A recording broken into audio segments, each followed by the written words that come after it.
Hallo, ich hoffe, man hört mich schon.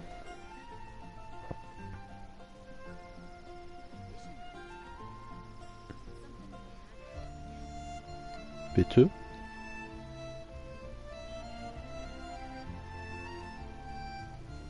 Ja, man hört mich. The damned will sooner die again than lay a hand on me.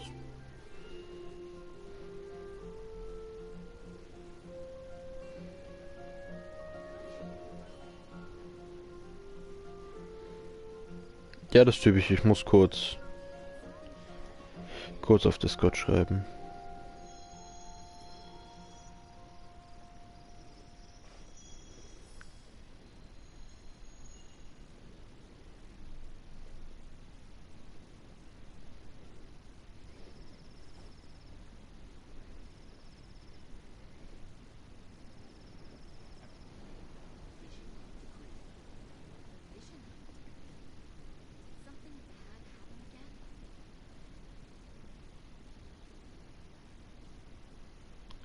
Plan ist so ein bisschen questen und wahrscheinlich ein bisschen erkunden von Inazuma dann.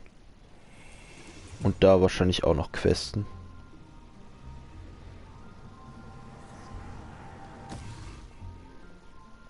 Discord zur Seite.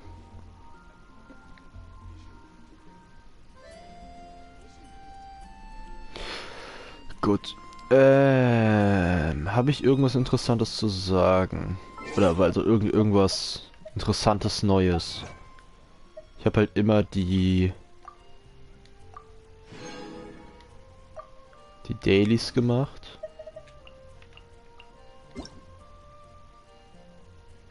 Und ich habe herausgefunden, ich kann hier bei den Umfragen leider nicht teilnehmen.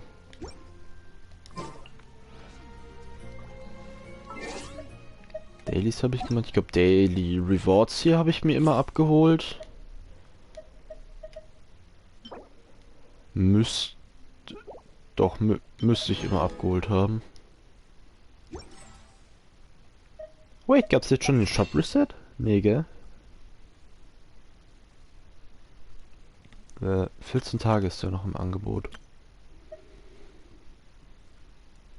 Nee, in 1,5 Tagen.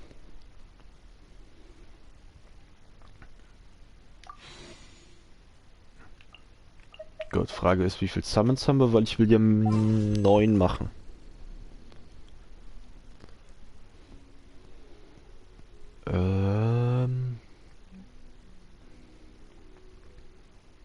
Nee, ist nicht genug. 9, damit wir wieder auf einer 30 sind und dann können wir loslegen. Ich müsste genug Shit jetzt nebenbei zusammengesammelt haben, damit wir Xiao endlich aufleveln können. Yep.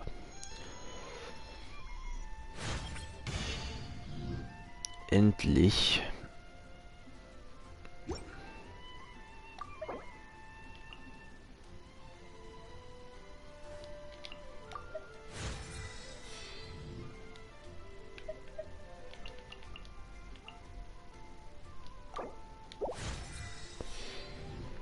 Endlich können wir den Dude ein bisschen aufleveln. Plus, wir kriegen hier jetzt sogar einen Summon wieder geschenkt. Ich habe nebenbei schon Sachen für Diluc gefarmt, aber halt ja nicht allzu viel. Aber ein bisschen was. Ja, und Keqing existiert noch wahrscheinlich so lange, bis wir endlich Zhongli haben. Ad Astra Ab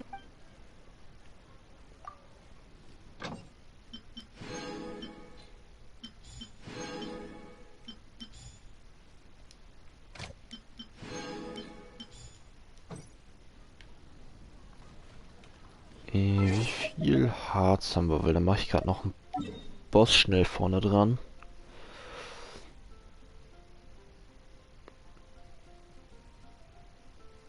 Ja, Harz lädt sich noch auf, okay.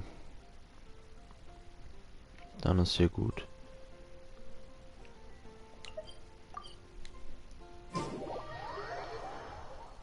Ja, Felix, du kannst mich adden, falls du es noch nicht gemacht hast. Ich möchte nur immer ganz gern vorher Bescheid bekommen oder wenn die Anfrage geschickt wurde, dass mir gesagt wird, dass du das bist. Once the snow is thick enough, Ansonsten we ist can alles eat. fein.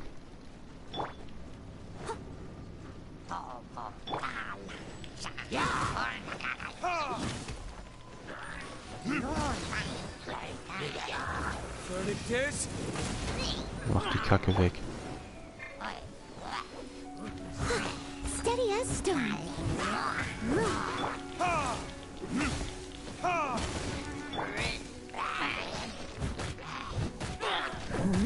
Wenn wir den Magier weghaben, ist schon mal geil.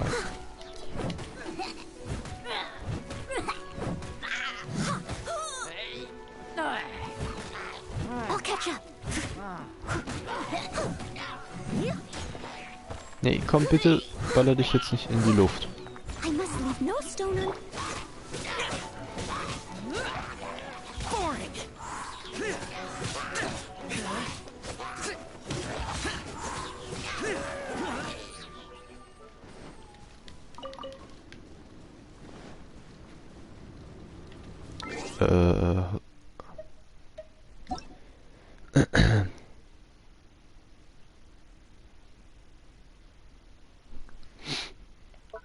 Ja, schick einfach und dann ist alles gut.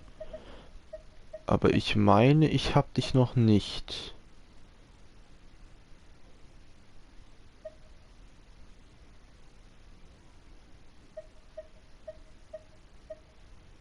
Nee.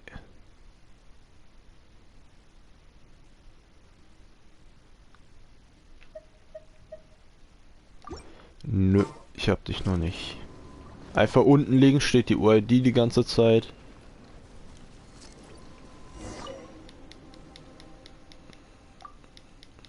Einfach schicken und dann ist alles cool. Warme Quelle. Die Quest hatte ich gestern schon mal. Und dann müssen wir ihm kurz so einen warmen, ich weiß gar nicht wie es heißt, bringen. Plus ich habe da eigentlich sogar was gefunden. Müsste da oben sein. Yep. Aber ich habe hier unten das hier gefunden. If it's useful, I'll take it.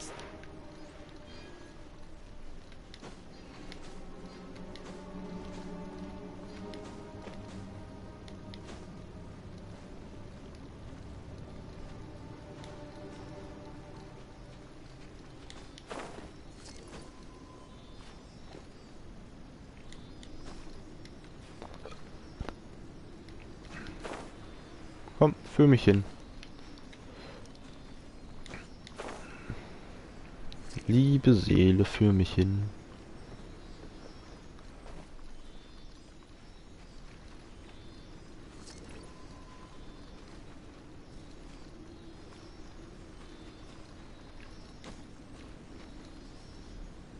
Oh.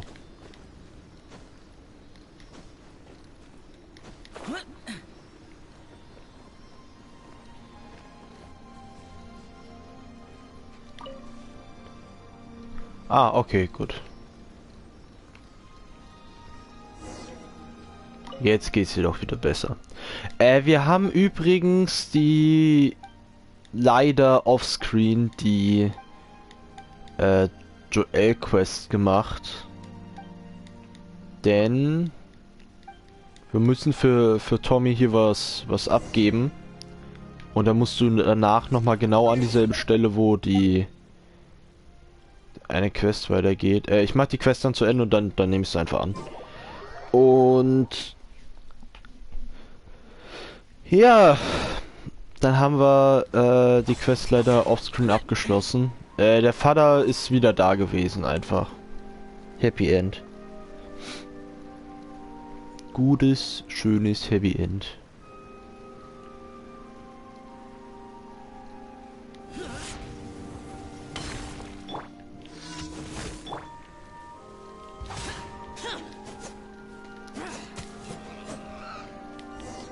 Wie viel Crit Rate haben wir mittlerweile mit Xiao?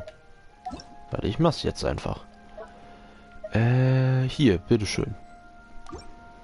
Oh, das Baidu gezogen. Sehr nice. gerade? Was wollte ich gucken? Achso, Crit Rate. Genau.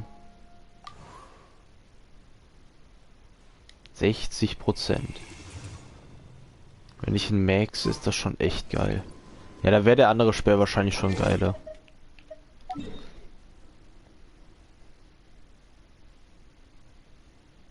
Ich könnte dir joinen. Die Frage ist, wofür?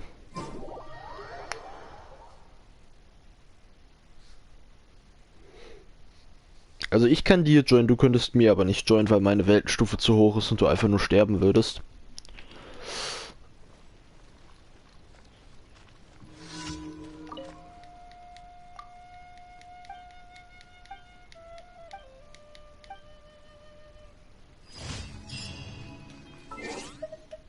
Die Frage ist, wofür ich dir joinen soll.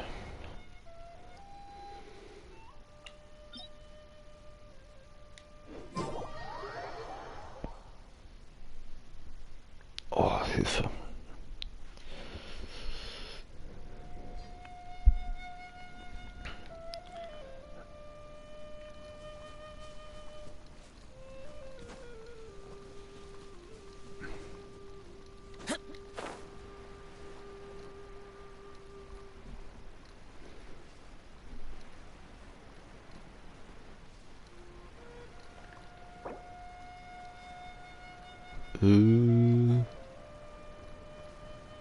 Das war eben gerade erst. Ja, wie gesagt, ich möchte jetzt wissen, für was. Also... einfach so aus dem Nichts joinen finde ich immer ein bisschen komisch.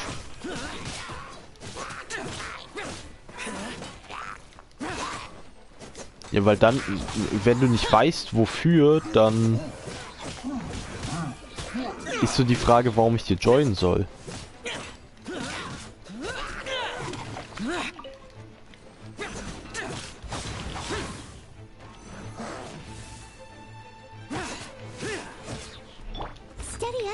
Hört sich jetzt so doof an, aber...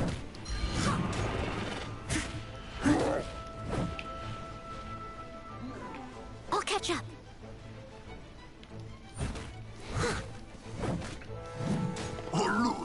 weil ich möchte ja eigentlich für mich Fortschritt gerade machen.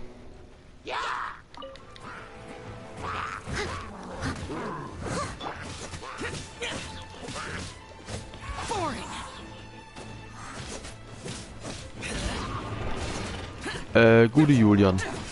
Nee, nicht wirklich Classic, weil Felix schon öfter im Stream war.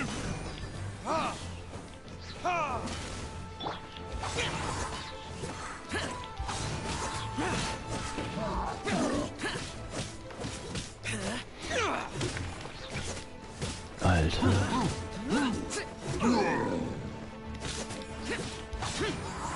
Wenn du für was Hilfe brauchst, kann ich theoretisch gerne joinen, aber einfach nur für random Shit finde ich es immer ein bisschen weird. Denn das bringt beiden irgendwie nicht so viel. Finde ich zumindest. Übrigens, Julian, traurige Tatsache, Special Edition ist nicht mehr drin.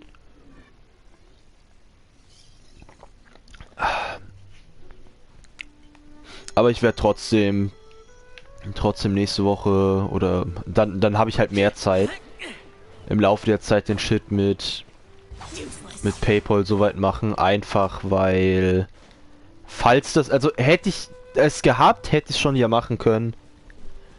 Und deswegen, plus sobald ich PayPal habe, kann ich den ganzen Shit mit Donations und Patreon endgültig einrichten. Ich bezweifle dann zwar, dass Leute da erstmal was da lassen, aber es ist dann halt schon mal gemacht. Ne, warte, wir wollen eins weiter, gell?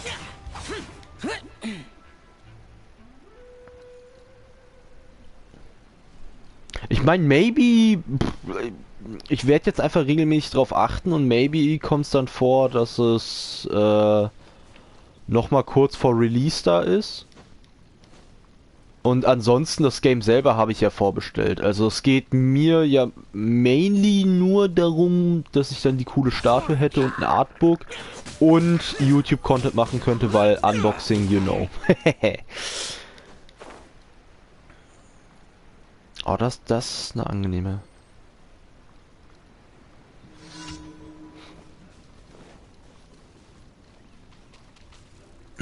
Das ist eine angenehme Sache.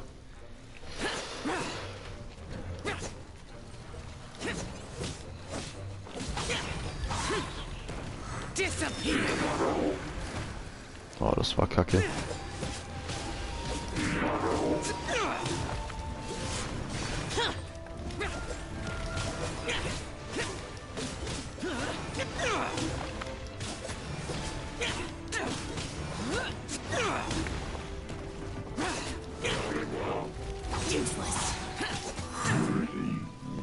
Xiao ist heftig. Und ich liebe es. Und wir haben Stufe 47 endlich erreicht. Heißt, es geht immer mehr in die Richtung 50. Worüber ich sehr happy bin.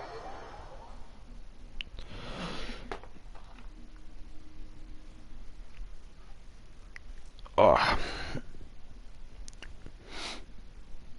Und wie sieht's bei dir aus, Julia, mit Buntäugig? Mit dem Buntäugig-Deck?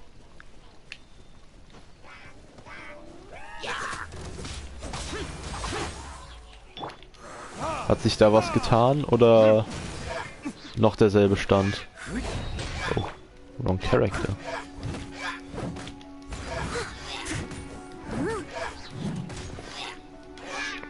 As a dutiful maid would.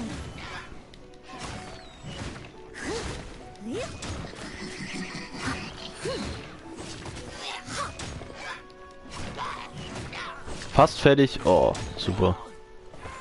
Wie gesagt, also was ich dir noch empfehlen kann, ist, dass du heute oder morgen, glaube ich, auch noch. Sekunde. Nicht, dass ich jetzt Scheiße sage. Ja, morgen auch noch. Noch mal ein bisschen Ranked spielst in Master Duel, nicht Duel Masters. Duel Masters ist eine ganz andere Marke. Ein ganz anderes Kartenspiel. Du kannst nämlich noch ein paar Gems abgreifen, weil ich denke mal, bis Silber kommst du easy. Also bis Silber solltest du auch easy. Ja, doch, bis Silber solltest du easy kommen. Mittlerweile. Weil es sind jetzt fast nur noch so... Ja, ja doch, man kann Kackdeck sagen. Das Problem, was viele halt haben, dass es für die schlimm ist, wenn sie nicht ihr Deck selber erstellen und was aus dem Internet suchen. Das müssen Leute verstehen, dass das nicht allzu schlimm ist, weil wenn du einfach keinen guten Sinn fürs Deckbuilding hast, dann ist es halt dein Way to go. Ja, mach ruhig, mach ruhig. Don't worry, lass dich bloß nicht von mir aufhalten. Obwohl, würdest du so oder so nicht machen.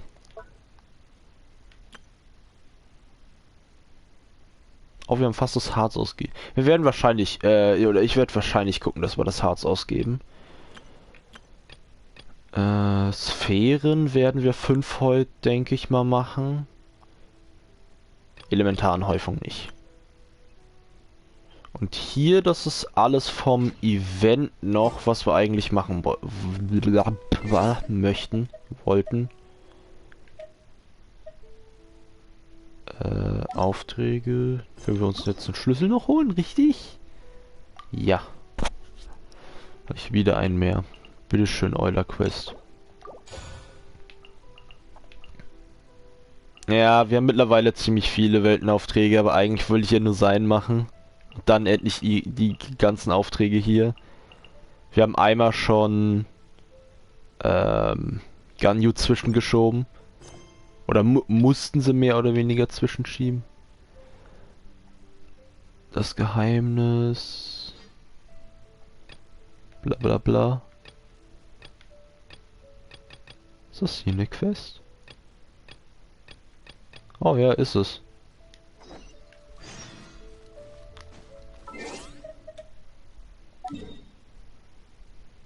Ich will mich nicht mit Jean unterhalten.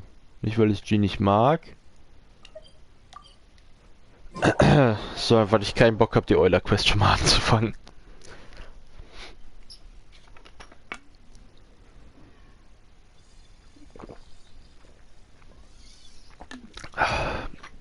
Und wenn es so klappt, wie ich denke, fahren wir heute, dass wir auf die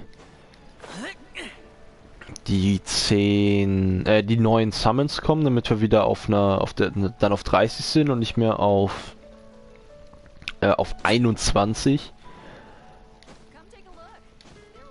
Und dann danach hole ich mir über die Aktionen ab morgen dann kriegen wir morgen nochmal einen 10-Pull. Werde ich wahrscheinlich auch Stream machen. Wenn ich morgen stream, dann irgendwas anderes wahrscheinlich. Obwohl werden wir dann sehen. Aber ich weiß nicht, ob ich Genshin gerne so oft wieder hintereinander machen möchte. Es sei denn, ich müsste wirklich grinden für sowas.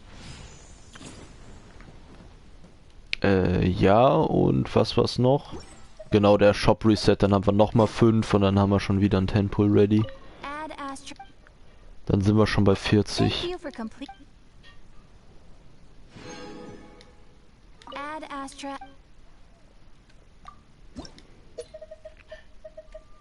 Ja, alles gut, Game.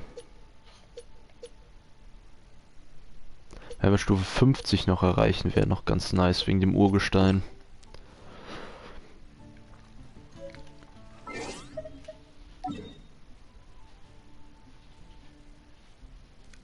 Aber wir werden als allererstes mal anfangen zu questen.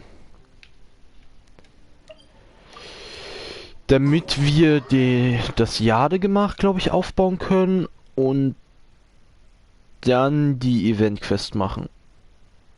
Also die Shenhe-Quest erstmal machen und danach Event-Quest, und wenn wir beim Event dann weit genug sind, da soll man ja eine Krone und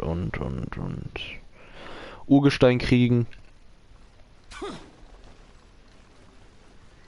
In der Hoffnung, wir können das machen, nicht wie bei den Zaubertränken, wo ich nicht wirklich was machen konnte.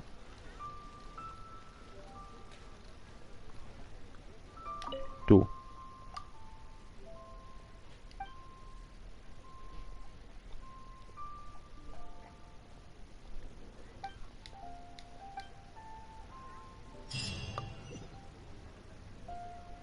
Wait, ist das jetzt einfach abgeschlossen? Master Xingqiu, thank goodness you're finally back. Oh, Alter. I detect an urgency in your voice. The guild has had a whole string of strange orders in recently. Everyone's been completely caught off guard. Your father gave me specific instructions to ask you to stay and help out if I happen to see you. I see. Ich find's komisch, dass sie das mit Alter her übersetzt haben hier. I'll deal with them myself shortly. Oh, how wonderful. Thank you, Master. With you on the job, I can breathe a sigh of relief. Hey, Xingqiu! Glad you're here. Oh, das ist die Shenhe Quest, okay. We want to ask you for some information. Traveler, Perfekt. time on. Please wait a moment. Shu, Ja, klar. I need to entertain some guests. Please continue with your Ich meine, work wir for the wollen time was being, von dir, also and we'll können wir discuss auch the matter warten. of the guild's orders in more detail later on. Understood, Master Geschweige denn Xingqiu. müssen wir Then warten. I will leave you in peace. Au revoir. I wasn't counting on finding you here today. What's going on? And how, pray tell, may I be of service? Xingqiu, have you ever heard of Sunset Vermilionite? Oh, I see. So you've entered Lady Ningguang's contest as well. As well? Do you mean... The truth is, the Feiyun Commerce Guild is in possession of some Sunset Vermilionite, but only one piece. We are holding it on behalf of someone who has asked us to put it up for auction. and a lot of interested parties have already come to us inquiring about the price. At the end of the day, it all comes down to supply and demand. In this case, I'm guessing the final transaction price may be in excess of 500 million Jo, more. okay, nee, das will ich nicht. 100 million? Honestly, I would recommend that you don't bother bidding on this one. The price is greatly inflated, and it's just not worth it. But without any sunset vermilionite... Don't panic. I don't suppose you ever heard of Sea Gazer? Who? Nicht Sea wirklich. Gazer was once very close to Mountain Shaper, but if I am not mistaken, he has already passed away. Yes, precisely. I didn't know anyone else knew about him. According to records of drifting clouds, Sea Gazer once built an abode to store his rarest and most exquisite treasures, among which was some sunset vermilionite. After Sea Gazer passed, the abode was abandoned, and its location was lost to time. Luckily, I came into possession of a stack of folk history books just recently. They make some oblique references to this lost abode, and after cross-referencing them against each other, I'm now fairly certain that it is situated in the Lisha area. That's great! But is it really okay for us to just go and take his treasure? Wouldn't it be a little, you know, disrespectful? With him being an Adeptus? You needn't worry. As far as I understand, Sea Gazer was very open-minded. Even while he was alive, he wouldn't have let something like this bother him. Open-minded? I have not heard of Sea Gazer being described in this way before. May I ask where you read that? Just a rumor I heard out in the mountains. All right then, let's go. Wait, ist sie eine Adepte? There's something about this young lady that reminds me of a good friend of mine. Oh, I almost forgot. Adepti abodes tend to have very ingenious designs, especially when it comes to their defense mechanisms. Warte, das würde nicht ganz so viel Sinn It's machen. likely to be crawling with monsters Oder? after being abandoned for so long. So Meinen Sie, ist please, die Tante von be Chong very Yun? careful. Okay, we will be. Thanks, Xingqiu.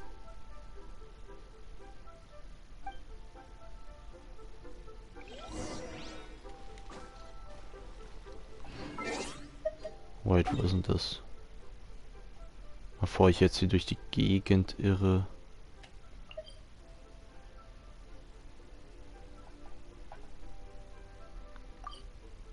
Ach so, nee.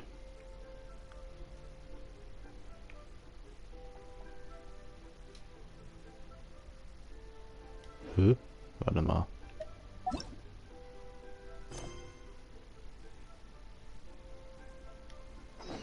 Ach stimmt, ich habe mir das gar nicht ausgerüstet gehabt.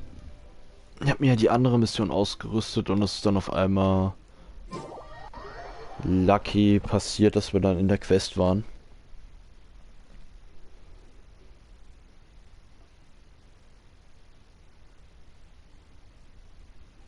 Reduced to just standing around. How absurd. Boring!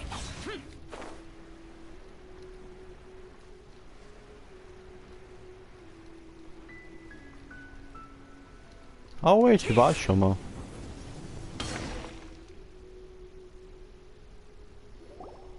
Let's see. Xingqiu said it should be around here, but Paimon doesn't see anything. Was kann Shen hier machen, was wir nicht können? Hä?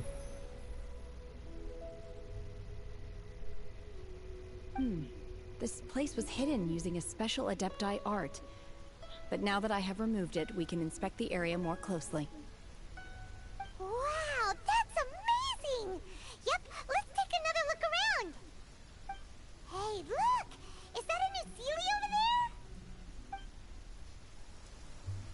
Gib mir die Seele. Übrigens, ich habe jetzt mal gestern wieder einen Dark Souls 1 Run privat für mich gestartet, indem ich nur Curved Greatswords Krummsäbel nutze, also nicht die Waffe, sondern die Waffenkategorie Krummsäbel. The Sealy got to. Und holy shit, erst war der Plan, so mit der Schneide zu arbeiten. Richtig kacke gewesen. Dann war der Plan, mit dem Grabfürstenschwert zu arbeiten. Und jetzt hänge ich die ganze Zeit am Grabfürstenschwert, weil das scheiße stark ist. Habe ich mittlerweile plus 2 gemacht und der Base Damage ist einfach auf einem ganz geilen Niveau. How did we suddenly end up here? Oh, so many clouds. It feels like we're high up in the sky. I Kiste! believe this is the abode of that Adeptus. With any luck, the sunset Vermilionite we're looking for should be in here. Really? Let Paimon see. Huh? Isn't that the Sealy from before? Vielleicht müssen wir durch den ganzen Dungeon hier jetzt folgen. It's gone and snuck beneath the clouds. And now that Paimon takes a closer look, the rocks and trees here don't seem complete. Oh, could there be something below the clouds? These are not real clouds. They are the product of an Adepti art used for spatial partitioning. If we want to go down, we must first destroy the mechanism that is maintaining the Adepti art. All right, then let's do it. I sense the presence of monsters in this place. I don't know where they are hiding, so we'd better be careful.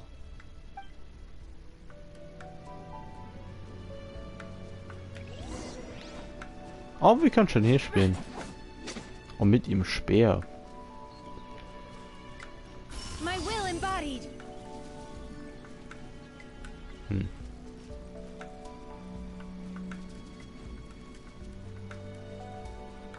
Achso, ich kann hier wirklich einfach ohne Probleme laufen. Okay.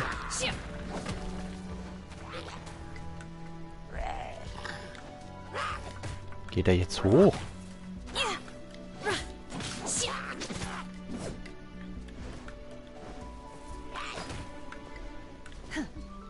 Transfiguration. Nee, ich bin immer noch kein großer Freund von Shenhe. Keine Ahnung, irgendwie will ich. Also, ja, ich glaube, sie soll auch ganz anders funktionieren als jetzt ein Xiao, aber ja, das ist mir dann egal. Für mich muss ein Schwercharakter einfach das gewisse Etwas für mich haben und wenn das nicht ist, dann klappt schon nicht mehr.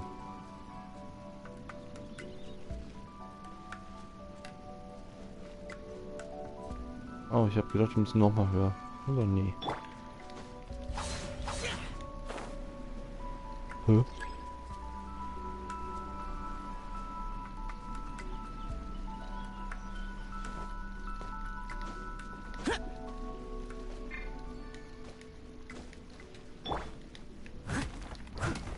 Okay, irgendwie finde ich das gerade super weird hier.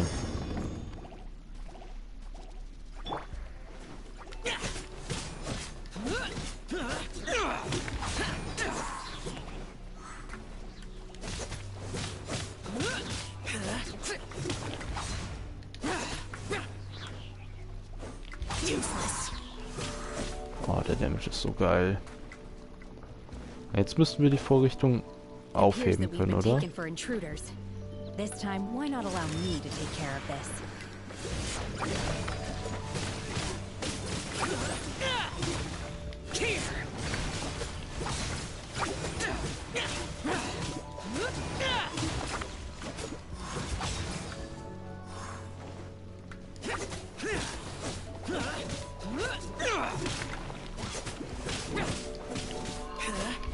Das Aufleveln war so eine gute Entscheidung. Geschweige denn das überhaupt Summonen für Xiao. Leave no stone unturned, as a good knight should.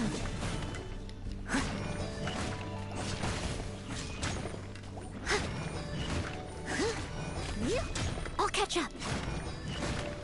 Jetzt müssen wir halt wirklich noch Zhongli kriegen und dann ist alles geil.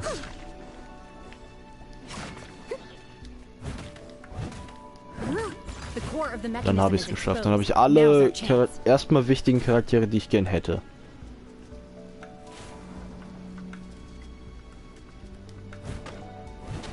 So, ich kann das jetzt attacken. Warum auch immer.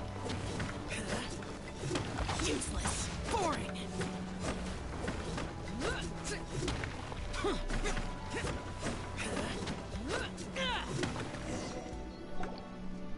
Okay. Warum brauchte ich dann so viele Hits dafür? Das ist ein bisschen... Let's Beyblade. Is everyone okay? Look! Cecilia's disappeared beneath the clouds again! It looks like we need to go further down. But before that, let's destroy the guard mechanisms on this level first.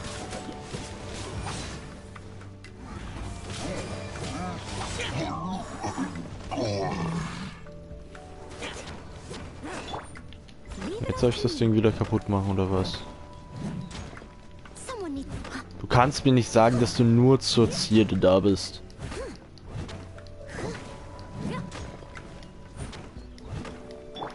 Da klappt wirklich nichts. Useless.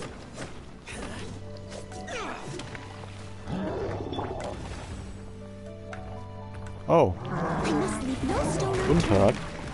Du bist nicht nur zur Zierde da.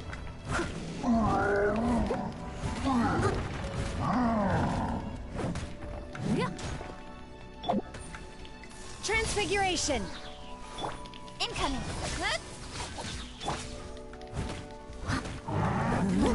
Na, ich will trotzdem Xia auch heilen. Steady as stone. Sobald wir irgendwann Constellation 1 kriegen. Ich sag's euch. Dann wird Noel super. I'll catch up. Da geht's dann immer mehr bergauf.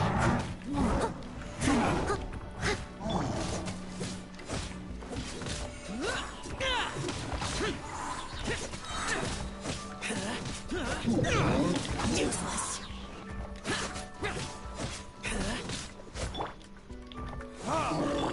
Don't blink. Ja, das bringt gar nichts.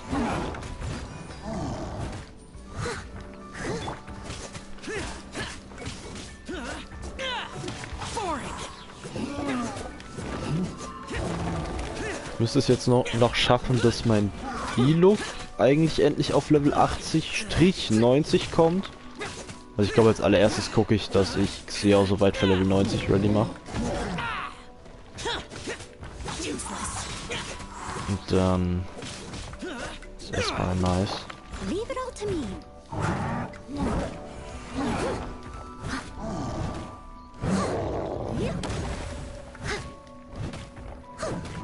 Ist das Erzsymbol eigentlich gelber als sonst oder bin ich einfach nur doof? Wahrscheinlich zweiteres.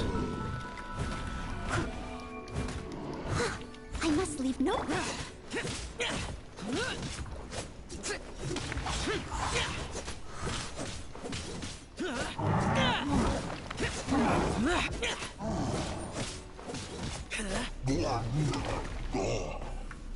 Jetzt darf ich das Ding wahrscheinlich so lange schlagen, bis du aufstehst.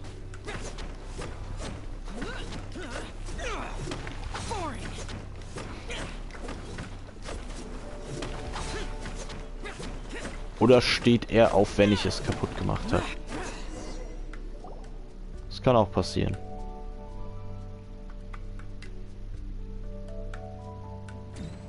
Ja.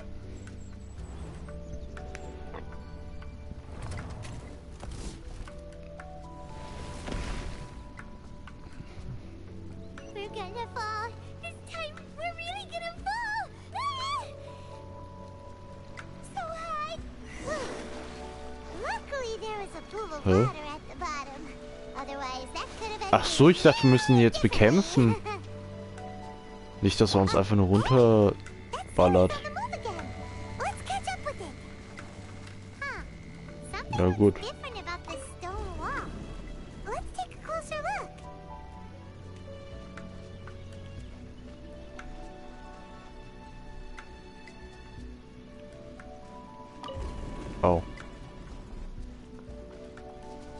Wir können Wände verschieben, scheinbar.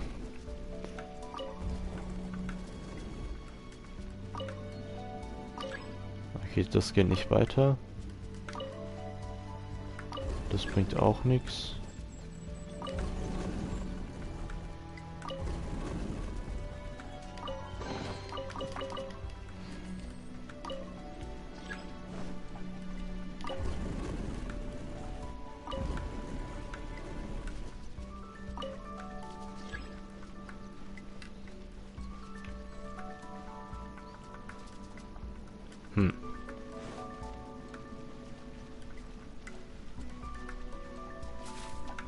Ach, schon wieder dasselbe.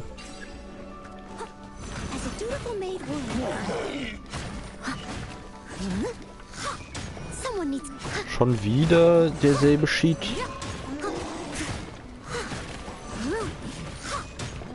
Aber der Vorteil ist, dass die alle schön im Wasser sind.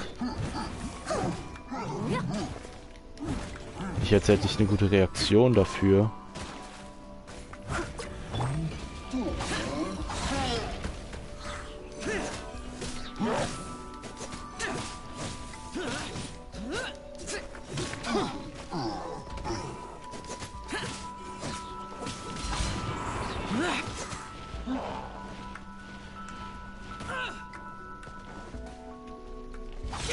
Zing.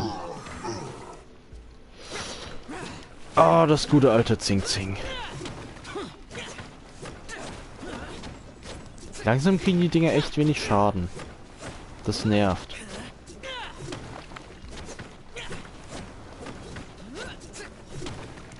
Nervt sogar ziemlich. Oh, hi.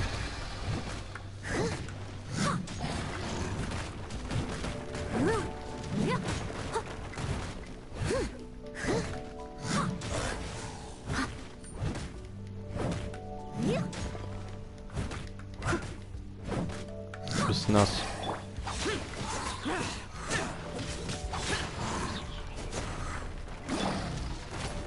Ich sehe nichts. Lass mich raus. Danke. Leave it all to me.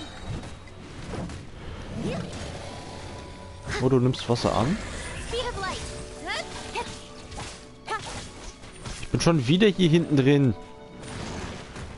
Cut to the chase.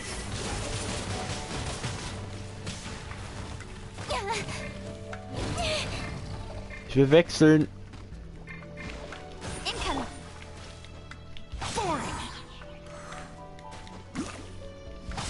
Ich will hier raus. Dankeschön.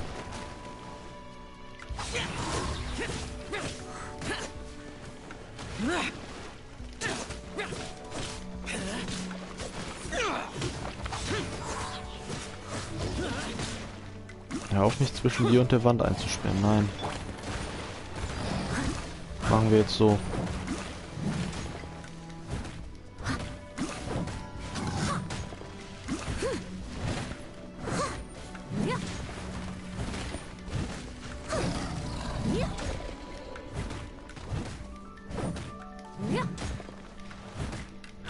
Steady as stone.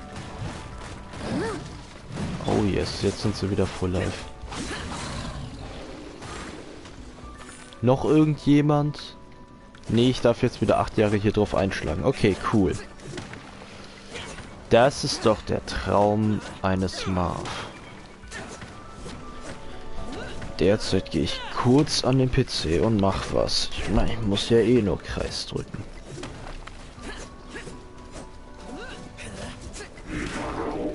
Oh fuck.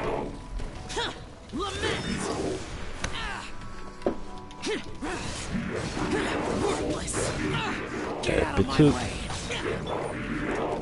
Würdet ihr bitte nicht so viel Damage machen?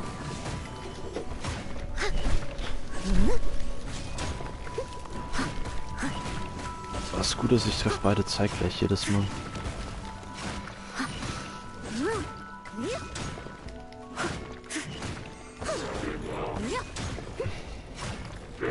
Someone needs assistance. I must leave no stone unturned. Useless. Don't blink. Got lucky that time. Ich hasse euch sehr. Hör auf. Hör auf. Danke.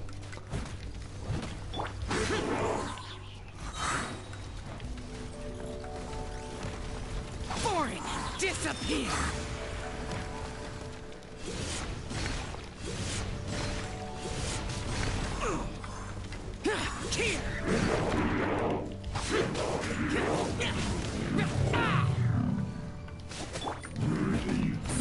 Okay, bitte Noel. Mach deinen guten Noel-Stuff.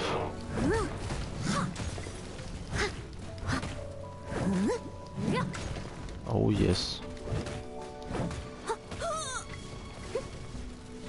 Du bist jetzt noch echt aufmüpfig. Frech.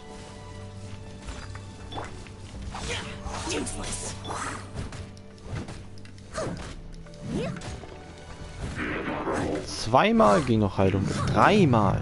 Jo.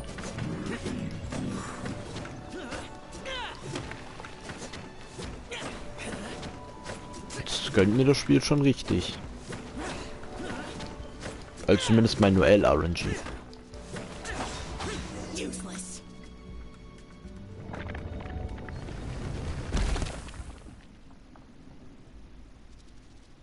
Wow.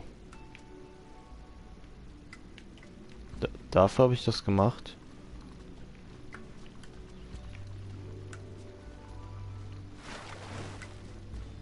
Oh, hallo Seele.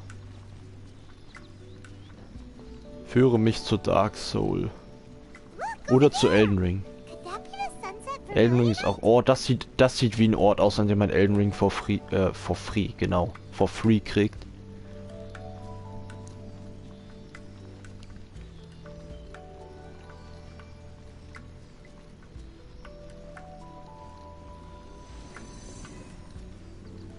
Oh, die andere ist schon da. Perfekt. Wollte gerade sagen, kein Urgestein. Aber dann hat sich das Spiel gedacht, okay, doch. Dort wo die... Is this it? Is this the sunset vermilionite? It's so huge. That's true, but then again, why isn't it floating? Plaustrite doesn't float until it's activated. It may look different from most ordinary stones, but it weighs around the same amount. Only after being activated does Plaustrite reveal its true nature, breaking free from the shackles of the mortal realm and ascending up into the heavens. Wow, Shenhe, you seem to know everything about this. Only because my master is fond of chatting about these things. The moment she has some time to spare, she'll come straight for me and start telling story after story. I don't care for her stories most of the time. I certainly didn't expect them to ever come in handy like this. Hold on a sec. Paimon just realized something. Mhm. If we activate it here, there's no way we'll be able to get it back to the site, right? Heck, we'll be dragged up into the sky too! But if we don't activate it, how else are we gonna lift it? This rock must weigh well over 1,000 pounds, surely! Don't worry. I can handle the weight quite easily.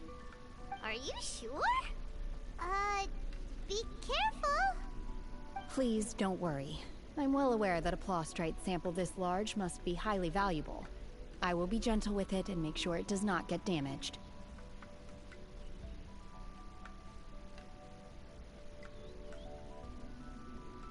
My safety.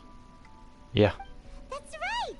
Paimon's sure you can handle it and everything, but if something this heavy lands on you, you're gonna get yourself hurt, no matter who you are. You gotta be extra careful when lifting heavy objects. It's just common sense. Is it now? Well then, thank you. I'll go on ahead with the Plaustrite. Let's meet at the building site later. How was Shenhe able to carry that huge rock all Yes. by herself? Gib mir Urgestein. Adepti super strength much? Warte, müssen wir... Ah, Can't nee. slow Hier. down yet. Let's go Komplett meet her at the building los. site. Kein Plan wie, aber ich habe es übersehen. Hinterfragt das nicht.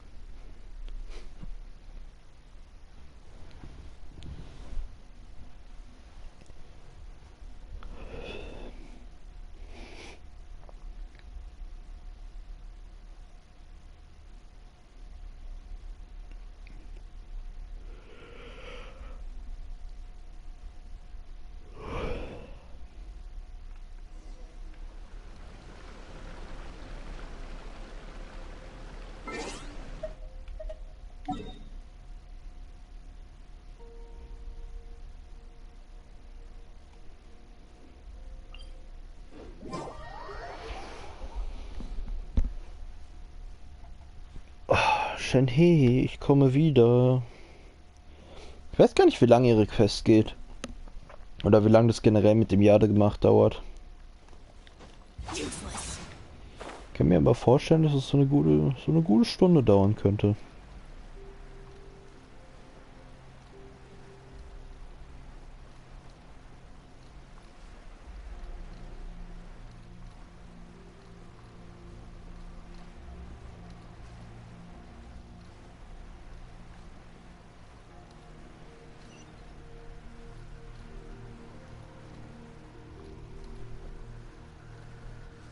Worthless.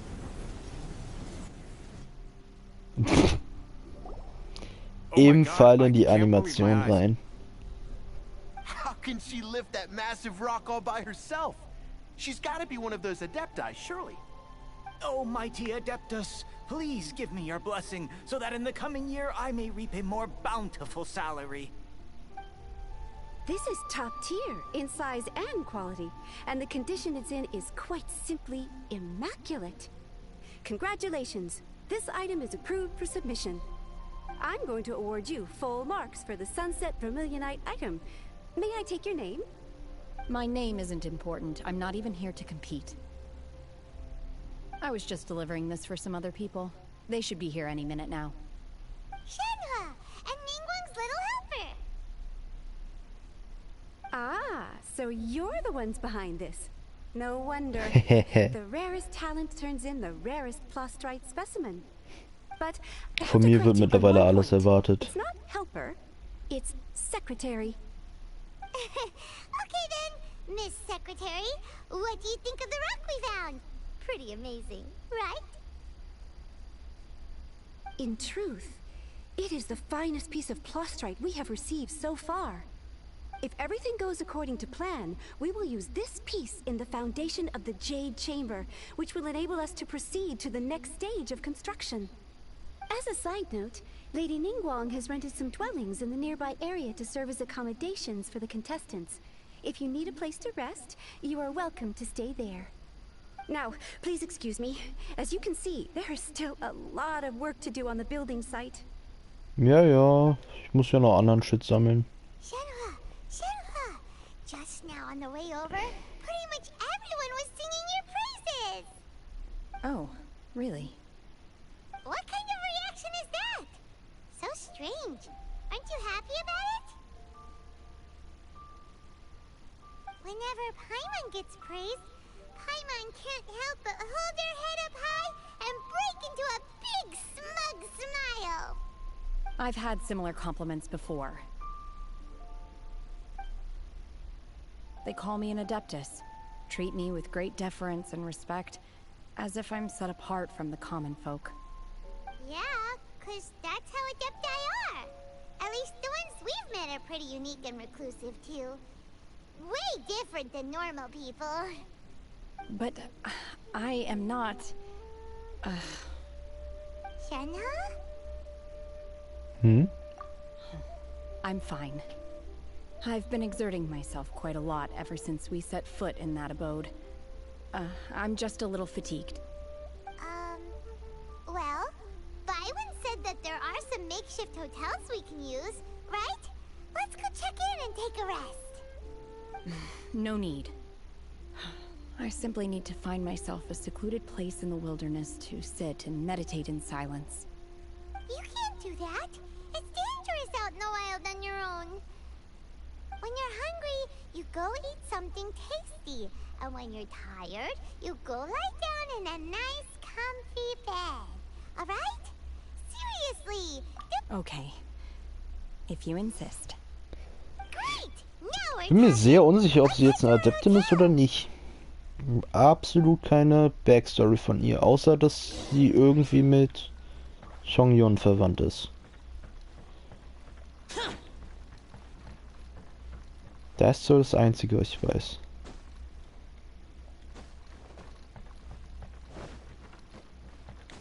Boring. Useless.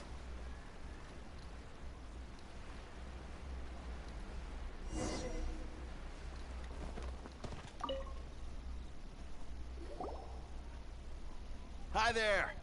Checking in, are we? You're just in time. We only have 2 rooms left. Since this was chosen as the building site for the new Jade Chamber, we've had a constant stream of people in this area. And not just workers either. Visitors, business people, tea sellers, all sorts. So, business is booming for me today. Very few vacancies. You're lucky you got here when you did. Great! One of your rooms is still being cleaned. I guess it should be ready within the hour. The other room is just at the door on the left. Here are your keys. All right. Hope you enjoy your stay. Please excuse me, I'll leave you to it. Shenhe, you should go get some rest. We'll hang around outside until the other room's ready. Hyman's gonna go see if there's anything good to eat around here. Hyman couldn't help but notice one of the guests walk in with a huge grilled chicken drumstick before. Let's buy one for Shenhe Es geht too. immer She can nur have ums it for Essen. Das ist nicht richtig, Or Paimon. dinner for breakfast tomorrow. So viel passt doch gar nicht in den Körper. I will head to my room for now. If you need anything, don't hesitate to disturb me. I'm a light sleeper. I will hear if you knock on the door.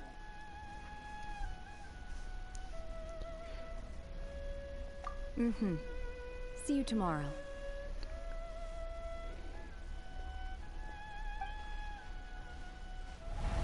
Hey, isn't that Cloud Retainer? What's she Oh. doing here? Let's go and say hi.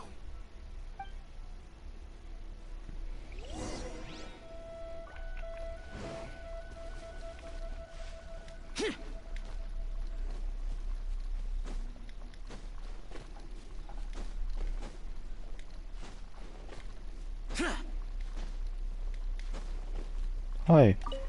Was machst du? Was willst du hier? One trusts you have met Shenhe. So, are you getting along quite well? So far, so good. Yeah. So, you know Shenhe too, Cloud Retainer? Naturally.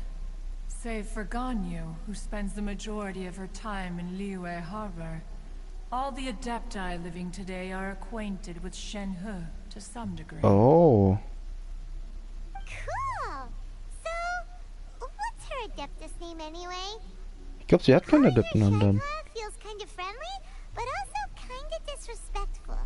So Paimon's thinking maybe it'd be better if we called her by her Adeptus name instead. Her Adeptus name? Why, pray tell, would Shenhe have an Adeptus name? Don't all Adepti have a special title they go by? On this latter point, you are correct. However, Shenhe is human. Yo. Oh, right. Wait, what? What? You knew already? So is Paimon the only one who Ja, didn't ich war so im Zwiespalt. Do you mean to say that she presents differently from ordinary human beings? Well, to start with, her problem-solving methods are extremely direct. Ah, yes. She was like this all those years ago when one first met her. In this respect, she has not changed. Ich frage mich, ob eine Meisterin von Shenhe wie die Adeptin hier ist. Oder irgendeiner der Adepten. One entered immediately to inspect the scene. Inside was Shenhe, then aged around 6 years old. In her hand, she held a dagger with which she was confronting a monster that was the god's remains incarnate. That sounds so dangerous. When one arrived, she had already been locked in confrontation with this monster for several days. Most mortal children are fragile, both physically and mentally, and are highly reliant on their parents for survival. But not so her. That she was able to endure such terrible danger was due not only to her strong willpower, but also to the bloodlust and homicidal instinct with which she was born. One dealt with the monster, yet she still refused to lower her guard.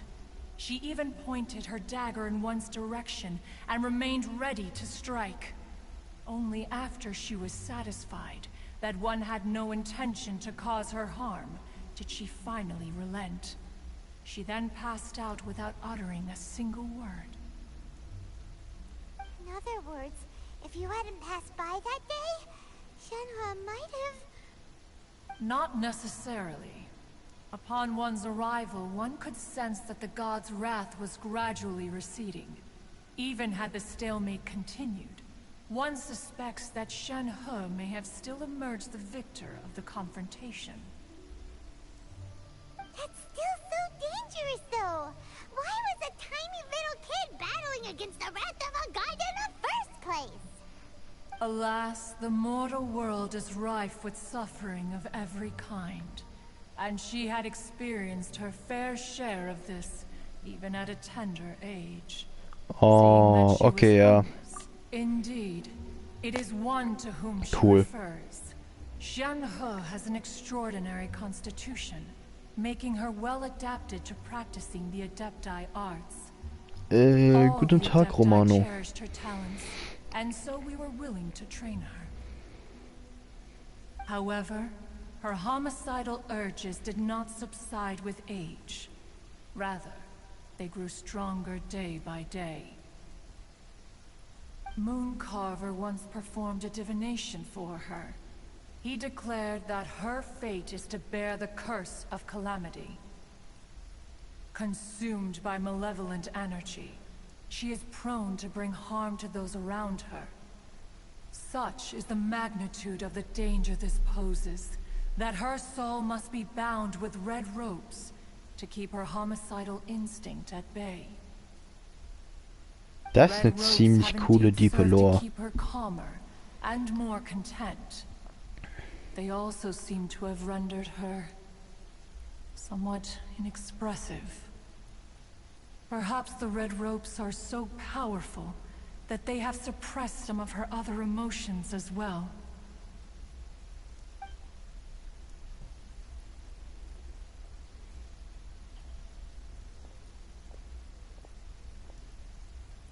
It is only by fate that people's paths may cross. Now that Shenhe's path has crossed with yours, please be sure to treasure the gift that fate has given you. Ja, krieg ich hin. Kümmere ich mich um Shenhe. Zumindest für die Quest. Ich habe nicht unbedingt große Lust, sie zu sammeln. Damit musst du leben. Ist mir mein Urgestein so wichtig. Incorrect. The truth is that while Liyue Harbor may seem peaceful today, danger is always lurking in the shadows. Ningguang once made a bold assertion that this is to be the era of the contract between Liyue and the humans. Well, one is most curious to observe how she will respond to the coming storm. If she handles it admirably, one is willing to be a witness to her achievements. But if she does not, the Adepti shall not hesitate to seize control. Let us conclude our conversation here for today. One has occupied enough of your time, and night is approaching. Dankeschön. Be sure to get ample rest. Alter, ich hatte gerade was im Auge. Das war nicht besonders angenehm. So, Shenhua isn't an Adeptus after all. She just grew up around the Adepti. Oh, no wonder she doesn't... 8 bis 12 Uhr. Keine Ahnung, diese Zeiteinstellung, ich weiß nicht, ob ich die so geil finde bisher. Weil meist... Also es hat nicht wirklich viel Value. Du hast hier nicht nachts nichts viel krasseres, würde ich mal sagen. Hey, so, Shenhua... Master has relayed my situation to you, I take it. Ja. How did you know? I'd intended to wait until you came back before going to sleep, but I didn't hear you come in. I was worried that something may have happened to you, so I went outside to check and caught sight of my master. On top of this, you have been acting very strangely around me this morning, causing me to suspect that my master must have told you everything about me. After all, Master is... very talkative. Sorry, Shenhua. Paimon had you down as an Adeptus this whole time, but it turns out Paimon was wrong. It's okay. I don't mind. The fault is mine for not explaining everything to you sooner, because in my experience, trying to explain is a futile pursuit. Still, though you mistook me for an Adeptus, you never treated me as distant and unapproachable. Instead, you treated me as you would a friend. For this, I am very grateful indeed. To be fair, we've met our fair share of real Adepti, too. Anyway, now it's settled. Wir haben nicht nur Adepten gesehen. Whether you're an Adeptus or a human is... Wir hatten auch mittlerweile mit 3 Archons zu tun. Got it. Und ich bin mir unsicher, in welche Richtung das mit Shun Rain jetzt gegangen ist, aber mit Song Li und Venti war man ja definitiv cool. Great! Well, now that we're all rested up, we should start searching for the other 2 items on the list. But before we do that, let's go to the building site and ask Ningguang's little helper how the progress is going. After all, vermilionite is so rare. Paimon doubts many competitors will really be able to find any. If it turns out some of them have given up already, we'll be able to take things a little more slowly. Oh, and another thing. We bought some grilled chicken drumsticks on the way back last night. There was a place just outside. Here's one for you, Shenhua. Try it! They're so good. I concur. It has a rich flavor, far more agreeable than those I've cooked for myself in the wilderness in the past.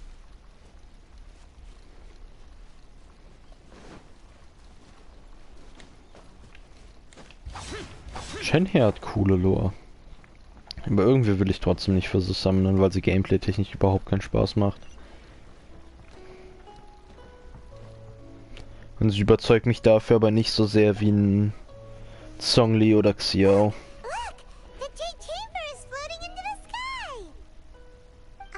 But it seems to be tied down by something. That's because it's not finished. Hey, Violet! And hey, Beto! And hey! Person Paimon doesn't know? Given the enormous scale of the Jade Chamber, we split the construction work into 2 phases to make sure the structure remains balanced. Before we find some suitable plastrite, we build the Jade Chamber's keel at ground level. Once the plastrite is ready, we place it into the keel and let the partially constructed Jade Chamber rise up to the height of the surrounding mountain peaks. The remainder of the construction work is then carried out at that altitude. Once everything is ready, we release the iron tethers and allow the Jade Chamber to rise to its target altitude. Miss Bywin, we've brought some new materials to submit. One moment, I'll be right there. The construction work has only been able to progress this rapidly thanks to the plastrite provided by you. Lady Ningguang is most grateful and looks forward to seeing more of your work. Wow, can't believe you sourced the plastrite so quickly. It's the key piece of the puzzle. Looks like you beat us to the punch. Beto, you're joining the Jade Chamber contest too? Sure am. I happened to get my hands on a chunk of sunset vermilionite on a voyage a while back, so I figured I'd bring it over. Huh. So even though it's rare, we're not the only ones who managed to get a hold of it. Ja. Oh, I've got some introductions to do. This is the renowned Miss Yun, or Yunjin, probably the most famous figure in the Liyue opera scene. Greetings. These two are Okay. Paimon and the Traveler, both good buddies of mine. And this is... sorry, not sure we've met. Shenhe. I am their... friend. Good to meet you. A friend of a friend is my friend too. Or, as I like to say, a mate of a crewmate is part of the crew. Miss Yun is also here for the contest. Turns out she needed to borrow a boat, so we came together. It's an honor to finally meet you both. I've heard much about you. Miss Shenhe, though we are only meeting for the first time, I have a feeling that we will get along very well indeed. To be honest with you all, I am in great need of this opportunity to ask Lady Ningguang a question. That's why I joined the contest. Thanks to my father's connections, I was able to acquire a specimen of the plastrite required. Fortunately, it was approved for submission, despite being a little on the diminutive side. Wow. So it looks like the three of us are competitors now. Let's fight. Excuse me for prying, Miss Shenhe, but are you competing as well? No, I don't have any questions for Ningguang. I just wanted to help him win. In that case, I have a proposal to make. Lady Ningguang said that the first 3 contestants to procure all 3 materials will be awarded the chance to ask a question. Well, there are 3 teams here. We can split the prize between us. Instead of competing against each other, we could work together to secure the top 3 places between us. What do you think? Sounds great, but how does that change things exactly? Ich meine, wenn es funktioniert und nicht als Schummeln zählt, gerne. I think I see where you're going with this, Miss Yun. The plastrite was the most difficult item to source by a long shot. Luckily, all 3 of us managed to get our hands on it. The 2 remaining items aren't quite so rare, so as long as one of us finds a way to source it, the other 2 can hop on the bandwagon. How'd I do? Is that what you had in mind? Precisely. Huh. Interesting approach. Okay then. All right, I'll go first. I have some leads on these wonder cores. From what I've heard, the core itself is really not that difficult to make. The hard part is getting hold of the ore used as raw materials. I'm gonna head back to the ship and ask Su Ling if he's heard of them. You guys... We will head into town and seek advice from Master Zhang of Hanfeng's Ironmongers. Thoughts? Ja, okay, let's go. Wonderful. We'll split into teams then, and whoever makes Beide, du progress fragst first nach, brings wir all machen of us a das step und dann closer ist to cool. victory. I'm gonna take off. See you later. Okay, let's go! Ja. By the way, what question are you gonna ask Ningguang Yunjin? I'm looking for a venue to host the performance of our new opera. Lady Ningguang has excellent judgment, so I would like to hear her opinion. Ooh, what's the opera called? Paimon wants to go see it. The opera is a labor of love by my father. He wrote it based on a popular urban legend about an evil spirit and an adeptus. It's called The Divine Damsel of Devastation.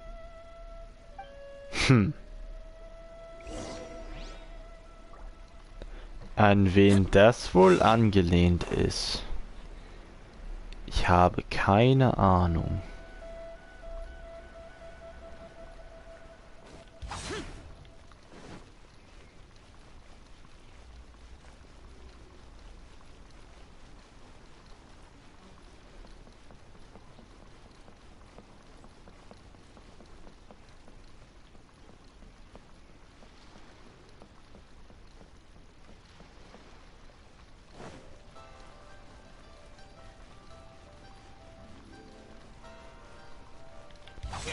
Useless.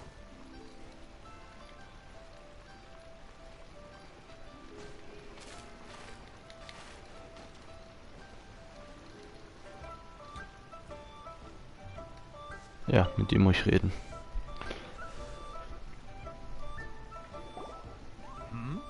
Ah, hello. Are you here for something off the shelf, or do you need something forged? Excuse me, Master John. We were wondering if you'd heard of something called a Wonder Core. Of course I have. Sorry, who's asking? My name is Yunjin. Perhaps you don't know me, but I believe that you forged some weaponry for my father in the past, for stage use. Yunjin? Stage use? Oh, so you must be Miss Yoon. Sorry, my brain's finally caught up. It's not used to doing much beyond bashing a hammer all day. Everyone's heard of you, Miss Yoon. Even folks who don't make it to the opera all that often. Like myself. So, you're here to ask about Wonder Cores, huh?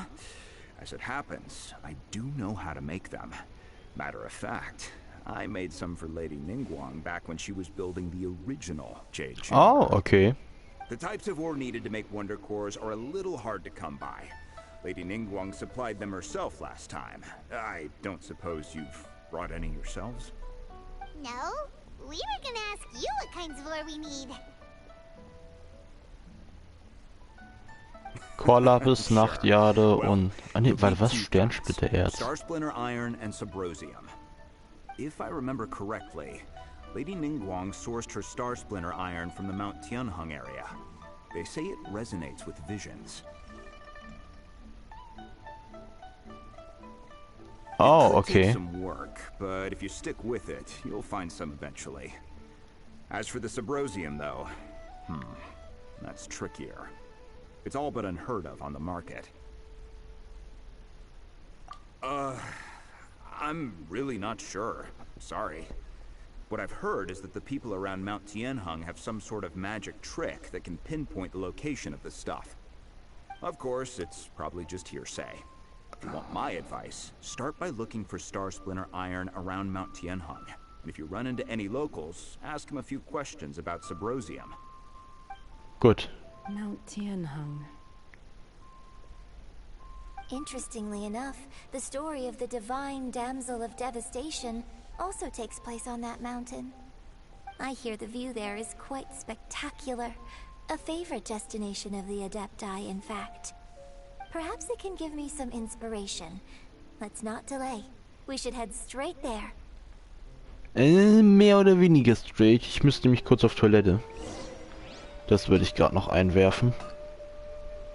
Heißt machen Kurzpause und ich bin gleich wieder da.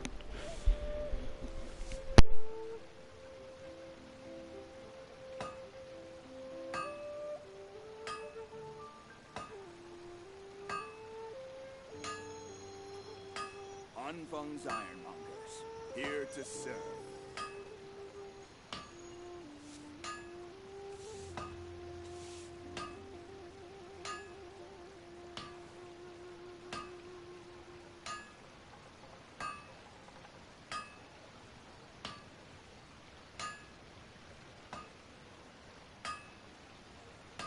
Anfang's Ironmongers, here to serve.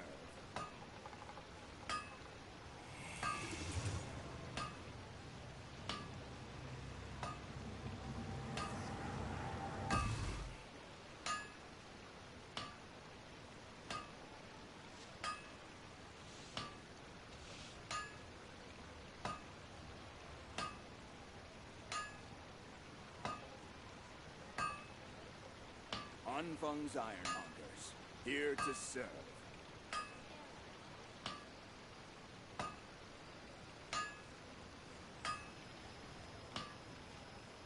Reduced to just standing around. How absurd.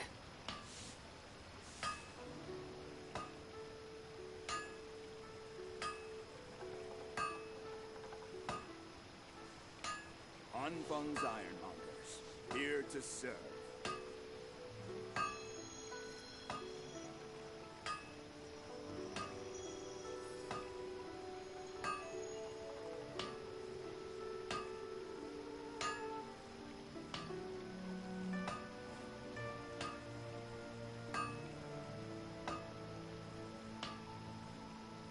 Anfang's Ironmongers, Here to serve. Da bin ich wieder. Hoffe, man hört mich wieder. Ja. Super. Heißt, wir müssen jetzt, glaube ich, zu dem Berg von den Adepten da. Oh nein, müssen wir nicht.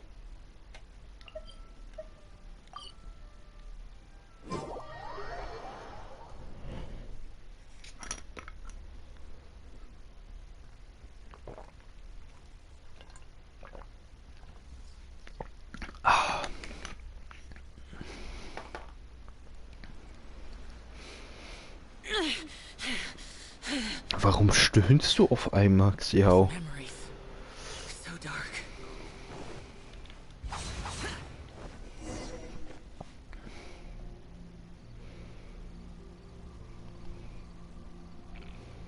I came to Mount Tianeng once with my father as a child.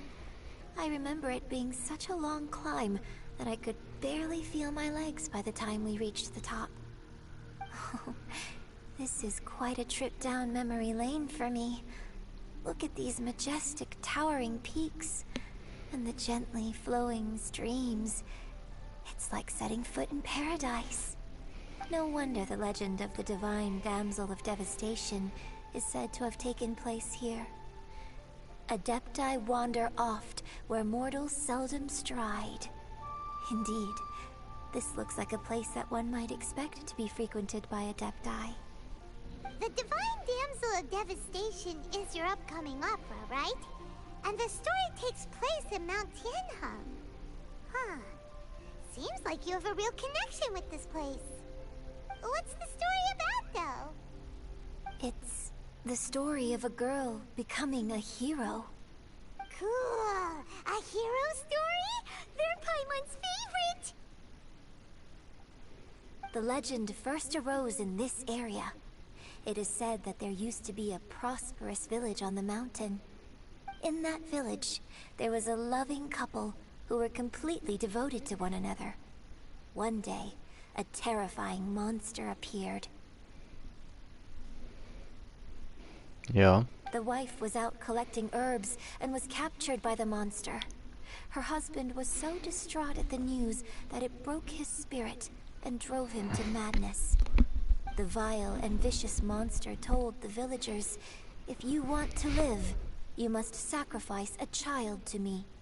What a nasty piece of work! Ugh. Paimon sure hopes this monster gets put in its place! Das ist die Story von Shenhe, oder? And so strong that all within the village were terrified of it. They had no choice but to give in to the monster's demand. Just while they were discussing whose child would be given over to the monster, a little girl suddenly stood up and came forward. No! Don't do it, little girl! Unbeknownst to anybody else, she was concealing an exorcist's blade. She approached the monster's lair, feigning fear and trepidation. When she finally arrived, she courageously drew her sword and entered into a fierce struggle with the monster, from which she eventually emerged. Es kann mir doch niemand sagen, das ist Shenhe's Story. Her abilities drew the attention of the Adepti, and they took her as one of their own. Her story became the stuff of legends. But alas, the paths of mortals and Adepti seldom cross, and she would never again re-enter the mortal world. Nicht so ein tolles Happy End. And so, destined to grace the mortal realm for but a brief moment, she vanished like a wisp of smoke into thin air. That's how the opera ends. I really like this story. Huh. But I personally think that perhaps the little girl was not as brave as the opera makes her out to be. I'm not sure she deserves all the praise she is given. I've never considered that before. Opera is always an interpretation of the events it purports to portray. A certain degree of deviation from the truth is always inevitable. When my father wrote the script for this play, I suppose his intention was to inspire his audience with the character of the Divine Damsel. I think it's a great story. The ideal story. Well, it sure inspired Paimon! Let's go get ourselves some Star Splinter Iron! Yeah! Okay. Oder das reagiert im göttlichen Auge, hieß es.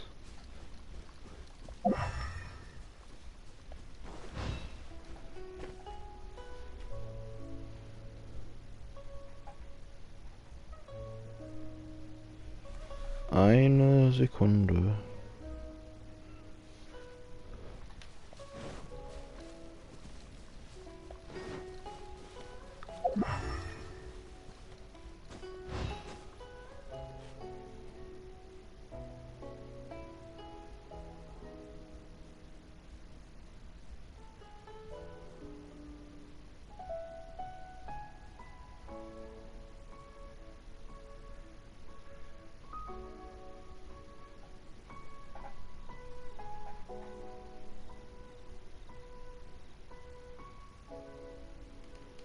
Ah, okay. Guten Tag, Sadie.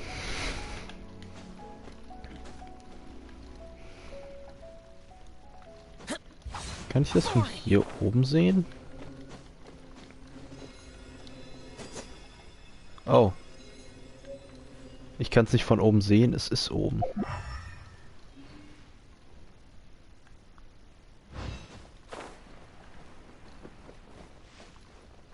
Vielleicht weiter oben auf... Würde es passen wird? Ah, nee, ich hab's gefunden. Zumindest denke ich, dass es kein Core-Lab ist.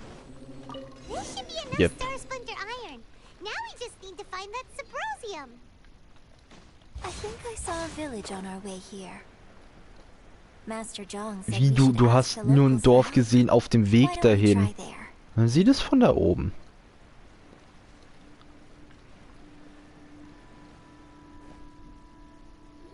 Man sieht das doch ohne Probleme von da oben. Yunjin, looks like you were right. Excuse us, sir. Can we ask you something? Huh. He didn't seem to catch that. Ja, das kann ich ja nicht sagen. We were just passing by and wanted to ask if you happen to know anything about Subrosium. Is he trying to tell us to look for clues in the village? Well, whatever. Guess we're on our own. Also er hat einen Hinweis gegeben. Yunjin, let's have a look around. Sorry, you can go ahead without me. I'd like to have a word with this gentleman. If that's okay with you, Uncle Mingjin. It's... Shenhe.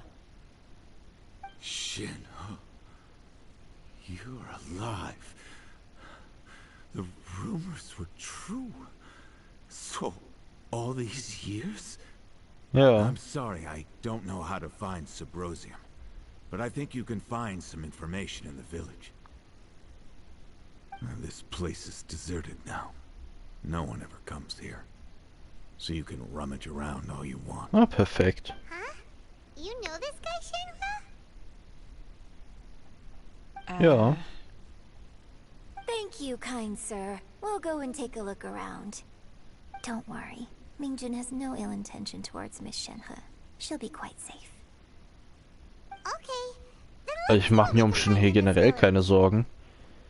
Bei dem, was hier alles zugesprochen wird.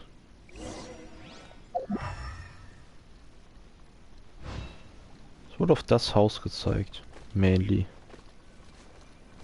Oh, das ist eine Kiste. Why would anyone want? Und es hat Urgestein gegeben. Perfekt. What's this? Ich will sie mir nicht durchlesen, um ehrlich zu sein. So, Shenhe is the divine damsel? Ja.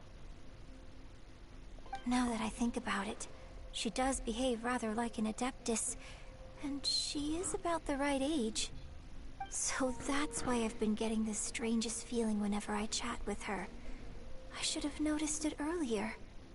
According to this text, the divine damsel from the opera was actually the daughter of the loving couple. And she didn't volunteer. She was sacrificed to the monster by her own father. Oh. The truth is even more lamentable than the opera. Now I understand why Shenhe said the girl was not as brave as people think. It wasn't her choice to enter that ghastly situation. She was forced into it. Oh. It looks like my father may need to make a few revisions to his beloved opera.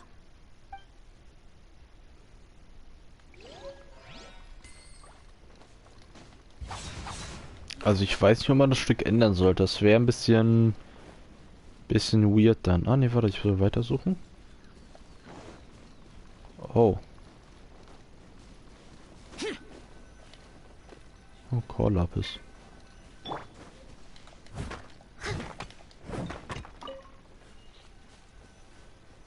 Chorlapis nehme ich doch gerne.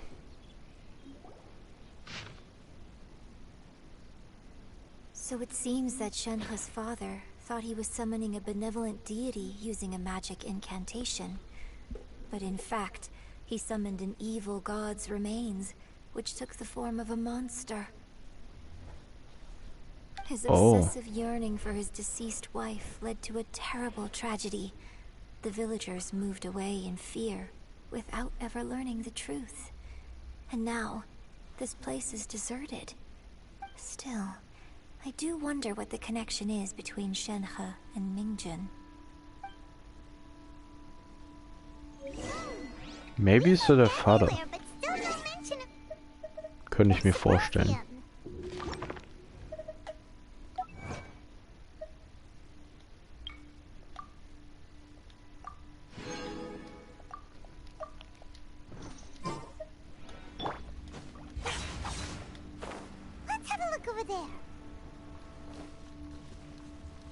Oh ne, weil wo soll ich hin?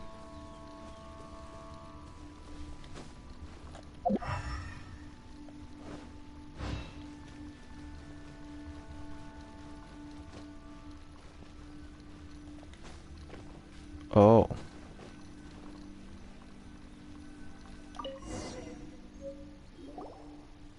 This is it.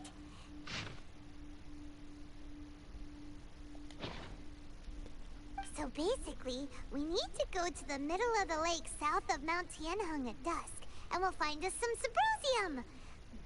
Let's go back and tell Shenhe the news. Perfekt. Jetzt darf ich endlich mit Shenhe wieder reden. Ich hoffe, ihr konntet euch gut unterhalten. When I was back visiting, I heard a story about a white-haired adeptus from a merchant passing by. I never imagined it was you. I was a very close friend of your father's. I could have stopped him from performing the summoning ritual. I had plenty of chances, but I couldn't bring myself to stand up to him. I just let things happen, let it all escalate. Well, we all know how that story ended. I bring flowers back here every year. And each time I wish I had a chance to apologize to you.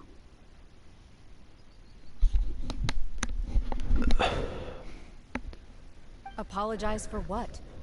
If you'd stopped him, he'd only have found another way. There is nothing he wouldn't have done for his true love. Nothing. Do you still hate him? I don't know what I feel. I'm told my fate is to bear the curse of calamity, so my master bound my soul with red ropes to curb my aggression. But it also dampened my emotions, making me dispassionate, like the Adepti. So if you ask me how I feel about the past, if I hate my father or not, the truth is, I feel nothing at all. It must have been so tough for you all these years. Shenhe, we're back! Oh, then I will leave you all in peace. Shenhe, It brings me some solace knowing that you are okay. I'll tell you more about the old times next time we meet. Wie alt ist Shenhe überhaupt? We found some info in the end.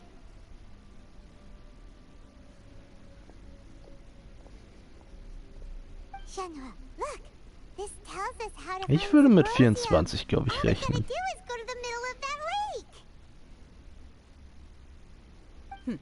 Let's go then.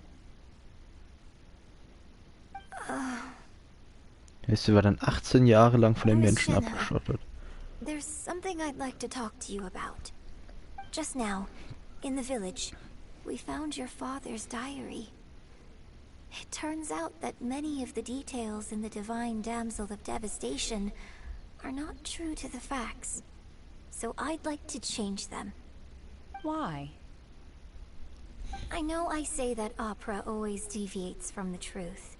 But now that the main character is standing right here in front of me, I cannot simply dismiss your lived experience in favor of my father's fiction. It's okay.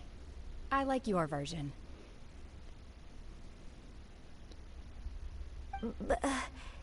Huh?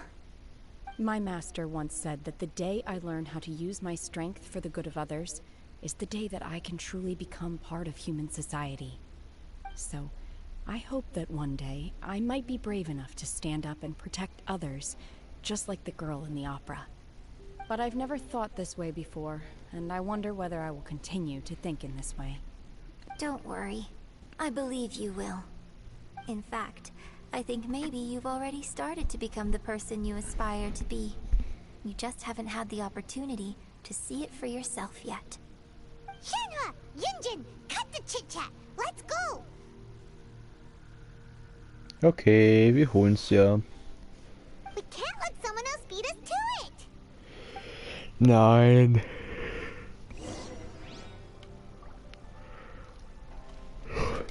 Die sind alle nicht schnell genug. Und wenn, haben wir wieder natürlich das beste Stück. Wie vorher schon bei dem Fenstein.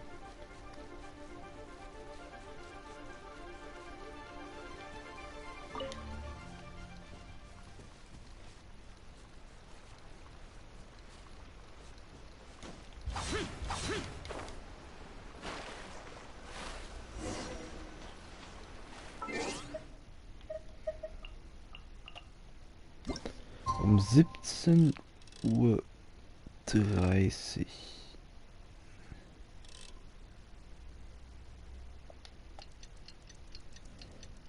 Ich stelle das jetzt mal so um und hoffe, dass es auch reicht. Ja, reicht. Oh, das ist eine Kiste.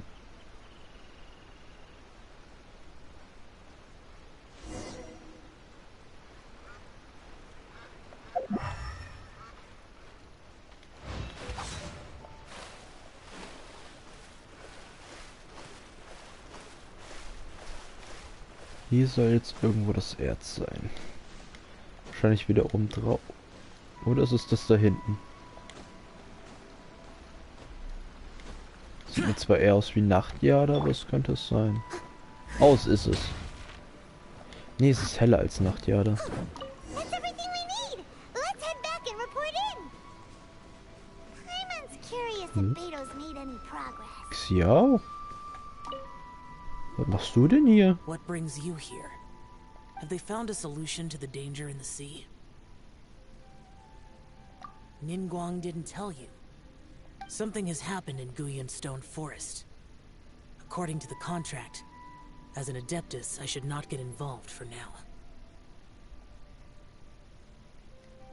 But these things can be unpredictable.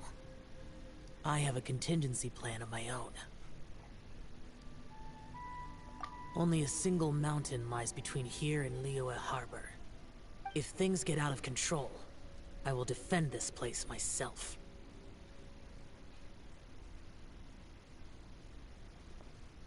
Oh.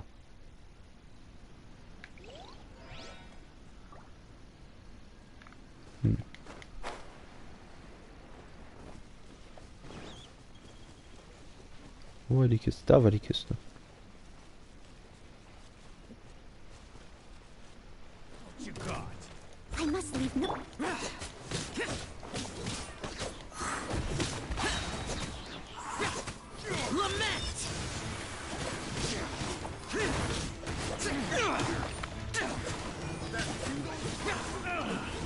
Take that, man.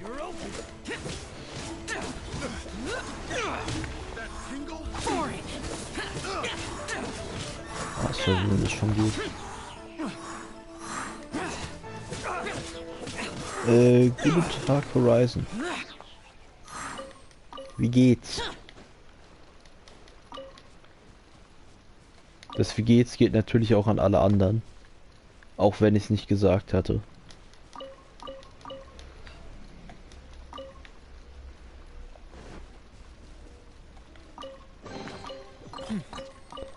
There's quality here. Frage ist, ob beide was herausgefunden hat. Hoffen wir mal. Mir geht's eigentlich auch gut, ja. Also, mehr oder weniger. Aber danke der Nachfrage. Ich habe gestern nämlich, ich freue mich jetzt schon die ganze Zeit auf Elden Ring. Was ja jetzt in 4 Wochen rauskommt. Und ich habe im GameStop Online, also im Online-Store von GameStop habe ich gesehen, dass man die Special Edition vorbestellen konnte. Aber halt, man kann die Special Edition nur online vorbestellen. Und das große Problem ist, dass ich kein PayPal habe. Weshalb ich mir dann dachte, okay, mache ich einen Speedrun nächste Woche für mein PayPal-Konto mit überhaupt Konto erstellen und alles. Aber ist jetzt schon mittlerweile nicht mehr verfügbar. Also bete ich einfach, dass ich vielleicht noch irgendwie an die Special Edition komme. Ansonsten habe ich halt in Klammern nur die normale Version. Ist jetzt nicht schlimm, aber ich hätte trotzdem gerne die Special Edition wegen der Figur. Die ist schon richtig cool. Ich habe mich gestern so gefreut, als ich es gesehen hatte, dass das gerade noch auf Lager ist, aber jetzt gerade schon nicht mehr. Deswegen. An sich hat auch Vorteile, sobald ich PayPal-Konto hätte. This is some top quality ore you found. I think I'll get a good end product out of these. Guess now it's my time to shine. Hey everyone, how's the A-team doing?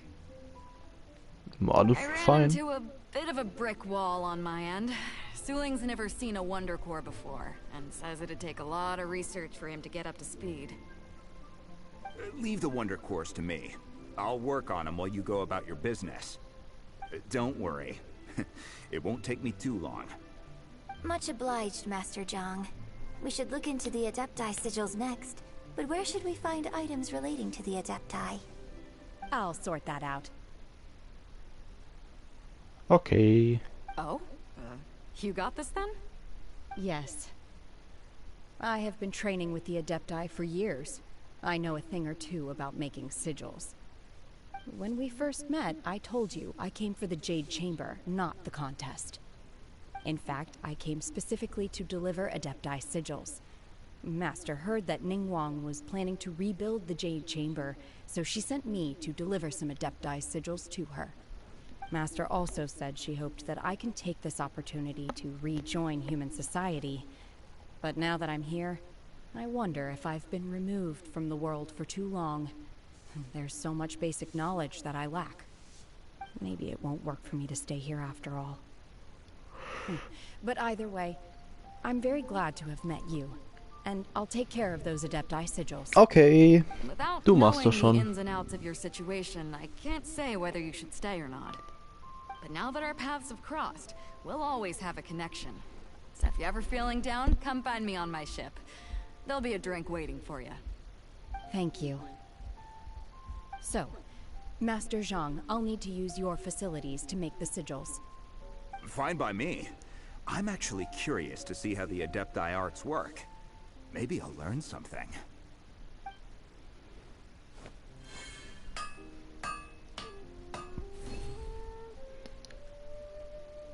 Whew. The sigils are ready. Though they are in some respects inferior to my master's, I can assure you there will be no quality issues. Okay. I've finished forging the things you asked for, too. Great! Let's go submit them before someone else gets there ahead of us. Und dann haben wir jetzt alle Sachen, die wir abgeben müssen, gell? So. Das sind einfach generell die Quest-Items.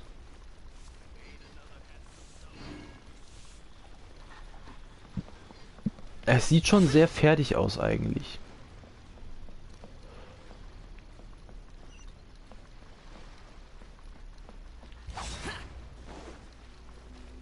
Die Frage ist, ob das mit Absicht so ist, weil ich schon weit genug in der Quest bin, oder weil es so ist, da ich die Quest nicht früh genug gemacht habe.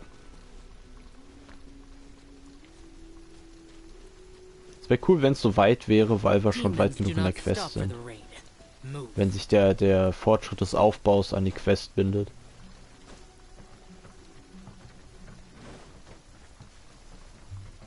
Das wäre cool.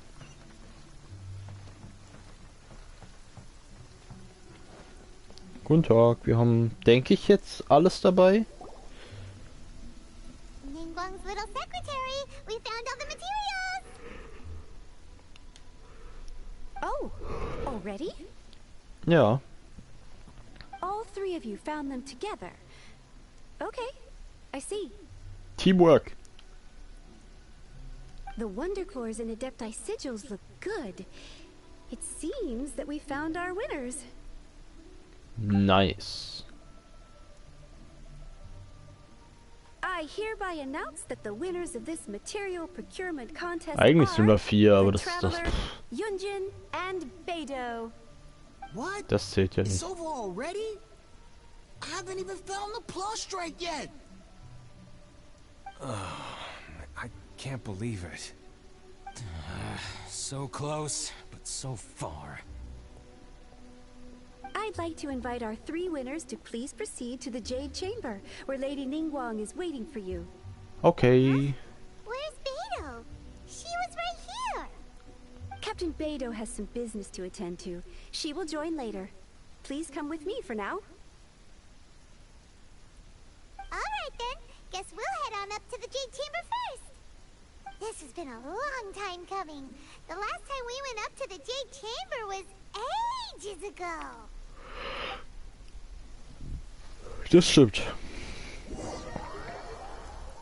Aber nicht so lang her wie bei den meisten anderen Leuten.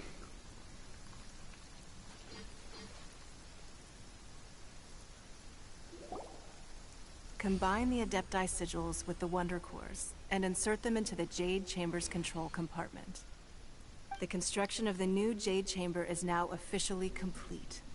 Once the tethers are released, it will soar into the sky. Thank you all for your work. Now it is time for me to fulfill my promise. Yeah! Miss Yun, I've already heard something about the reason for your involvement. You are looking for a venue for your new opera, aren't you? That's right. Lady Ningguang, I would like to hear your opinion. The unveiling of Miss Yun's grand new opera surely requires a venue of equal grandeur.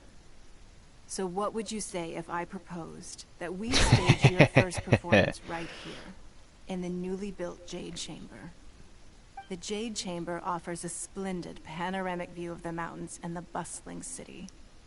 It is fitting for the finest performance to be hosted in the heavens. I can think of no better stage for you than here, Miss Yun. Thank you, Lady Ningguang. Then I will prepare my props and other articles shortly. Please allow me to bring all these aboard the Jade Chamber. You're quite welcome. It's truly what a good opera deserves. Oh, a traveler, Shenhe, Paimon, I'll be leaving now. Do come and see my play when the time comes. Jojo, werde ich schon machen. Wahrscheinlich nicht. What is your question? I should clarify. I do not know your sister's whereabouts. Please, don't waste your question on this matter. Wow, you're a mind reader, Ningguang. Oh well, guess Paimon will ask a question then. Managing a successful business is not as simple as you might think. Capital, connections, sensitivity to the trends, and instinct for what is a good opportunity. All of these traits are crucial. If you want to know how to make money, I will honor our agreement and give you an answer. But that is not to say that it will work for you. Wow, Paimon hadn't even asked the question yet. Your question was written all over your face. Now look, You helped me rebuild the Jade Chamber, and I intend to repay you handsomely for it. Mein Wunsch ist aber eigentlich so ein Should Zombie. you one day require financial assistance, you may seek employment here. I will pay you at the highest rate of remuneration. Oh, great! So next time we run out of Moro, we just need to come to Ningguang? No more questions from us. Shenhe, you got a question? Me? Yes, this Oh. is a group effort. Thank you. But I don't have anything to ask. Are you sure? This is a once-in-a-lifetime opportunity. I'd urge you not to squander it. Yeah, just don't waste it. Hold on a second. Paimon can probably think of another one. Lady Ningguang, do you think I can ever fit in Liyue Harbor? Okay, now that is perfect. an interesting question. Liyue Harbor is very inclusive. As long as you respect the rules here, you will not be turned away. So, the key is whether or not you yourself can develop a sense of belonging in Liyue Harbor. Oh, a sense of belonging. Yes. To become fond of a place, to feel part of it, it always requires a reason. Perhaps someone you've met, or something you've experienced here. Or perhaps you enjoy the atmosphere of Liyue, and you will become accustomed to it. In short, everyone needs a reason to stay. I hope you can find yours soon. Perfekt, dann hat Shenhe jetzt auch ihre Frage beantwortet. Hey, what's going Bekommen. on? I just went to see the fleet a little later than expected. Come on, Beidou, it's your turn. Do you have a question for Ningguang? Wann trinken wir wieder ein? Me? Nah, I ain't got any questions. She forced me to help out, so I figured I may as well get involved with the contest. Ningguang, don't forget what we talked about. It's not gonna be easy to deal with. I don't think my fleet can take it on their own. Don't worry. I have made preparations. The wound dressings are ready, and the Millelith have set up an ambush. Glad to hear it. Watch your back. Stay alert. Beidou? Ningguang? What are you talking about? You'll see when the Jade Chamber ascends. However, it's not the most pleasant topic of conversation. Maybe it's better that you don't know.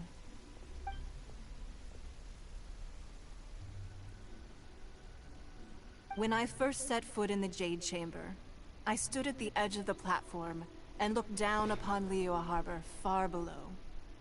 At that time, I dreamed that one day the Jade Chamber's shadow would be seen in all 7 nations of Teyvat. My wish has not changed to this very day. However, it is not only out of consideration for myself that I have built the Jade Chamber anew at this time. I hope the Jade Chamber will always float in the skies above Liyue Harbor, bearing witness to the prosperity and peace of the human world. And I hope that you can all witness it with me. Let the Ascension ceremony commence! Was, ein Regenbogen im Hintergrund?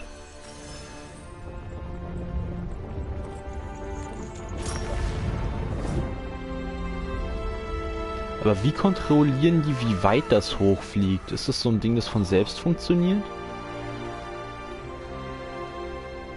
Oh, es sieht so cool aus.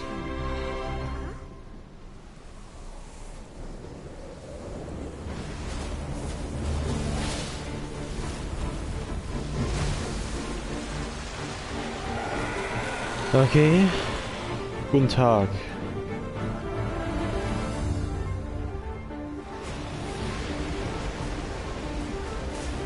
Deswegen sollten die Flotte bereit sein. Right on cue. The Avenger of the Vortex, Beisht. Who is that? Osial's wife. Final follower of the Overlord of the Vortex. Sounds like you knew this was coming. Beidou sensed something was stirring in the deep. She warned me months ago. Knowing she harbors hatred toward the Jade Chamber, I chose to rebuild it now as a way of drawing her out. Got it. Well, let's go fetch the Adepti. No. Huh? In this human age, the people of Liyue must find a way to overcome this crisis on our strength alone!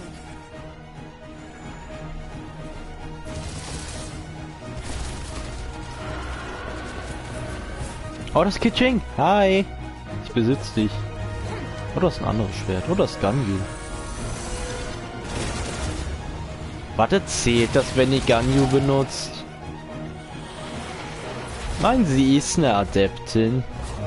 Sie gehört zwar mehr oder minder zu euch. Aber es ändert nichts. Dann ist Kasua dabei? Nee, scheinbar nicht.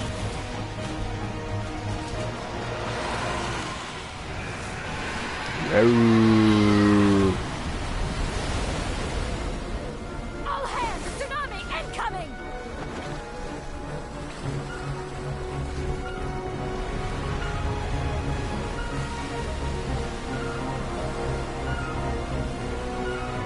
What's that?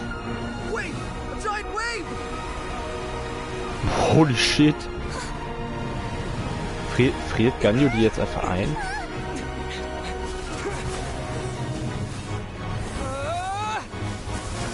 Dass wir immer dieses normale Schwert haben, das ist so komisch.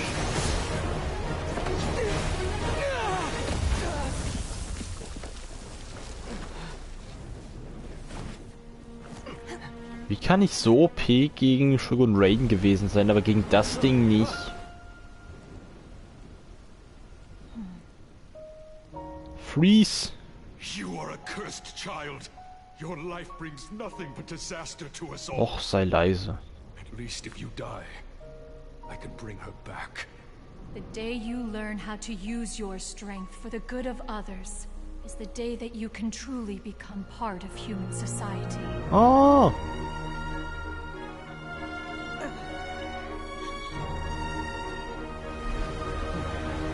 Freeze!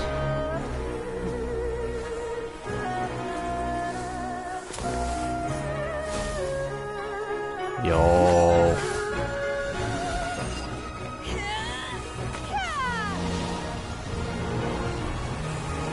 Yo.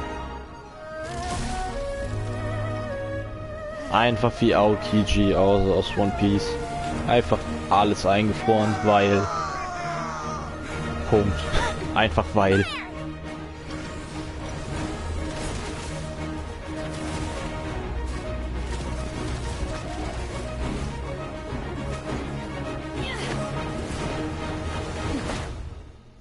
Wait, what? What is she doing?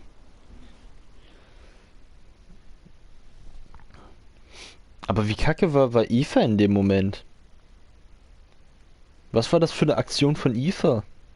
Einfach reinjumpen und dann kacke sein.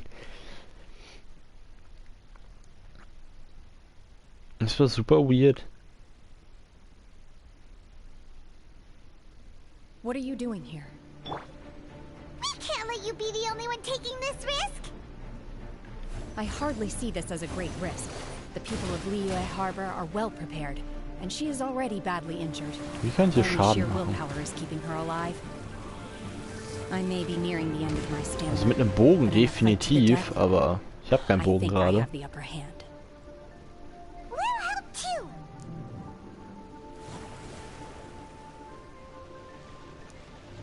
Ganyu ist halt wirklich eine Überlegung. Vielleicht werde ich irgendwann mal für Ganyu summonen.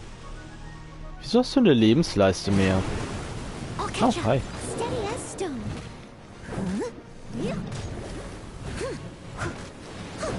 Someone needs assistance.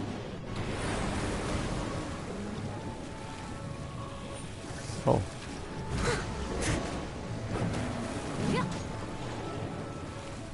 Oh, es sind 3 Köpfe. Oh. Und den einen haben wir ja angedamaged. Oder die Leute von Liyue.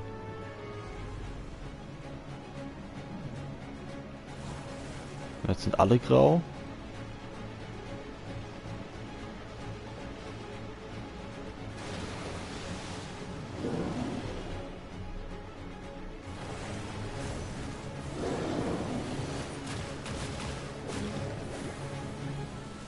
Leave it all to me.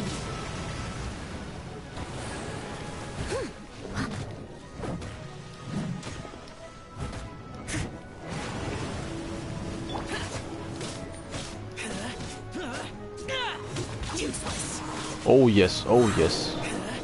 Der geschwächte Kopf bekam schon gut Damage. Xiao ist hier sehr strong. Komm, greif du auch nochmal nochmal an. Nee. Okay, wenn wir einen Kopf schon mal weg haben, ist schon mal nice.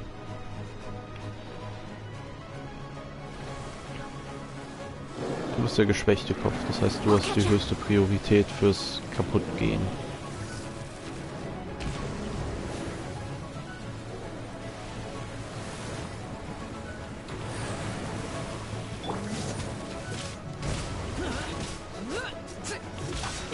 Useless.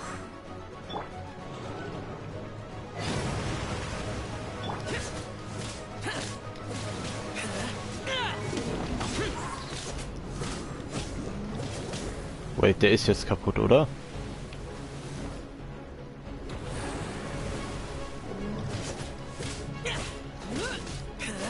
Eine Kopf zählt doch jetzt als tot. Oder ist das ein HP, den ich nicht sehe? Da ist ein HP. Das ist frech.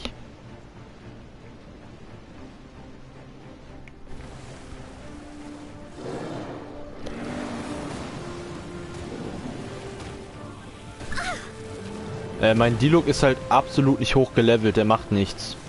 Der ist Level 50.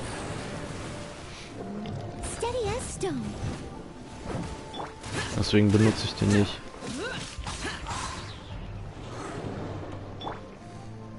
Und die Abilities sind auch kein bisschen gelevelt. Ist halt einfach nur besser da als Bennett.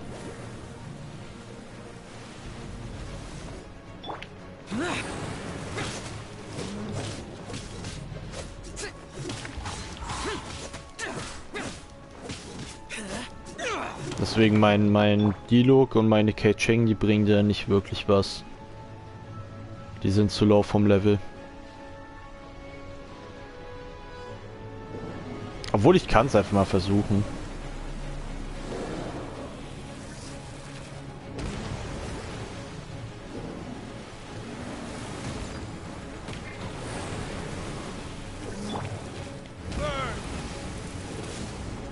Nee.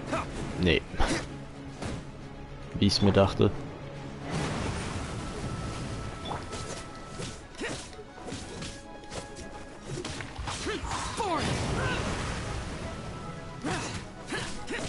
Bringt leider absolut nichts. Aber ja, ist halt so. Früher oder später werde ich die Look aufleveln und dann wird er Damage machen. Das wird eine schöne Zeit sein.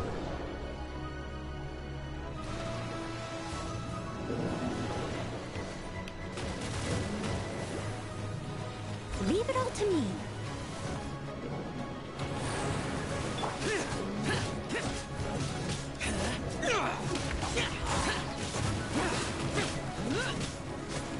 Okay, so gut wie down.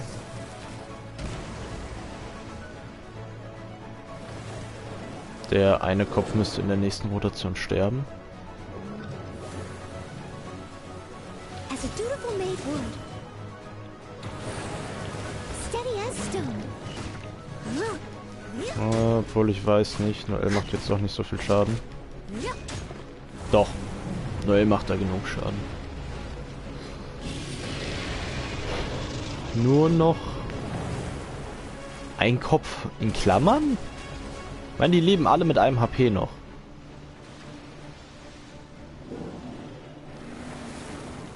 Someone needs assistance. I must leave no stone unturned. I'll catch up.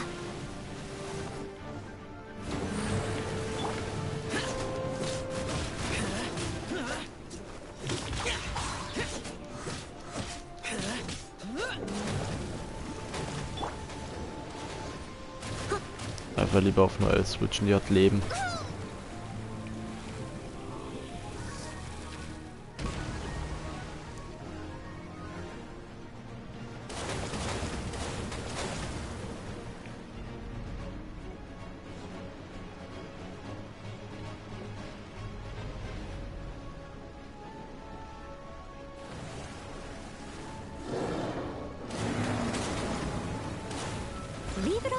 Aber schwer ist der Fight halt zum Glück absolut nicht. Oder er hat auch kein allzu nerviges System. Wenn man halt einen Bogencharakter hätte, wäre das noch sehr viel geiler. Wie bei The Wahlen.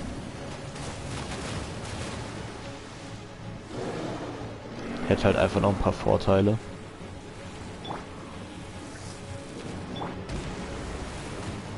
Ja, ich hab's verstanden. Ihr wollt mich in die Mitte ziehen. Jetzt kann der Kopf was machen? Fick dich! Der soll schon angreifen, damit ich was gegen machen kann. Weil sonst ist das ein bisschen schwer. Denn du kannst gehen. Du bist ein unnötiger Kopf.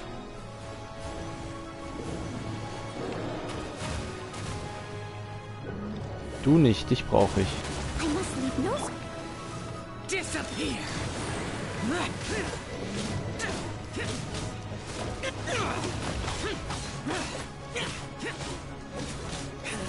Fuck.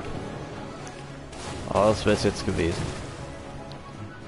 Und Noels Leben sehen echt nicht mehr so geil aus. Hier wäre ein Song Li richtig geil. Wegen dem Schild.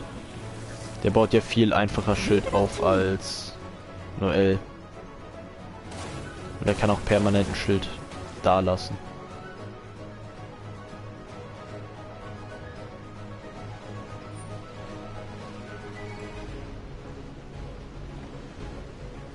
Unnötiger Kopf. Aber ich brauche genau den.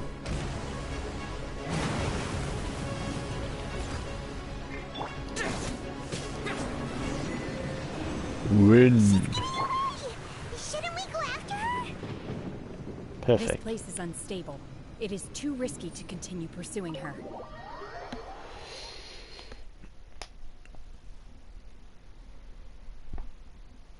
Oh. Und dann haben wir die Quest jetzt soweit fertig. Oder? Doch, das mit... Also wenn das jetzt nicht das Finale der Quest war, dann... Dann wäre traurig, weil das war schon so... Das sah nach einem guten Finale aus. I'm just a little exhausted. Otherwise, fine. I wanted to deal with it myself. I didn't expect you to follow me. Don't worry. She's not coming back anytime soon. After an injury like that, she'll likely seek refuge somewhere else. How did things go underwater? It's been dealt with. She was injured before entering the water. It didn't take too much effort to finish the job. Good. So the crisis has been safely averted. When you visit the Jade Chamber in the future, you will be afforded generous treatment. Dankeschön. Lady Ningguang, the fleet reports that the sea monster has left Guyun Stone Forest and the surrounding waters have returned to normal. Top. Thank you. How are the Millilith? Thanks to the medical supplies you prepared and Lady Keqing's command, our losses were minimal. Of course, we owe huge thanks to this young lady for her help. On behalf of the entire Millilith, thank you for your service.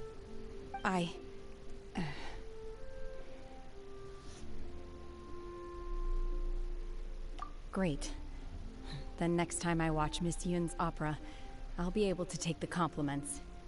I wasn't trying to be a hero, though. I just wanted to protect you. Let the soldiers recuperate, but don't let your guard down. If she returns with a vengeance, we must be prepared. Yes, ma'am. You've been monitoring us for some time now. I trust you've reached a conclusion. You wish to hear one's opinion. Well, things would have hardly gone so smoothly had it not been for Shanhe. Das stimmt. That I do not deny.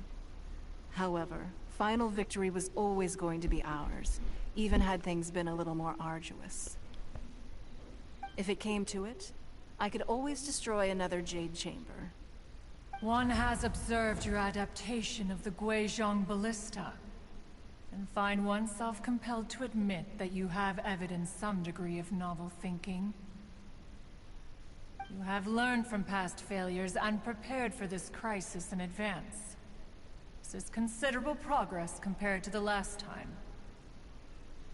Hence, on balance, one finds your performance during this trial satisfactory enough.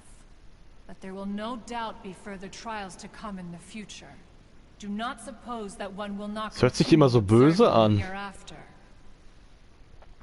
While the position of Tianjuan remains mine, I will always ensure Liyue's safety. Das ist doch gut. One saw you secretly venture out from the mountains a few years ago, and noticed the air of dejection in which you returned. Hopefully this trip to Liyue Harbor has been a different experience. Yes. I can't explain it, but I feel happier than I expected. Good. Traveler, please take good care of Shenhe. She is a dear child. In fact, one has many fond memories of Shenhe's childhood that she may be interested to hear about. There'll be no need for that. Oh.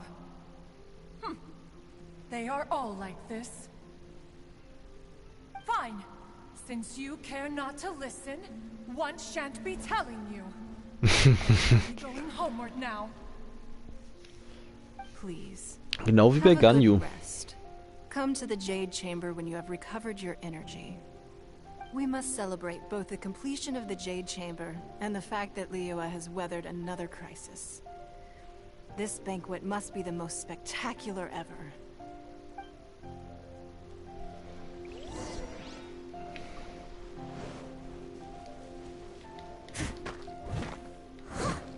Oh lol, ich weiß, welche Insel das ist.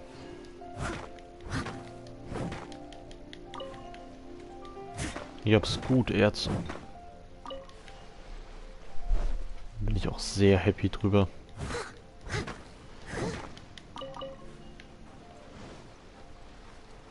Oh, hi Kitching.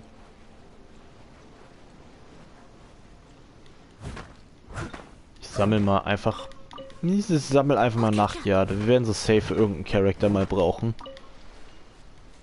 Ich glaube, er, Zhongli, würde wenn Core Lapis brauchen zum Upgraden. Aber keine Ahnung. Werde ich dann sehen. Meine ist nicht mehr allzu weit entfernt. Aber ich denke mir, das zählt als Shenhes Legendenauftrag, oder? Würde ich so durchgehen lassen, zumindest.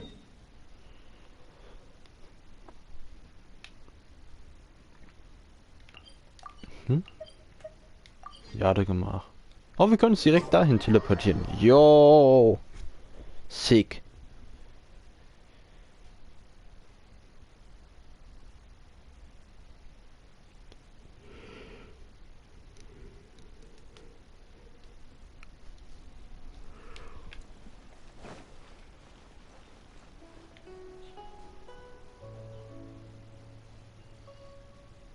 Wow!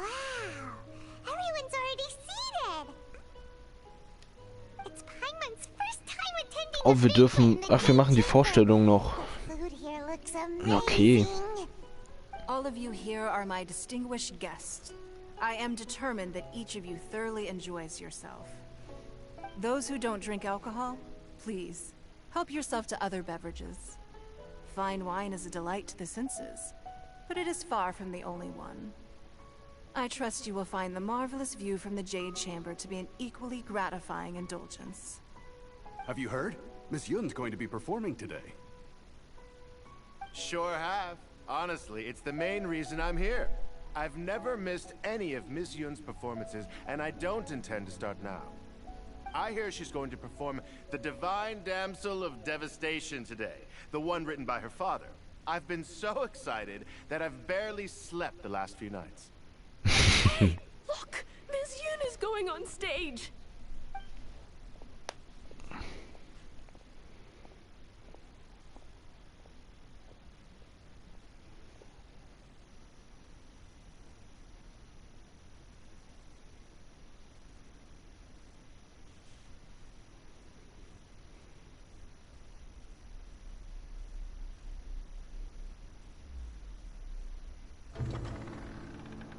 Oh yes!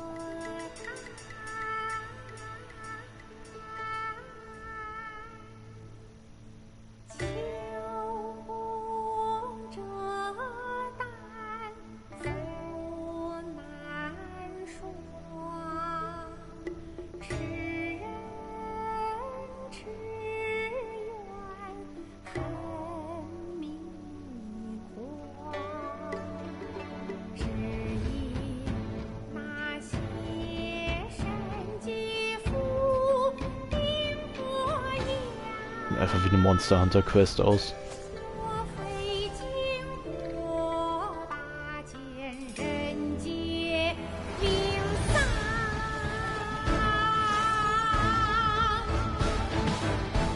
Der Song blieb weiterhin chinesisch, verstehe ich richtig, oder?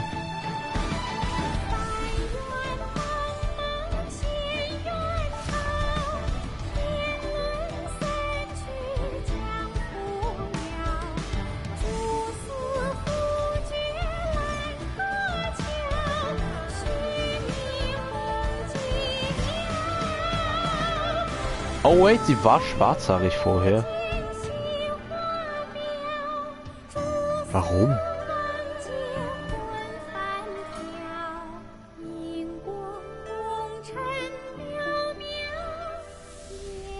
Warum hast du einfach die Ken Kaneki-Verwandlung hingelegt? 神女劈冠到这里本该接近尾声，但今日我再添一笔，唱与诸位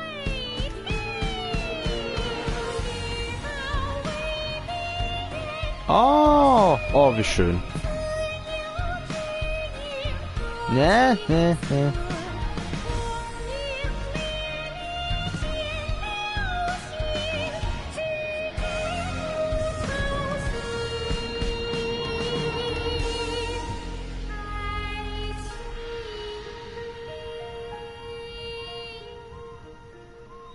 Das ist sehr cool.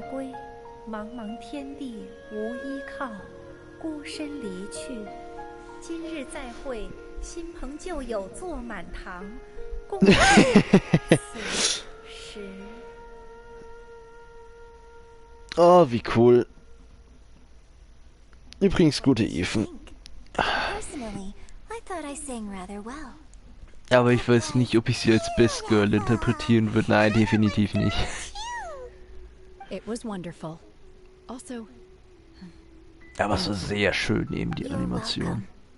Thanks to you, the divine damsel of devastation is a more nuanced. Wo das so oftmals eher nur ein Bild war, das so kurz über, also richtig animiert war es nicht unbedingt, aber ihr wisst, was ich meine. Thank you. I think I found the opportunity I needed to change. Ms. Yun, here you are. Great to see you. Huh? Hey, this young lady with the white hair looks like some kind of VIP. Yeah, that's it, like an Adeptus. Wait, you're the girl from the opera, aren't you? The divine damsel herself. And look who else we have here, the illustrious traveler. Well, I'll be. This was Was ist denn definitely mit dir los, Alter? Let me pull up a chair, all right. We'll all have a friendly chat, get better acquainted. Weiß nicht, ob ich mit ihm gerne reden würde. Alternatively, you could leave us alone. That is, if you'd prefer to finish your drink via the orifice of your own choice. Uh-oh, this feels all too familiar. Shenhe's back to her old self again. Hey, what are you doing? Calm down, Shenhe. Calm down. Oh. Du musst sie nicht töten. Noch nicht. Aber was habe ich bekommen? Falsche Flosse des... Ah, okay. Ich bin noch beim Jahr gemacht. Warte, ist die Quest jetzt zu Ende und es ist eine andere? Oder...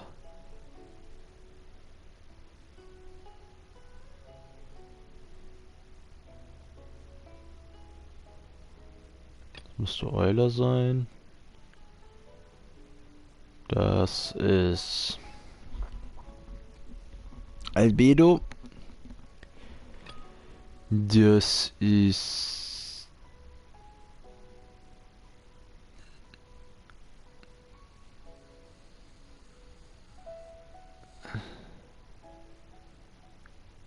Xiao. Oder Schmetterling ist Hutao.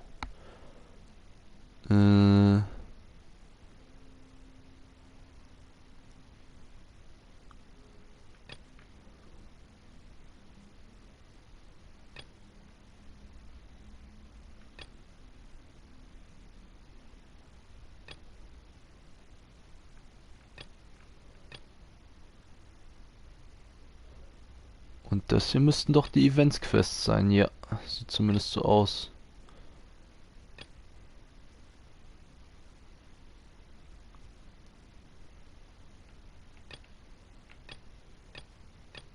Jupp.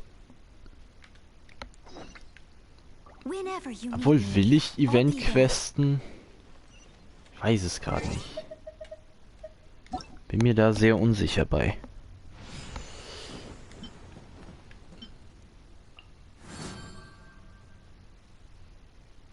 Was? Als ich helle Mondlicht...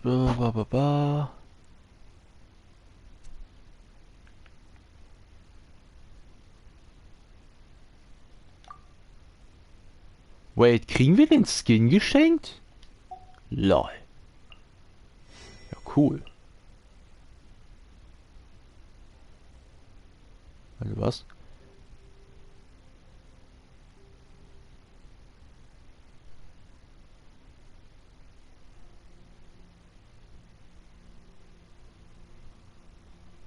Nach Abschließen von in unseren Erinnerungen sind die Sternschnuppen immer bunt verfügbar. Okay.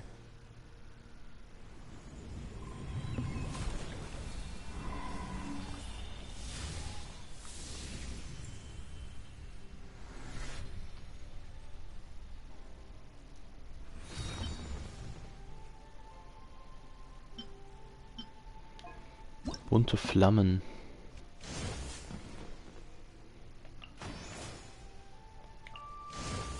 Das ist gesperrt. Das ist offen. Das ist offen. Und das gibt's dann erst in... Ah ne, in 10 Stunden.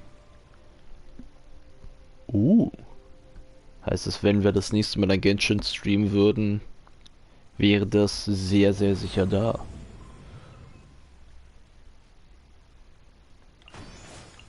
Warum ist das gesperrt? Ah, und Teil 3 gibt's auch noch nicht. Ja, dann würde ich das eh erstmal nicht machen. Leave it to me. All of it. Whatever it is. What exactly is it? I didn't quite Ich hoffe, die sind nicht allzu lang dann.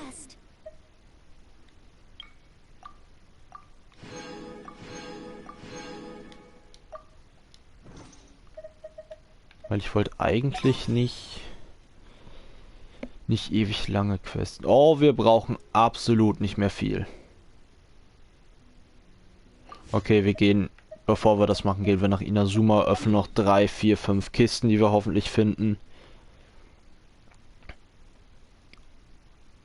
Und dann öffne ich einfach... Ich glaube, wir gucken von hier aus.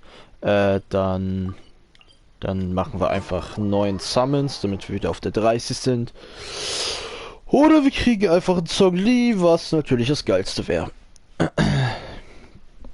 Würde ich sehr geil finden.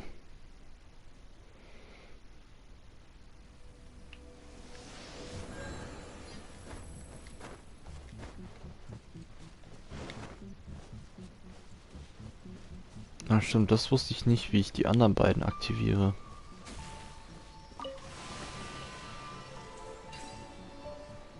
Oh, so aktiviere ich die anderen beiden.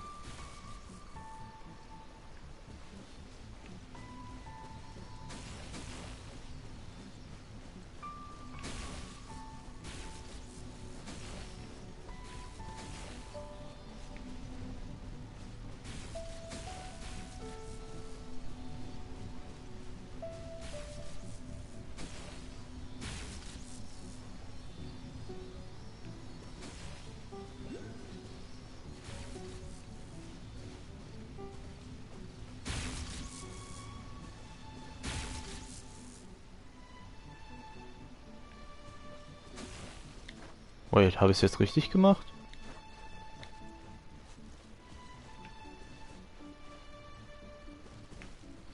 Hä? Wie ist sie zufrieden aus? Was ist das denn für eine weirde Sache?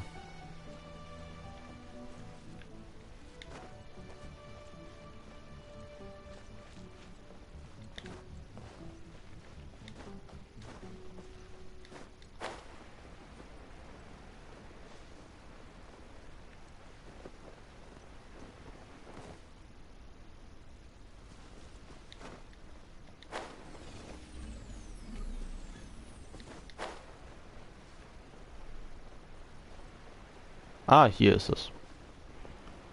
Sonst hätte ich es mir einfach markiert.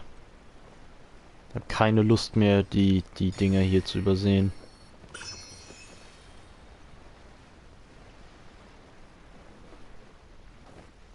Ich meine, solange wir es so machen können und so finden können, dann ja, einfach markieren. Okay, keine Ahnung, was ich mit dir machen muss. Und drüben ist was. Und da drüben auch. Da oben vielleicht auch noch.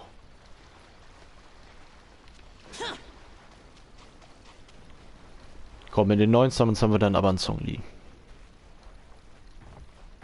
Oh, guten Tag.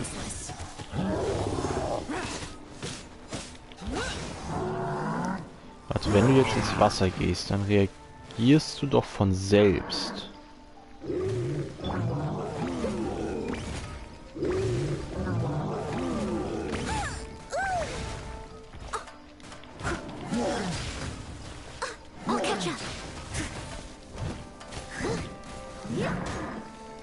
Ich finde gut, dass du von selbst reagierst.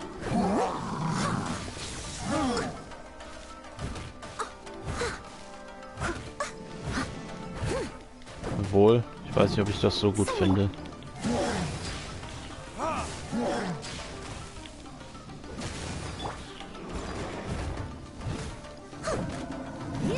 Komm, verliere schon mal dein Elektroschild. Dann kann man ein bisschen besser mit dir arbeiten.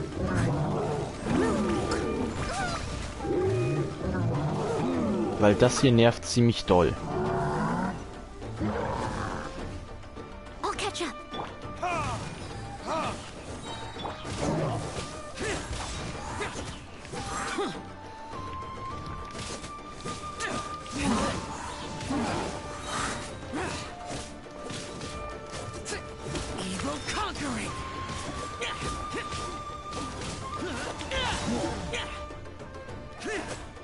Das müsste doch jetzt funktionieren einfach vom Schaden her, oder? Müsste doch jetzt einfach viel zu viel Damage machen. Hoffentlich zumindest.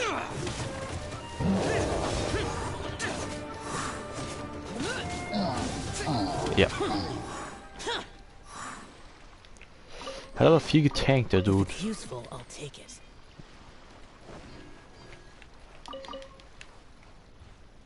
Darüber will ich unbedingt.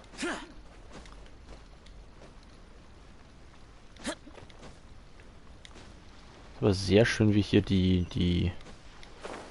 Weiß nicht, ob Seifenblasen sind wirklich. Aber halt, wie die Blasen hier durch die Luft fliegen. Hat was.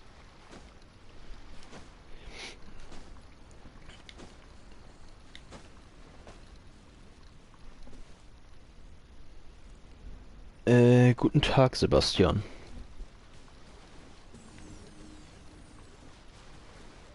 Kann ich da einfach rübergleiten? Oder muss ich das Ding benutzen?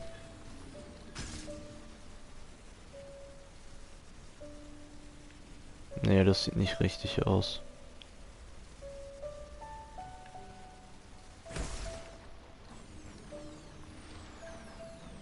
Das sah absolut nicht richtig aus. Ja, ich weiß. Keine Angst. Mir ist bewusst, dass ich dich noch nicht gesehen habe. Aber trotzdem guten Tag.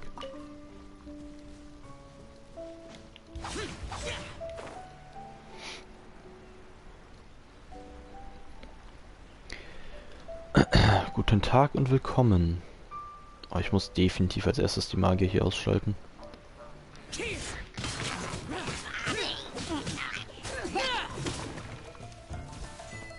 Lass mich mal an dir vorbei, genau.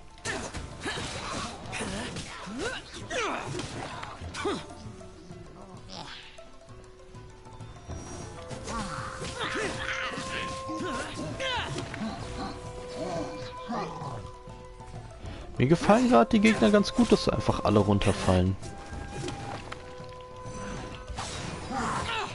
Ich wollte nicht dazu... Oh, wait. Hier gibt's einfach eine Leiter hoch. Okay. Ich habe die Fähigkeit zu schwimmen. Ich bin overpowered im Vergleich zu euch.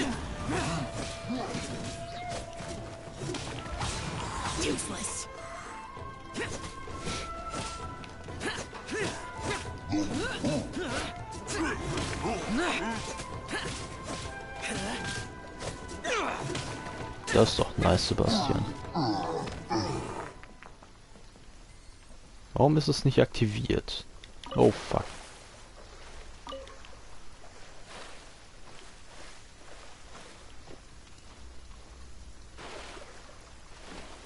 Das ist auch das erste Mal, dass ich eine Herausforderung so da sehe.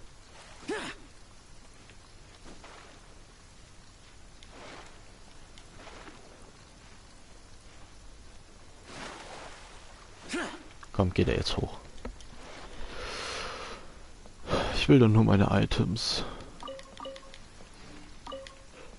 Muss ich den Dude da hinten noch erledigen? Wahrscheinlich. Ich bin Stufe 47.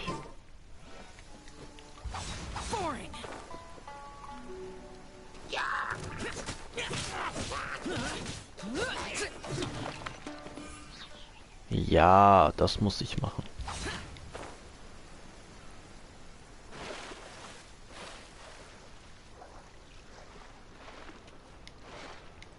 The rain stopped. If it's useful, I'll take it.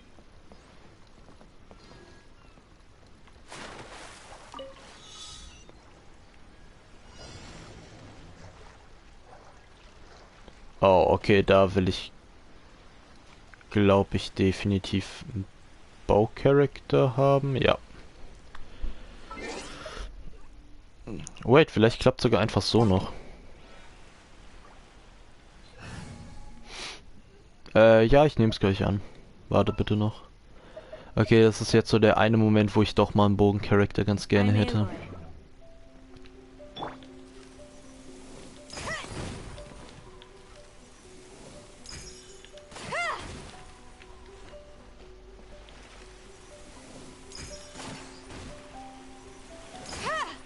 Stimmt, man muss den ja nicht aufladen, gell? Ich mach's zwar immer, aber man muss es gar nicht. War da ein Fass noch? Achso, ganz da hinten. Ne, zu hoch. Das hat gezählt. Das ist die Belohnung gewesen? Okay, das war traurig. Das war gerade einfach nur traurig.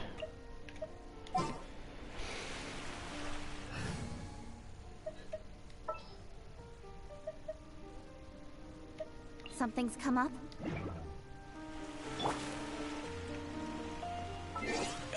Genau, hier. Ich denke mal, das bist du.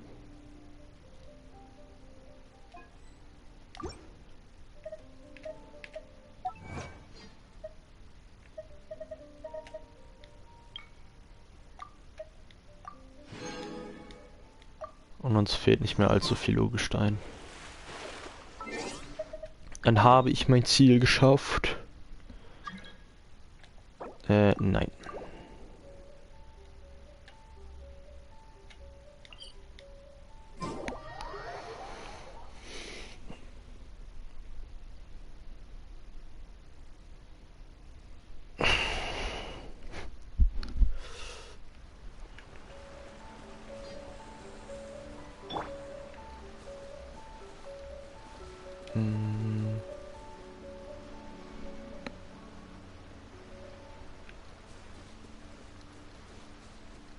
Wofür bedankst du dich?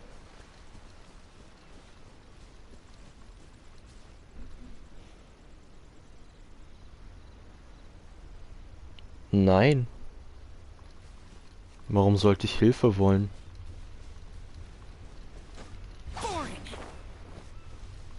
Wenn ich Hilfe möchte, frage ich danach. Aber warum sollte ich aus dem Nichts Hilfe wollen?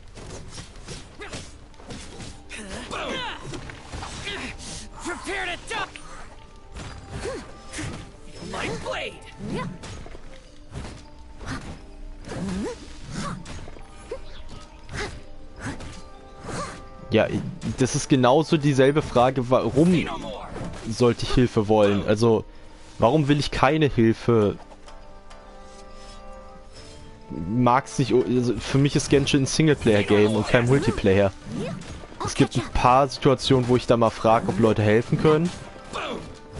Aber das kommt eigentlich nicht wirklich vor. Im Normalfall.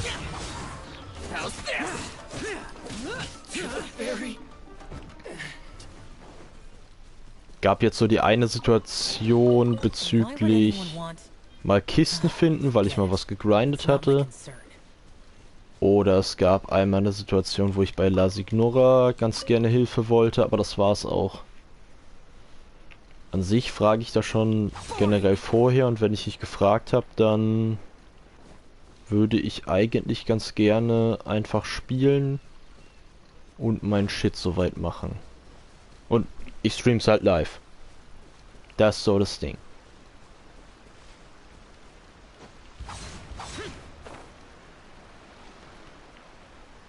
Ohne Seele.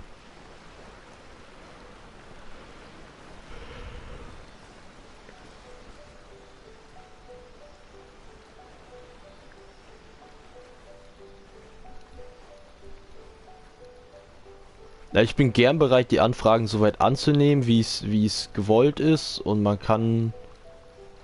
Ich bin auch gern bereit, anderen zu helfen, wenn sie es wollen, aber ich selber krieg eigentlich ungerne Hilfe. Weil ich denke mir, man kann es halt auch problemlos alles alleine machen.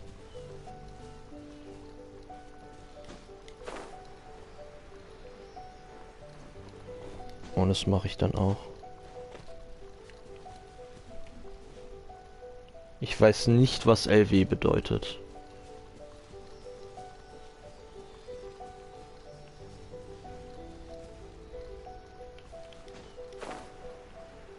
Aber ich glaube, ich weiß, wo die Seele hin will.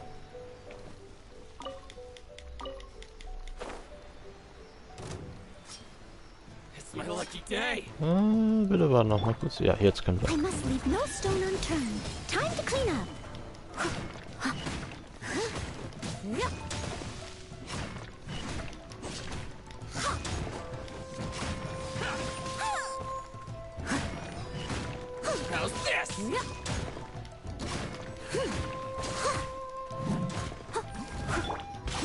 Useless.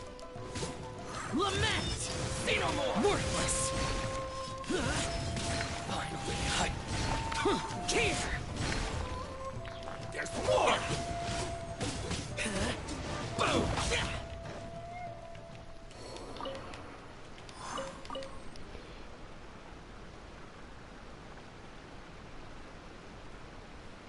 Äh, 20. Also ich denke mal, die Frage war, wie alt. Why would anyone want? Forget it. It's not my concern.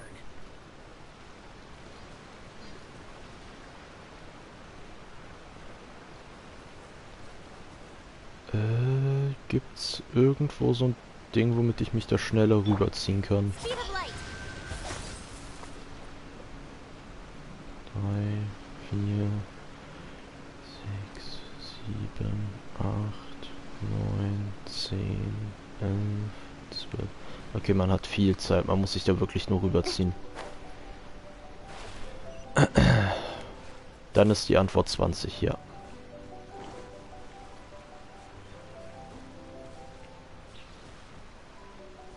Ach, da oben ist eins.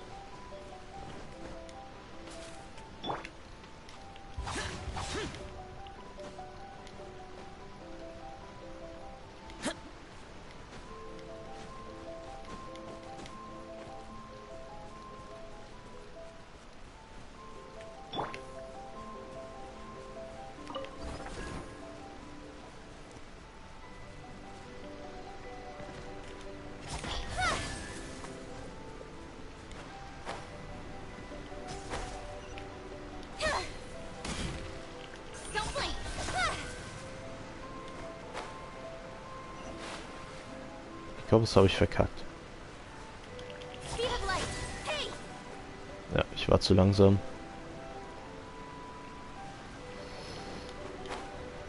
Ja, dann let's try again. Ich meine, du kannst es mögen. Ich meine, wenn du Genshin gerne mit Freunden spielst, ist das so. Ich mag es halt nicht so sehr. Oder... Ja, also wenn ich halt mit Freunden spiele, ist es meist so, dass wir einzeln voneinander spielen und alle ihr Ding halt machen. Halt so. Und wir reden dann währenddessen einfach nur. So unser Ding. Ja, dann ist es so.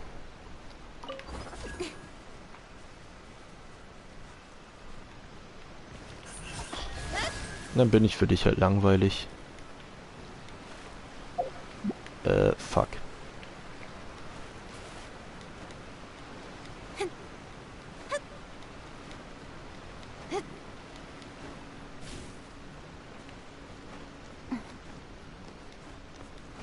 Da kann ich nicht wirklich was dran ändern.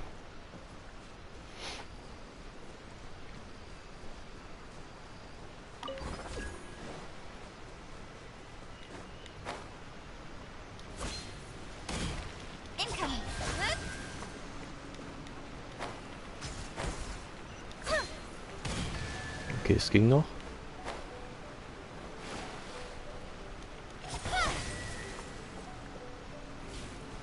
Nee, war zu langsam. Nee, war's nicht. Hä?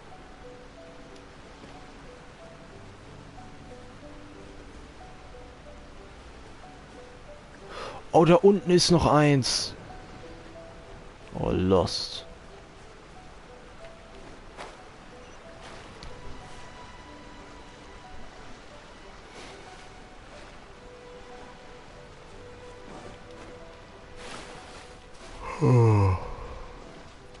Okay, klappt das, wenn ich das hole, darüber, dann runter und dann... Ich hoffe.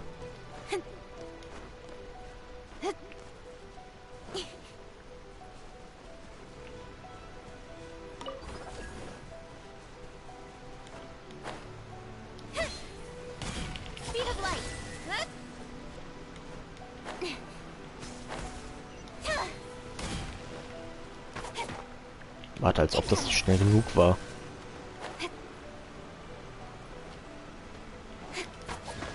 War das wenigstens schnell genug? Ja, das wird nicht schnell genug sein. Oh, fuck.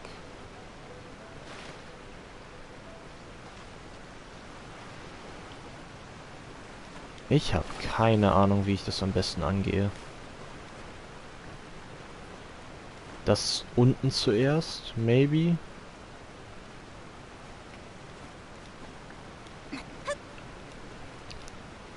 Maybe das unten zuerst.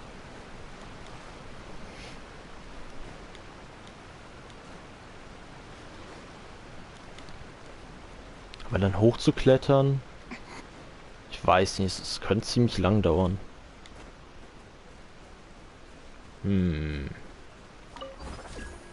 Testen wir mal.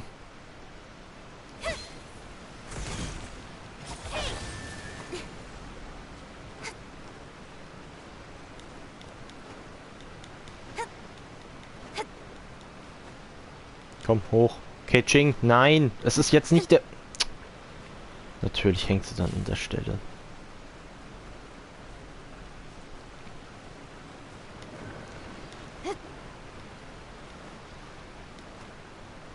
Okay, muss ich hier über die Ecke so drüber.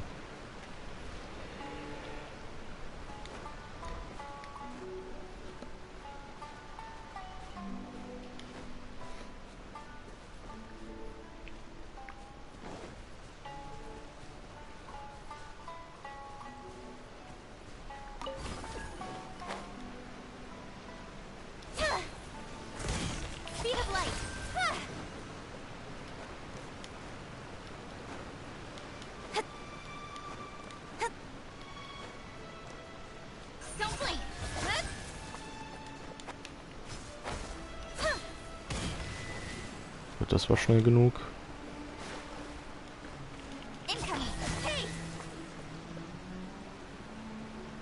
Sorry, schneller kriege ich das nicht hin. Okay, keine Ahnung. Habe ich nur meine Zeit gewastet jetzt.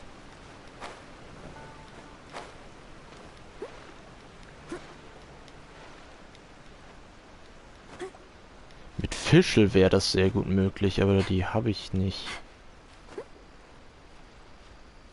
Ich habe keinen Blitzbogen.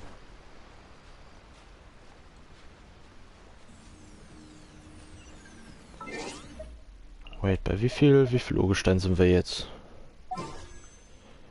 2 fehlen noch. Nur noch 2.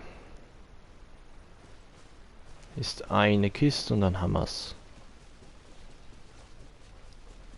Haben wir definitiv schon mal den neuen Puls. Das ist so das Wichtigste, was ich heute erreichen wollte. Und dann fangen wir, glaube ich, einfach ein bisschen die Event-Quest an. Ja. Mein früher oder später muss ich sie machen. Oder muss ich nicht? Wäre aber besser.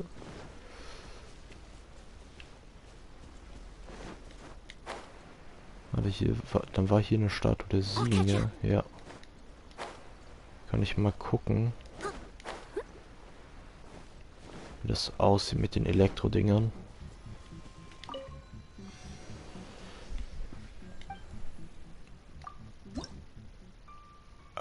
Ich habe 2. Okay, ich habe absolut nicht genug.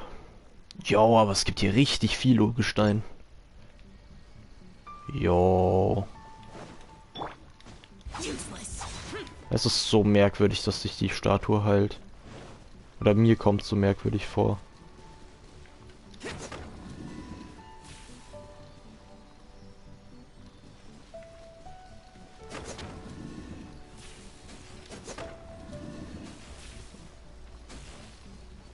Wait, was will das Spiel von mir?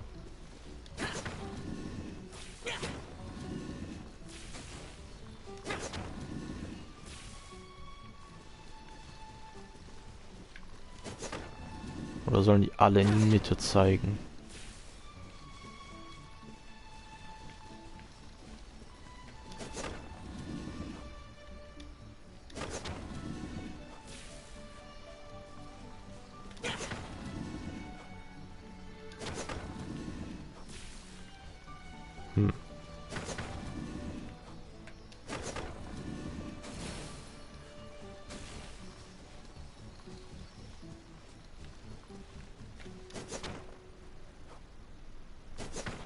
Ne, es war schon richtig. Sollen alle in die Mitte zeigen, nur was bringt mir das?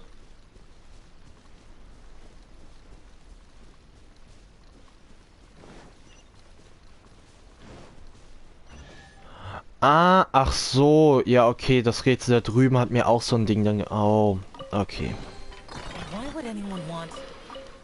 Okay, ich hab's verstanden gehabt. Dann müssten wir jetzt... Ich gucke vorsichtshalber nach, ob das 5 Summons sind, aber es müssten eigentlich 5 Summons sein. Yep. Nice. Dann machen wir jetzt die 9. Komm. Schade. Das Ding ist, sobald es Gold ist, ist es halt 100%ig Zhongli.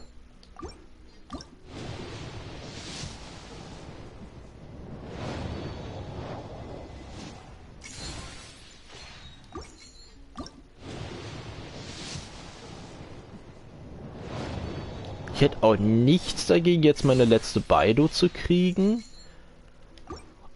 Oder Yan Fei oder Noel noch. Den Wasserschwert-Duden möchte ich eigentlich nicht unbedingt. Habe ich nicht so Lust drauf. Nummer 5.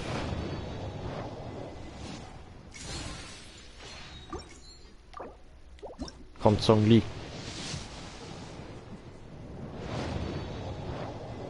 Ich verstehe wirklich nicht, warum so viele Leute gerne Einzelsummons machen. Das fickt doch die Psyche.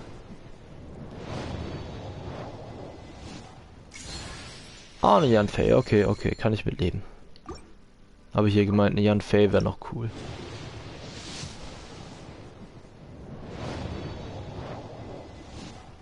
Und jetzt der letzte, 30. Der ist Zungli. Come on. Das wär's jetzt.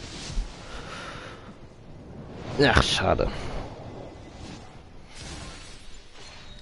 Okay, aber jetzt sind wir wieder bei einer geraden Zahl mit 30. Dann können wir nächste Woche definitiv wie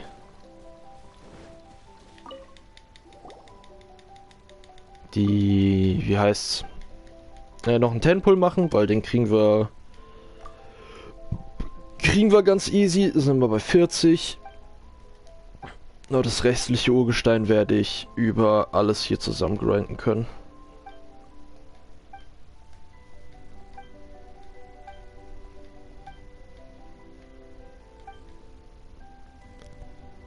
Dann könnte es aber passieren, dass ich vielleicht ein paar Tage in Folge streamen in Klammern müsste, um besser an Urgestein zu kommen.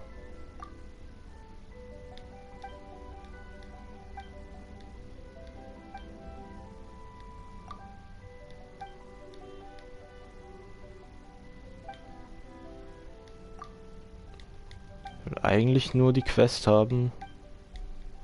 Bitte.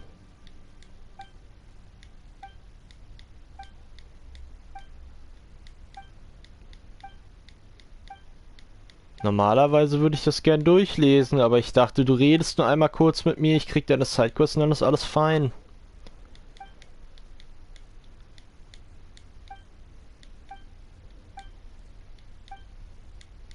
Ja, ja.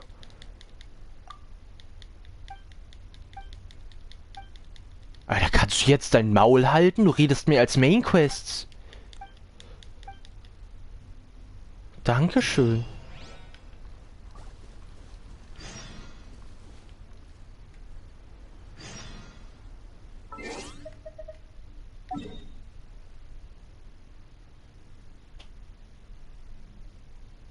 Dann ist theoretisch hier die Event-Quest da, aber wir brauchen definitiv für Xiao noch eine... Definitiv, egal was passiert, werden wir noch eine Anemo-Hypothese brauchen. Denke ich. Ich bezweifle, dass wir so ohne weiteres an die Goldenen kommen. Und was fehlt denn noch für Xiao?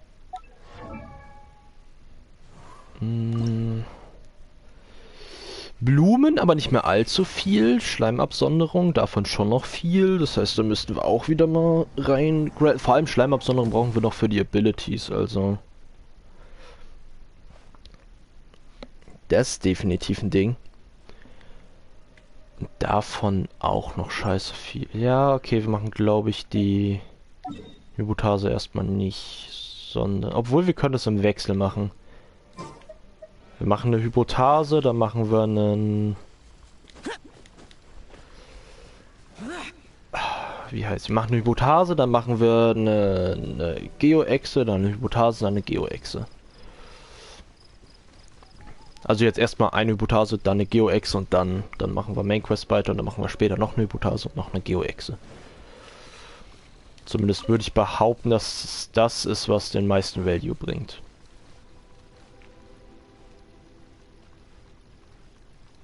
Zumindest wenn wir Xiao leveln wollen, weil für Noel haben wir ja alles. Obwohl, haben wir alles für Noel? Doch. Doch. Ja, sonst hätte ich ja noch nicht angefangen für Xiao den ganzen Shit zu sammeln.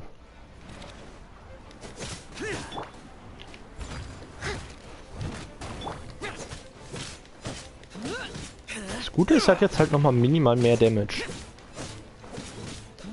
Und minimal höhere Crit-Chance.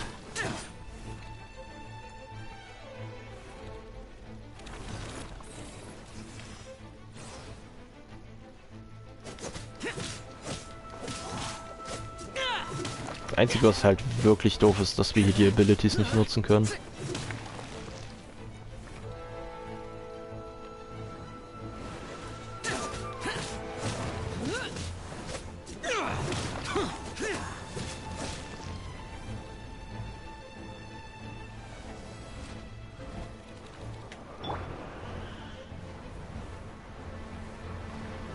Leave it all to me.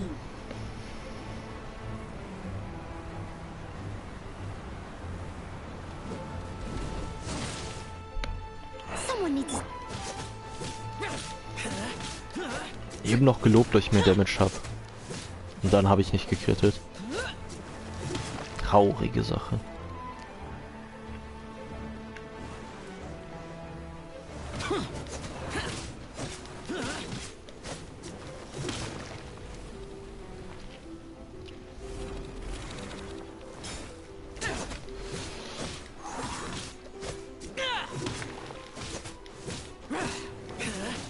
Kaum ist nicht mehr viel Damage.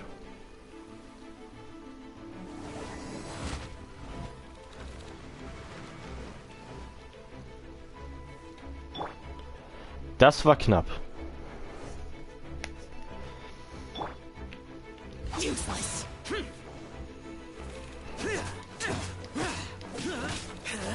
Aber woher wissen eigentlich Chongyun und Ningguang, dass sie verwandt sind? Weil eigentlich Chongyun und Ningguang, genau. Shenhe meine ich. Chongyun und Shenhe. Wie war Ningguang?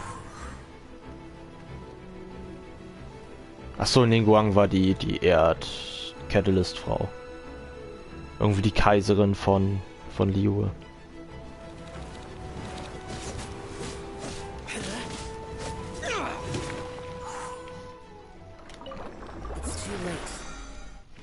Dass Chongyun und Shenhe verwandt sind, so rum.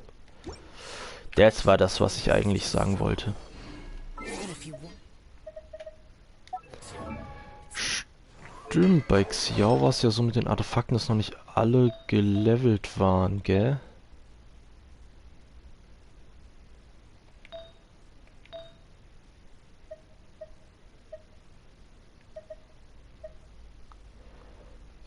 Angriff, kritische Treffer.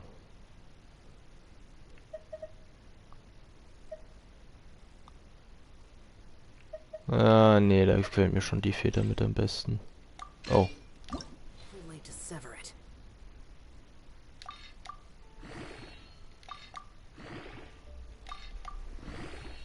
Kein Bock, dass mein Inventar irgendwann überfüllt ist.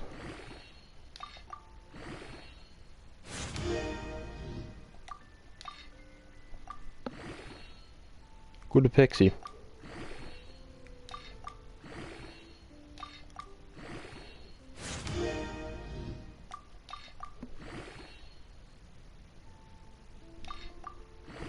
Das ist doch schön zu hören.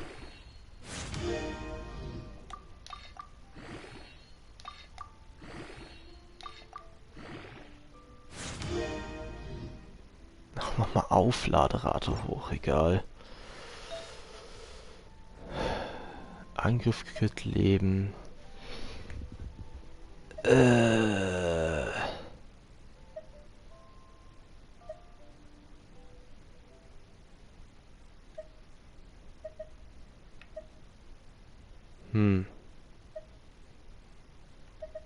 Das ist Substat-mäßig cool.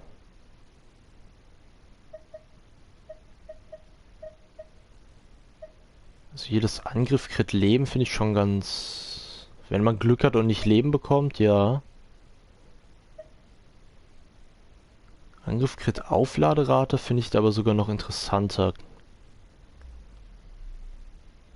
Nehmen wir den. Ich weiß, was gerade auf Epic ist. Hatte mir Pexi letzte Woche, glaube ich, gesagt, dass das dann die Woche kommt. Und Hype hier.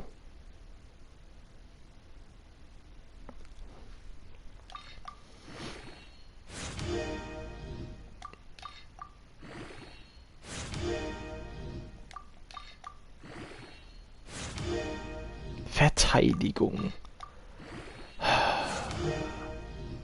Ja, Verteidigung ist so lang gut, wie es nicht irgendeinen Scheiß macht. Und nicht aufgewertet wird. Okay, Crit Rate, ja. Auf 4 Sterne Dinger machen. Also ich bin halt definitiv an dem Punkt, an dem, wenn 5 Sterne Artefakte Ja. Nehmen wir die 4-Stern-Dinger mit.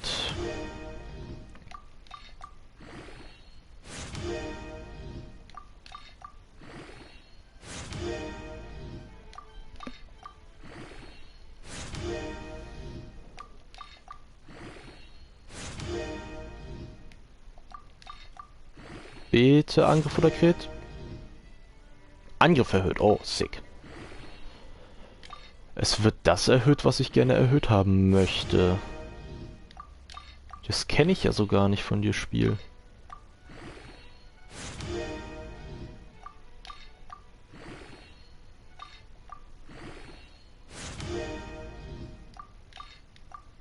Und jetzt ganz viel RNG. Angriff oder Crit-Chance? Bitte nochmal. Nochmal Angriff, geil. Da hatte ich mal Glück. Wie viel Schaden habe ich jetzt? Oh, 2k. Ein Drittel Crit-Chance. Ja. 2 Drittel, Entschuldigung. 2 Drittel Crit-Chance, ja, hört sich schon ganz nice an.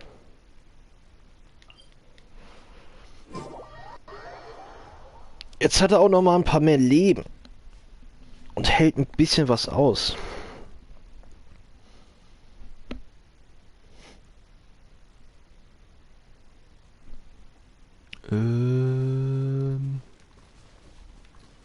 Warte, ich muss trotzdem in den Süden, gell?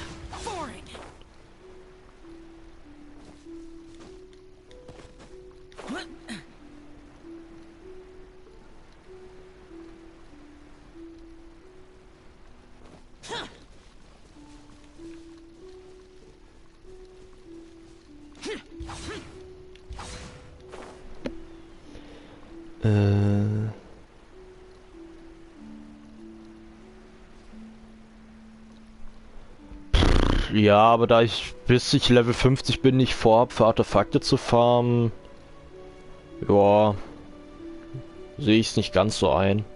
Da jetzt immer was anderes als Gladiator zu machen. Da finde ich Gladiator ist halt einfach funktioniert, ist grundsolide und dann ab Level 50 gucke ich mir an, was man so cool alles an Artefakt-Sets haben kann und was die Boni sind und dann bin ich bereit, da ein bisschen mehr einzugehen. Aber fürs Erste bleibt's Gladiator bei allem.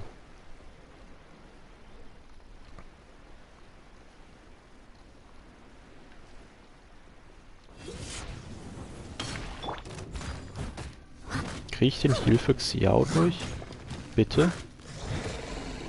1, 2 Mal.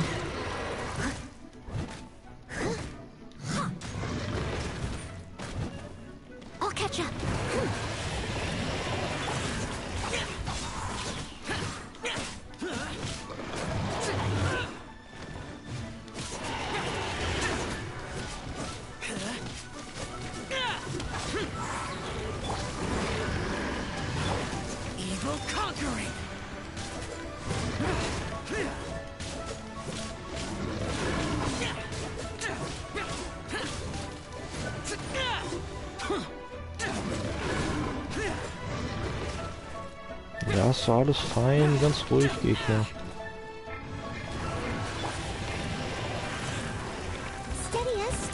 Oh fuck, das war dumm. Nee, war's nicht. Ich hab Glück.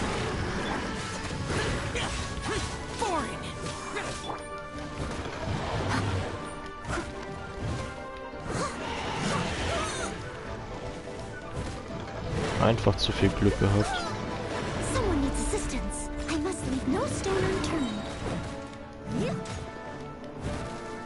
Mal gucken, ob ich das Glück beibehalte.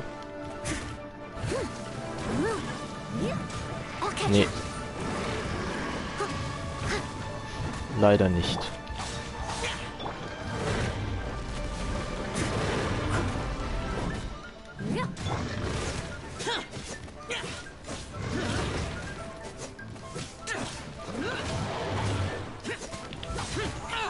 Na, schade, ich hab gehofft, ich komme damit weg.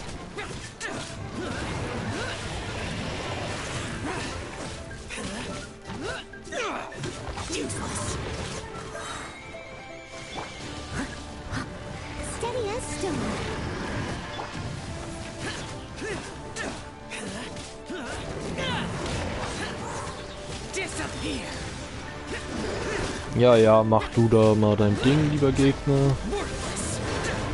Und ich klatsch dir auf die Fresse.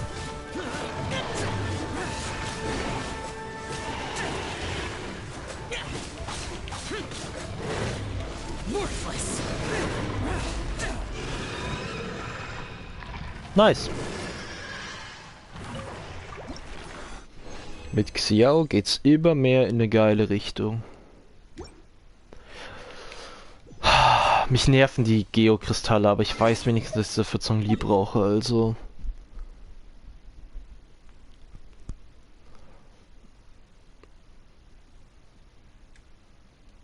Das ist so der eine Vorteil.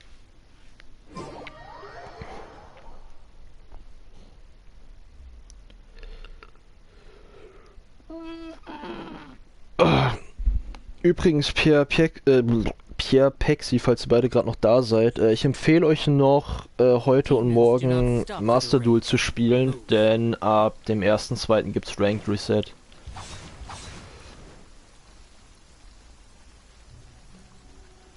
Dann könnt ihr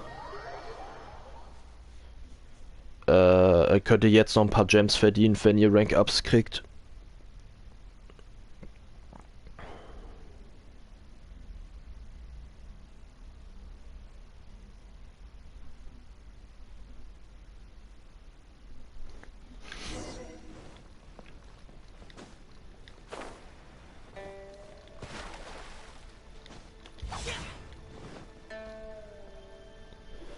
Yo, Event-Quest und so. A great many things are still unaccounted for. The new Jade Chamber is missing many of the contents held by its predecessor. All the literature, furniture, and ornaments I had collected followed the original Jade Chamber to its watery grave. Most of it was destroyed in the process, and the small handful of items that survived intact are strewn across the water's surface. Reclaiming them is taxing work. It takes someone with sturdy sea legs to handle this job. But even then, I just can't tell whether Beidou will be able to fish out everything herself. Wait, so you made Beidou go and fish your stuff out of the sea for you? To claim that I made her do anything would be imprecise. We reached a mutually beneficial agreement, as is always the case in our dealings. Payment is one aspect of it, but I also compensate her in other ways. Let's just say it's a little complicated. Anyway, Beidou is currently in the Guyan Stone Forest area. If you're interested, go pay her a visit. You may be just the help she needs. Solange ich mein Urgestein krieg's mir ist egal.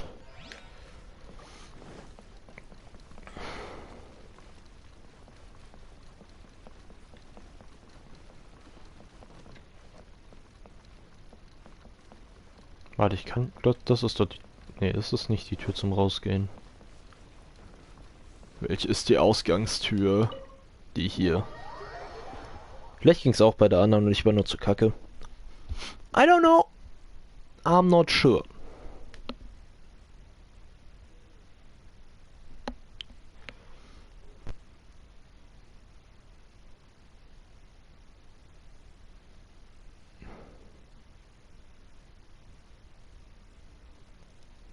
Stop for the raid.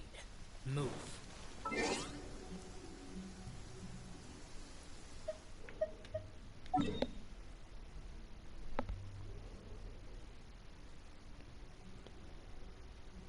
Hier ist ein Weltauftrag.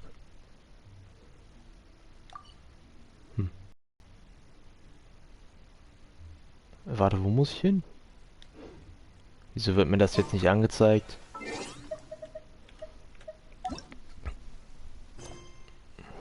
Ach so, ja, natürlich.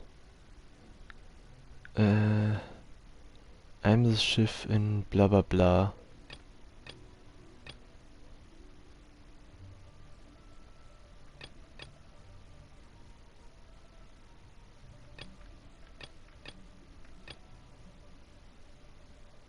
Alter.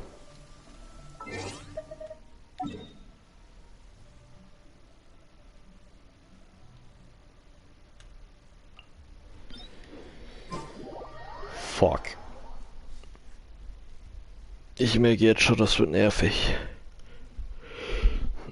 Obwohl, wenn sie mir alle nur irgendwie sagen Hallo und Tschüss, dann ist okay.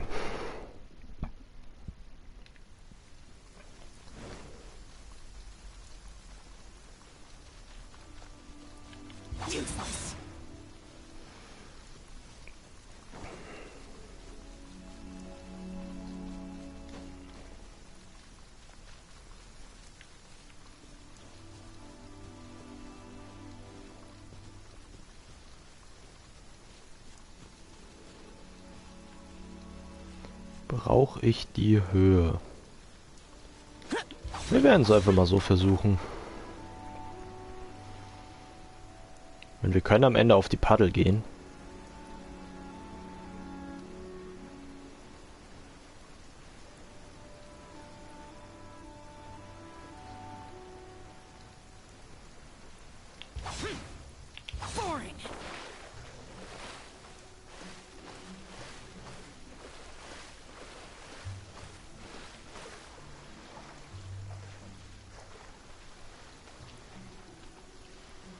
Perfekt.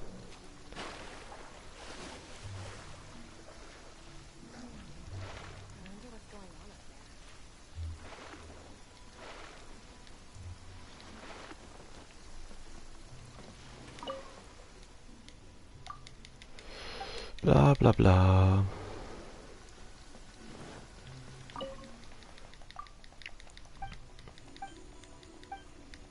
Bitte sag nicht, ich muss wirklich am Ende noch irgendjemandem helfen. Na, fuck it.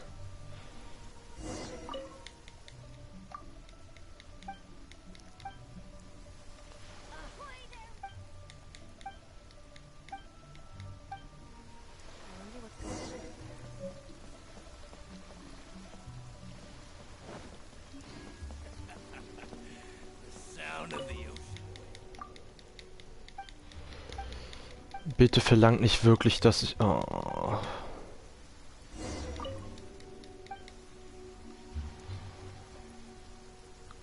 Oh, irgendwas davon. Ja, dann hier. Dann habe ich um Längen am meisten.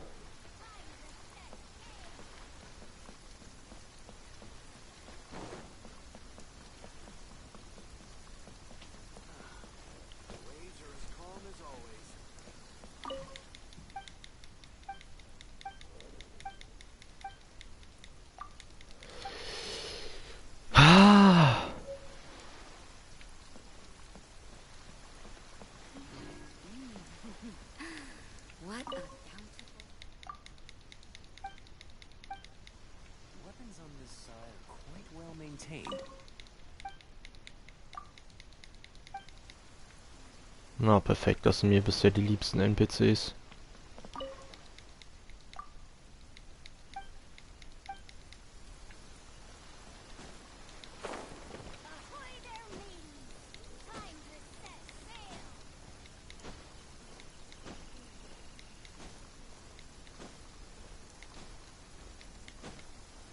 Wie hoch ist das?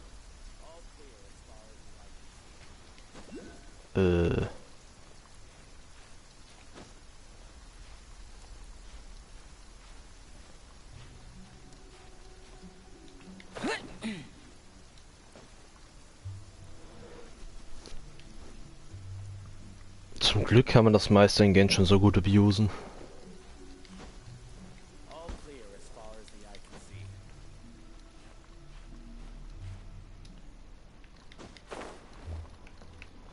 Nein.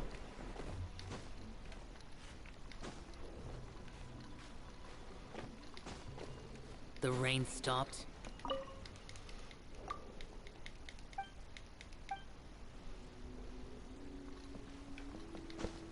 Wem muss ich den Brief geben?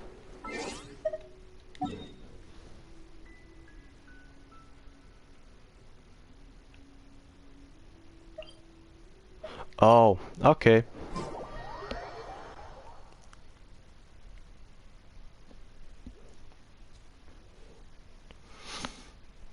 Übrigens, Pexi Julian hat sich jetzt für ein Deck entschieden, das er spielt. Er geht jetzt auf ein Pendel, Odd Eyes, Buntäugig Deck.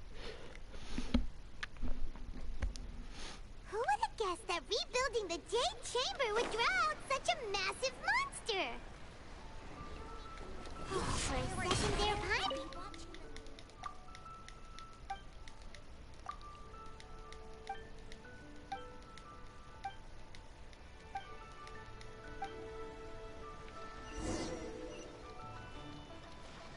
Oh, but it's all over now. Who knows if the Gib du mir noch deine Sidequest.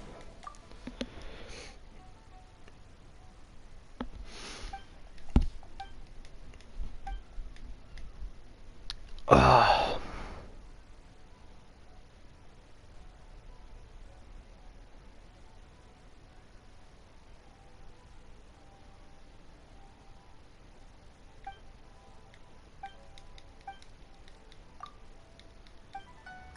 Das muss... Der hat eine weiße Quaste. Das muss jeder für sich entscheiden, wie man das interpretiert. Ich finde es nicht so schlimm. Weil wenn es ihm Spaß macht, Pendel zu spielen, soll er es machen. Ich weiß nur, dass es mir nicht allzu viel Spaß macht. Dafür finde ich Link interessanter.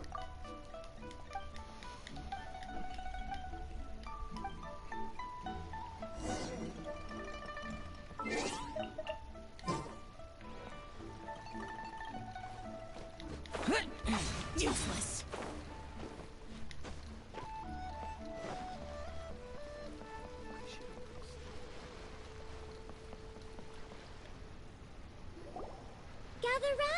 Gather round. If you're passing by, don't pass this up. Introducing the amazing Ich will eigentlich nur gucken, was du machst, aber es ist scheinbar ein Teil der Event-Quest. Ooh, Paimon's never heard of this one before. You two look like you're out to have some fun. Care to check out the Shadow Lantern, my latest invention, made to amaze and amuse? It's very simple. All you have to do is rotate the objects inside the Shadow Lantern. Get all the shadows to merge in a certain way, and the most incredible images will be revealed before your very eyes. Intrigued? You should try it out for yourself. It's set up right here. Please, peruse and use at your leisure. I hope the Shadow Lantern shows you something truly spectacular.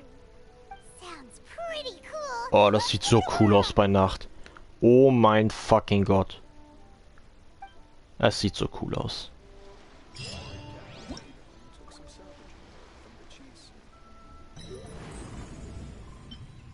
Aber warte, was? Das war Teil 1?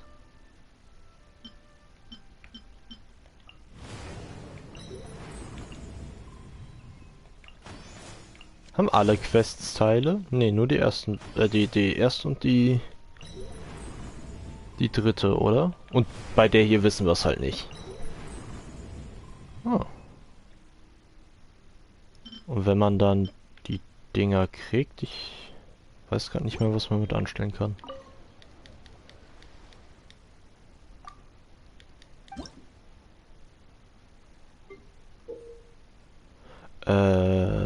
Du kannst die Komponenten der Schattenlaterne, Herausforderung wunderschöne Schatten so einstellen, dass ihre Schattenkombination ein vollständiges Bild ergeben. Wenn du die Schattenlaterne mit einem Gamepad steuerst, im linken Joystick. Okay. Wenn sich die Form des Schattens dem richtigen Ergebnis nähert, erhöht sich entsprechend der Fortschritt beim Lösen des Rätsels. Sobald der Fortschritt beim Lösen des Rätsels 100% erreicht, ist das Laternenrätsel erfolgreich abgeschlossen. Hört sich auch gut an.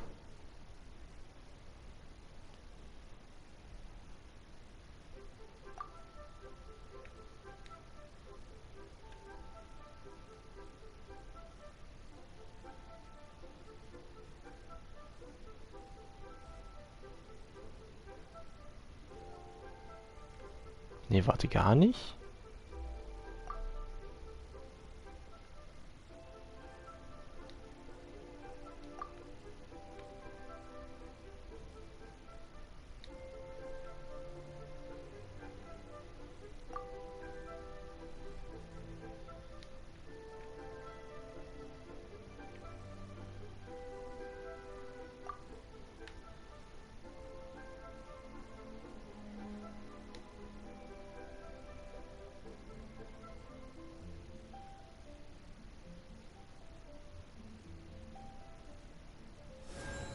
So.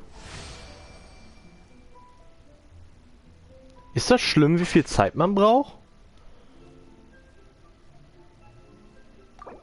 Warte. Ja, ich will das Rätsel aufgeben.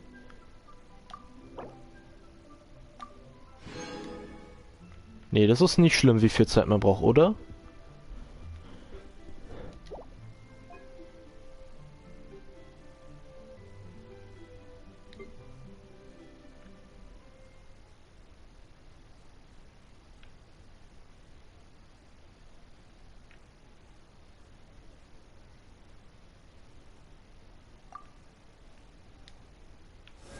So. Ein Schiff. Ah, cool.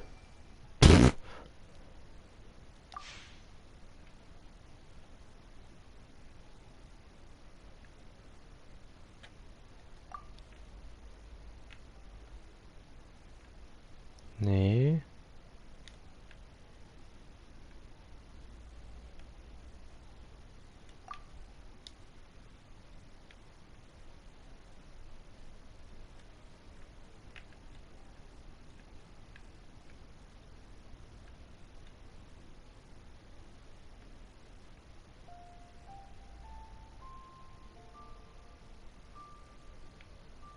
Was soll das denn wenn werden?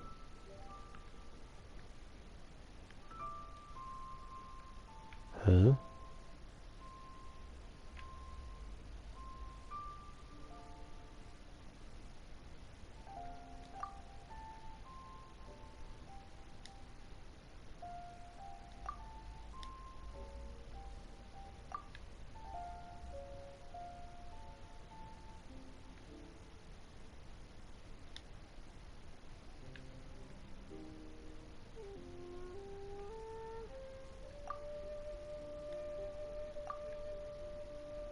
So rumdrehen?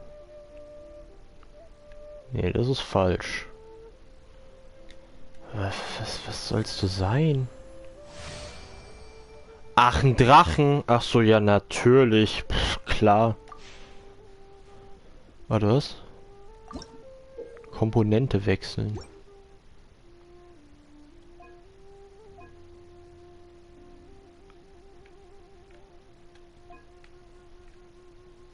Auf was?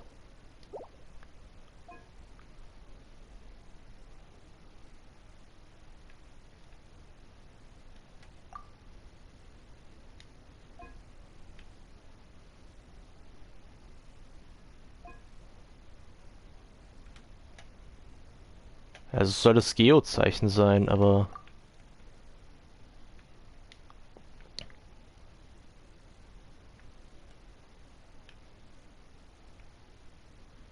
Hä? Willst mir... Game, du willst mir nicht erzählen, dass das nicht das Geozeichen am Ende sein soll.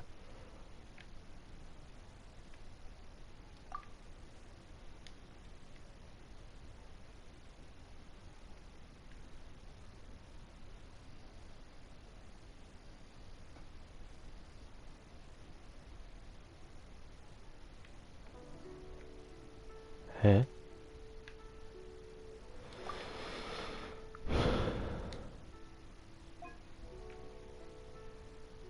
Ich mach das jetzt mal so zur Seite.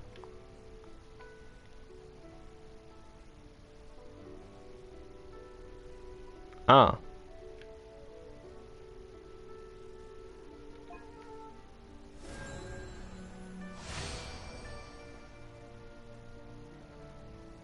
Okay, vielleicht sollte es nicht das Geozeichen sein.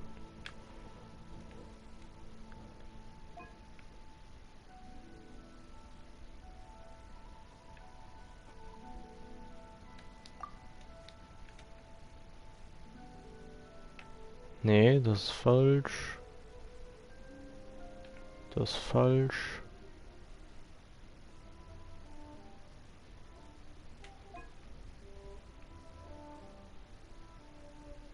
Ah, okay, warte mal, so. Dann die Komponente 2 richtig.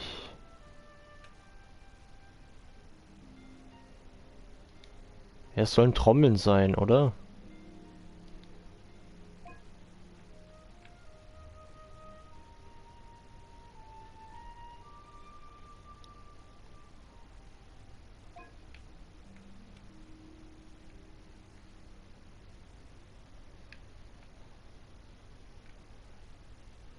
Nee, das soll eine Waage sein.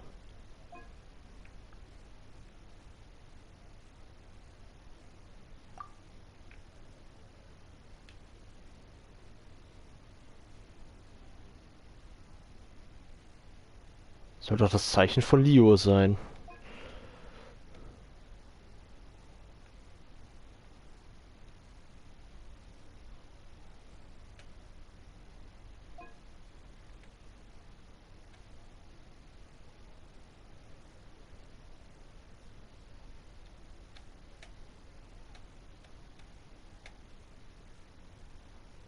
Hä?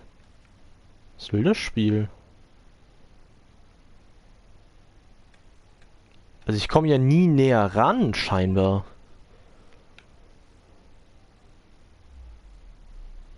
Das ist der Hinweis. Ja, die Waage. Ach, wirklich. Muss ich es umdrehen?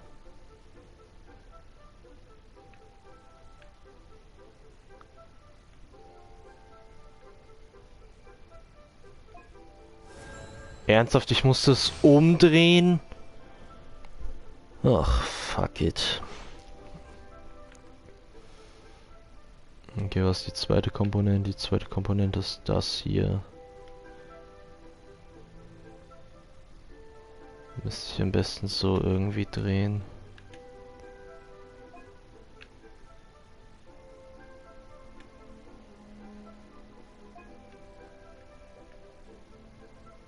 Oder so rum. Ja, so rum eher.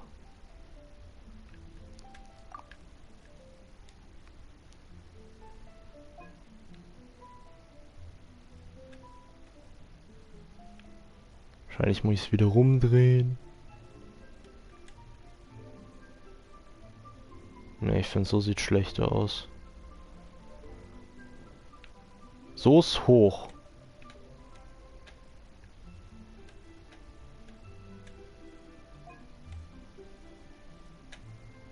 Ah, ja. Warte, was war das? Mora. Ah!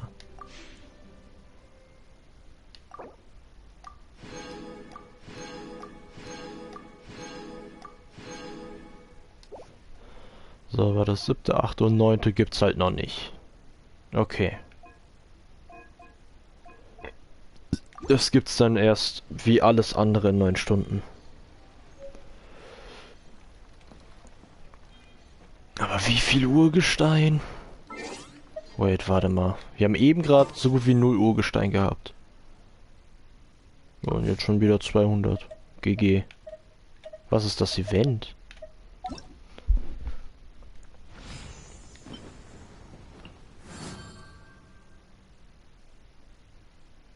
Wohlstand-Talismane. Das hier habe ich noch nicht verstanden.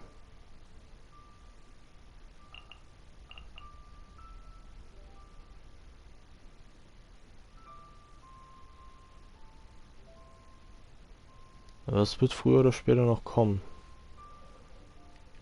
Aktionshändler. Ah. Ab hier gibt's dann die Krone. Was gibt's? Was sind das hier für Dinge? Mit dem Luftballon, ja, das ist nicht so interessant. Das sind nur... ja, die Krone ist das einzig Interessante.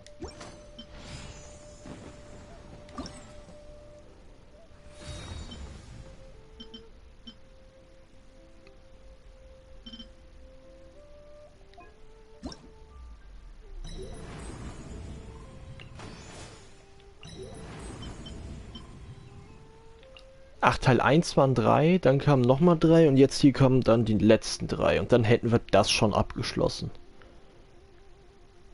Ja, perfekt, dann ist das easy as fuck. Die beiden sind das Problem. Aber ich muss nochmal kurz auf Toilette. Deswegen machen wir... Oh, da hinten ist Ixiao. Machen wir nochmal eine kurze Pause. Bin gleich wieder da.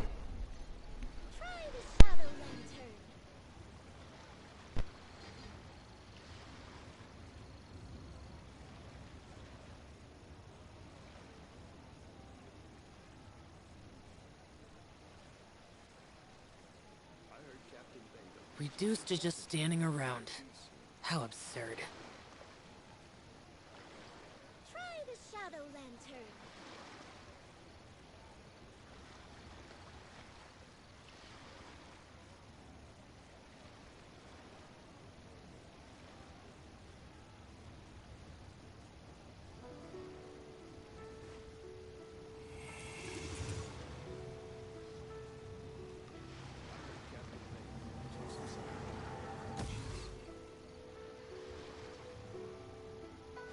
Try the shadow lantern.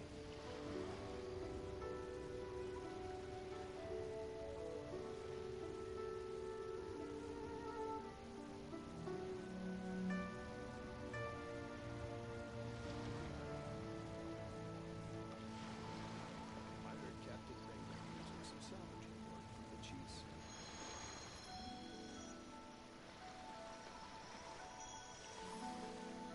Try the shadow lantern.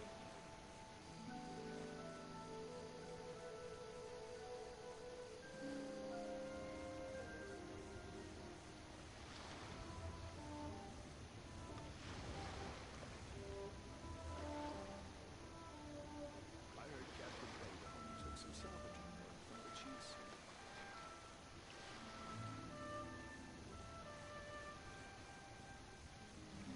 Try the shadow lantern.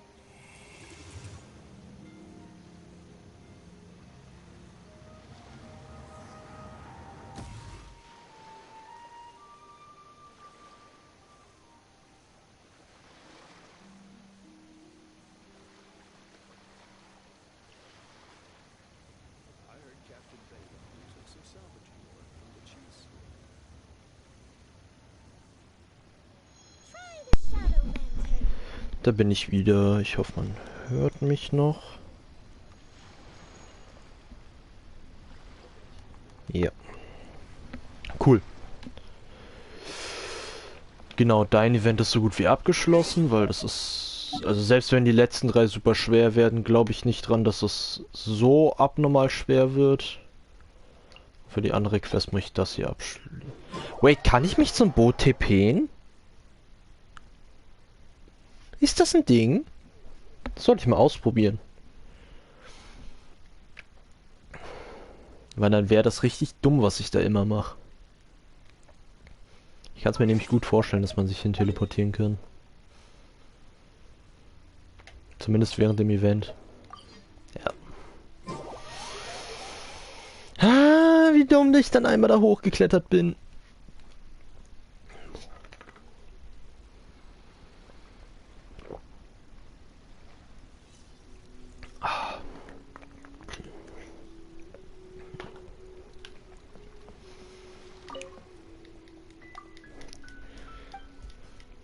Ja, ach, easy.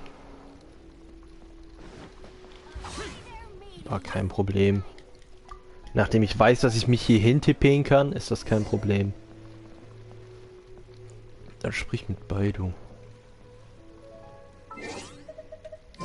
Hä?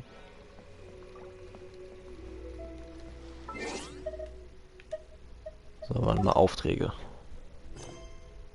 Genau, jetzt kann ich den Auftrag natürlich nicht abschließen, weil ich jetzt den hier machen muss. Fuck, welcher war das? Lieber mal in die Aktion gehen, bevor ich jetzt den falschen auswähle. Aber das Event ist super cool. Kann ich hier schon alles machen, ist so meine Frage.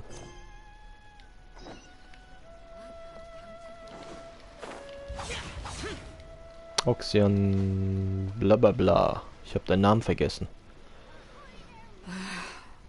Ningguang, you're really trying my patience. I'm sorry, but if the Jade Chamber smashed into smithereens when it hit the sea, then so did everything inside it. Just because I know the ocean doesn't mean I have the power.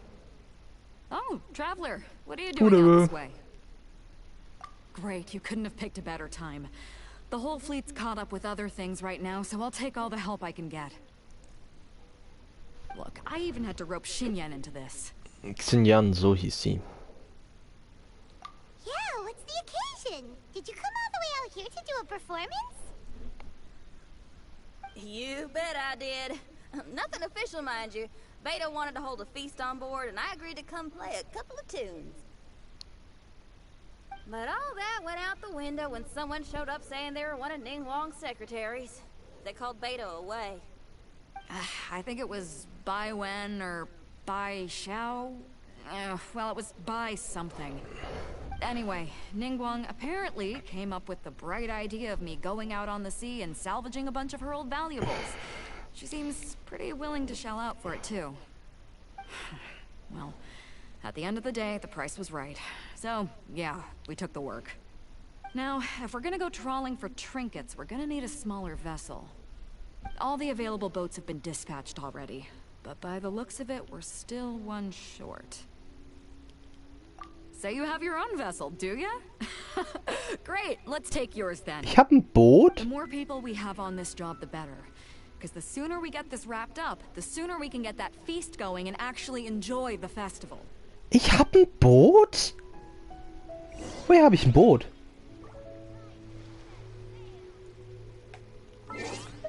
Ich bin verwirrt.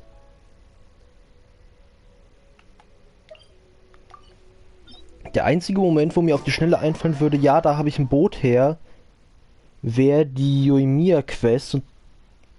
Aber das Boot hat der Dude benutzt. Ich bin so verwirrt.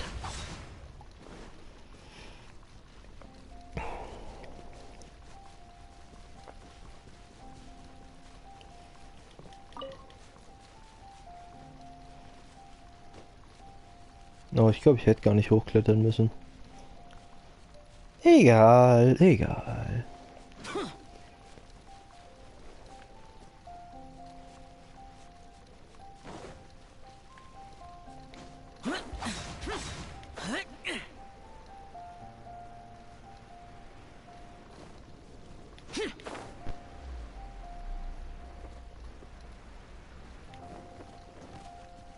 Oh.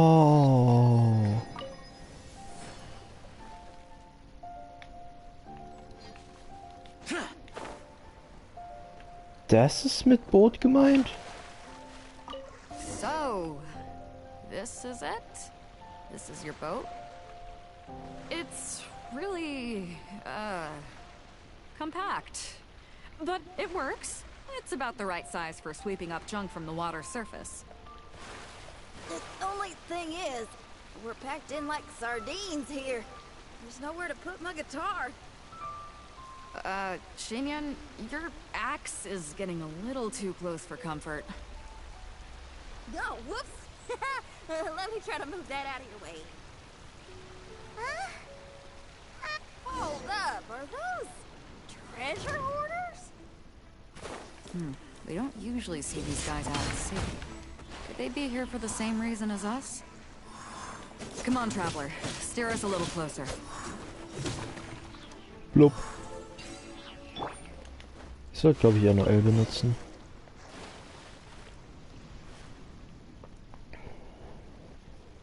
Huh? Why are they headed back to shore? To reconvene with their posse, I'll bet.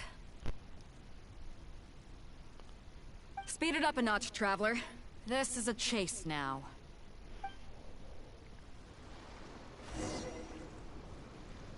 Okay, mache ich.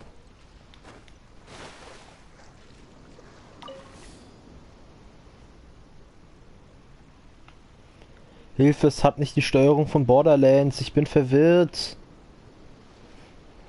Ich kann doch nur noch Borderlands. Bergen von auf den Gewässern in der Nähe der Guyun-Türme treiben viele Sammelstücke, die bei dem Einsturz des Erdingmaß ins Wasser gefallen sind. Fahre den Wellenreiter zu den angegebenen Gebieten und besiege alle Gegner, um die verlorene Sammlung zurückzugewinnen. Außerdem wurden einige Sammelstücke bereits von den Schatzräubern geborgen und liegen jetzt in ihren Lagern. Dringe in das Lager der Schatzräuber ein und besiege sie, um die Kostbarkeiten des Jadegemachs zurückzuholen. Die Elite-Schatzräuber im Lager können ihre eigene Kampfmoral stärken und dadurch ihre Verteidigung erhöhen. Sammel die Unterwerfungsknaller in der Knallerkiste der Lager ein und wirf sie nach Gegnern. Die Knaller der Knallerkiste... Nee.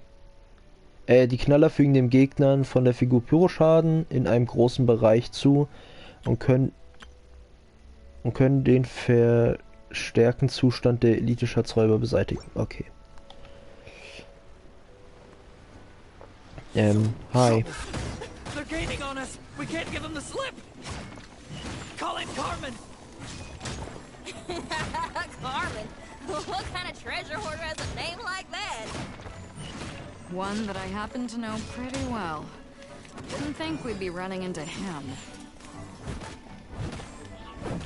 Steady as stone. Useless. Such a...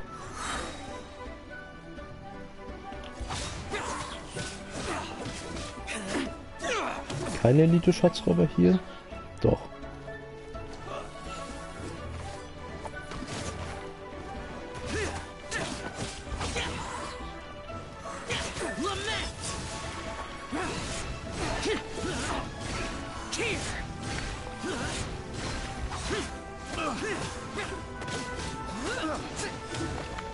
Useless. Worthless. Also irgendwo soll ich Knaller herkriegen. Hier.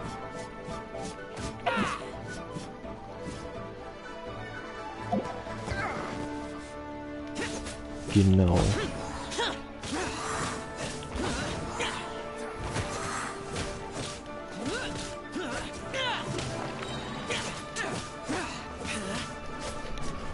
Welches Level bist du?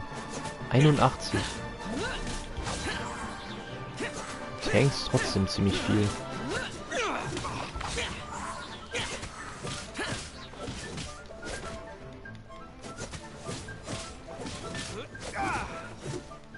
Really making me angry.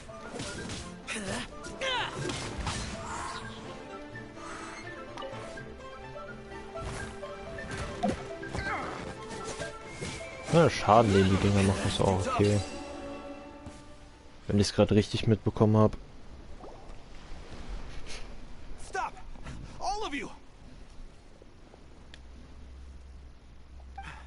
Are you blind?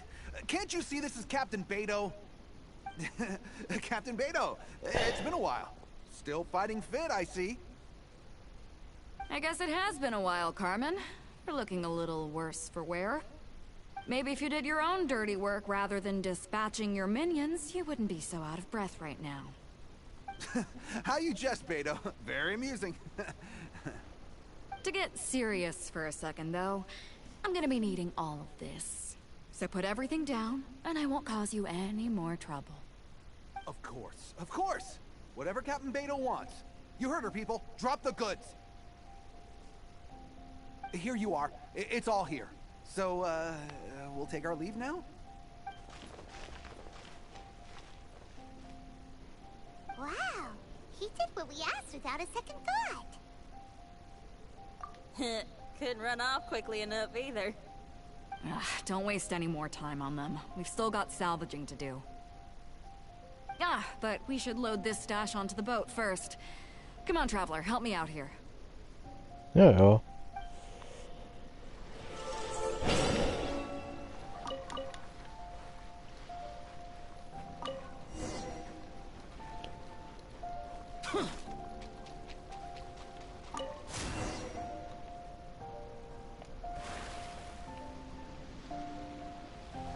Ist das so ein Ding?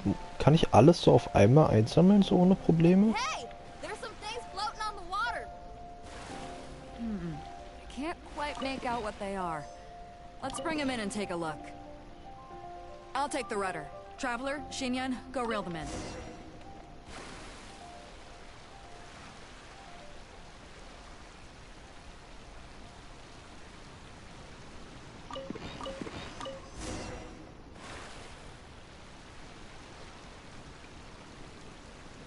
Das ist nicht Borderlands.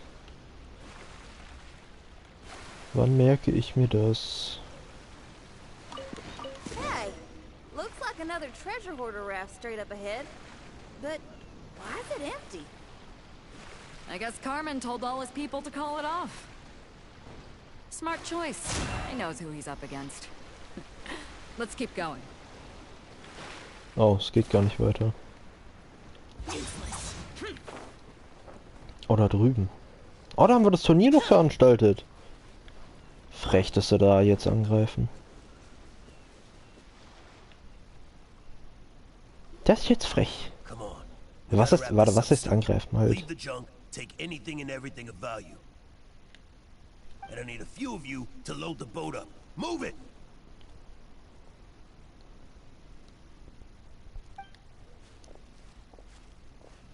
Whatever you're about to do, don't.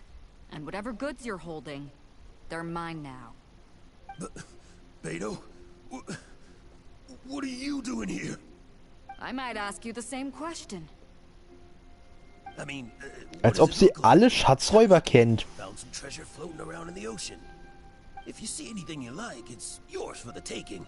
A token of our esteem for the mighty Captain Beto. Is that right? Well, good. I'll take it all. Come on. Be reasonable here. Me and the guys have been busting a gut gathering all this up. You gotta leave us a little something, surely. Let me make this crystal clear. These things do not belong to you, and they never will. So you're gonna put them down, and then you're gonna get as far away from me as is physically possible. That's a little, hey, why don't we start over here, huh? You see, we... Huh. Sounds a lot like you're stalling to me. Talk is cheap. Let's settle this the old-fashioned way.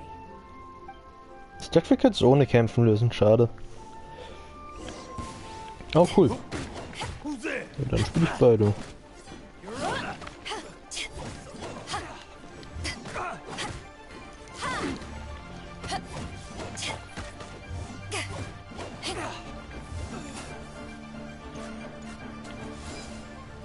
You're open. Oh.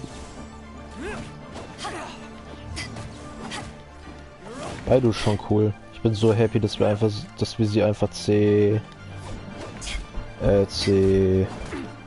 bekommen haben.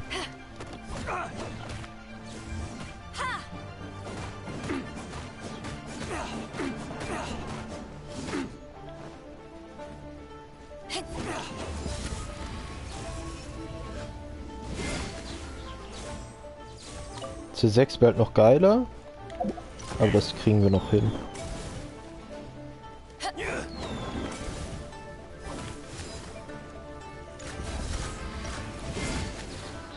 Oh yes, oh yes.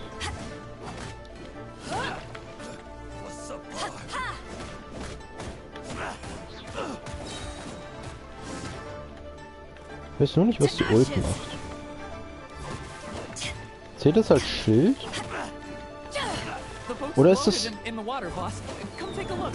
Ist das ein bisschen Damage einfach mit dabei?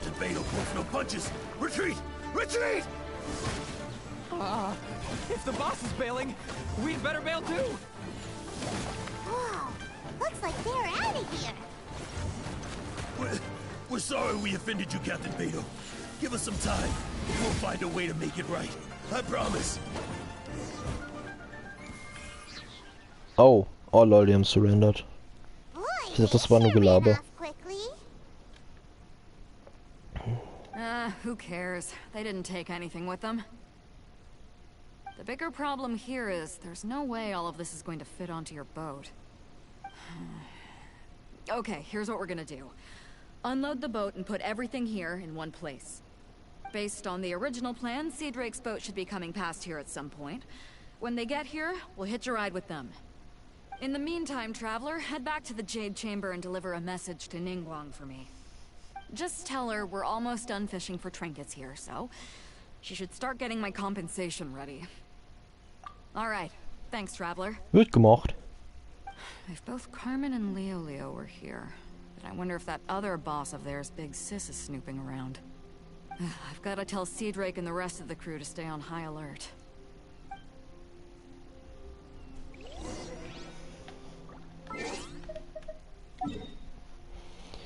Linguang, ich soll dir eine Nachricht überbringen von deiner besten Freundin.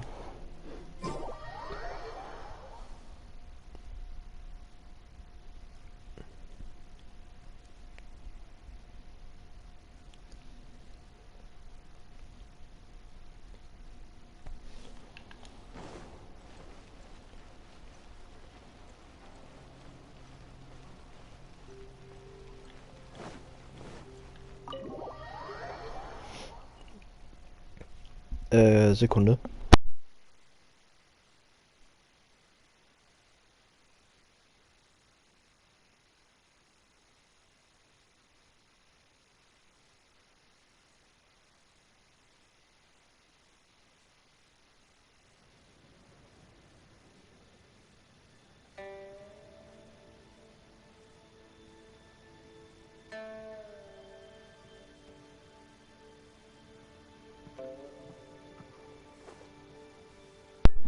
Gut, bin wieder da.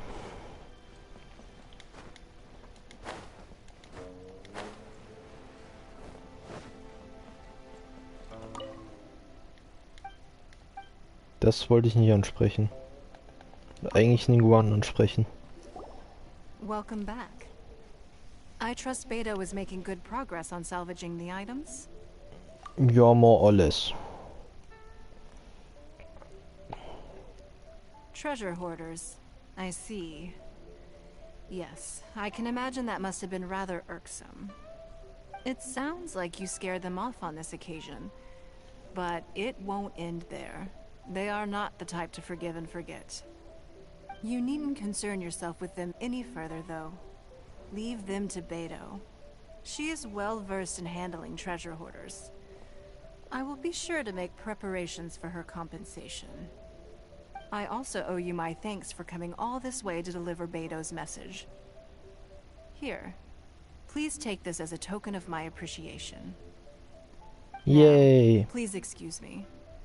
I have other business that demands my attention. I wish you a fun-filled festival.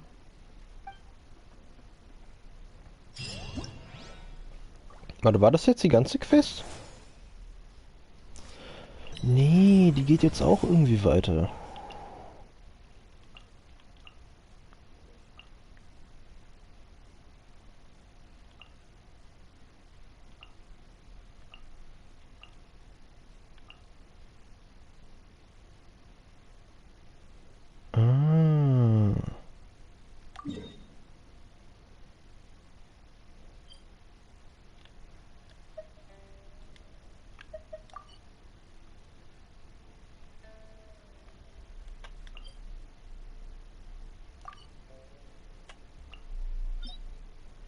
Okay, also es hat hier auch wieder mehrere Abschnitte. Gut. Machen wir die auch noch. Ich glaube, ich mache aber noch ein bisschen weiter hier in den Events und ich würde, glaube ich, gleich zur Hypothese und zur Geo-Echse gehen.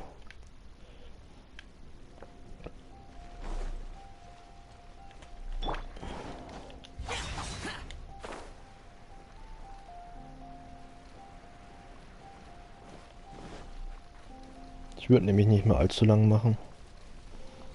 Zumindest nicht geplant allzu lang.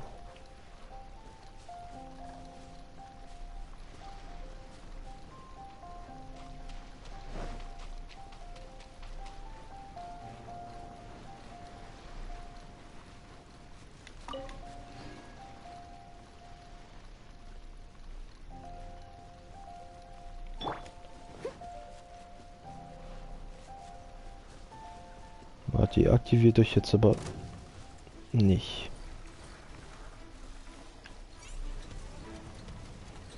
As a dutiful maid would. I must leave no stone unturned. Yep. Wenn wir einen kriegen, ist das schon super GG.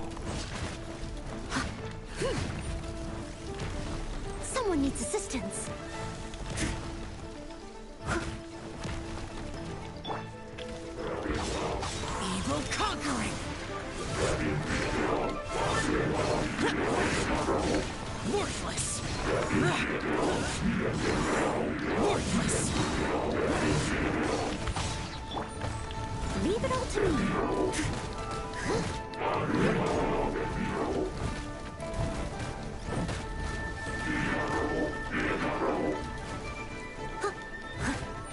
Heilung wäre jetzt noch echt schön.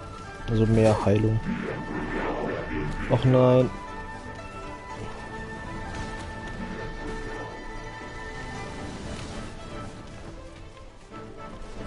I must leave no stone unturned. Och, dein Scheiß Ernst. Die ersten beiden sind fertig, wir fangen die nächsten beiden an. Toll.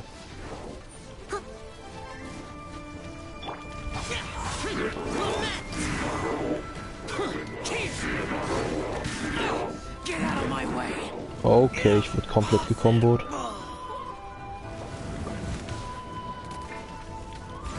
So viel zu Xiao.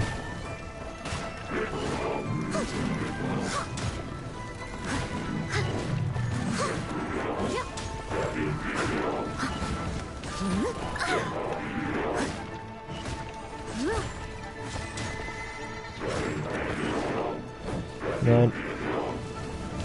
Okay, wenigstens machen es zwei zeitgleich. Leave it all to me.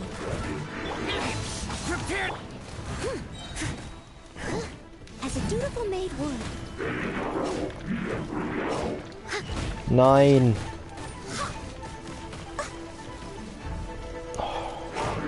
Gerade wo ich die Ult aktiviere.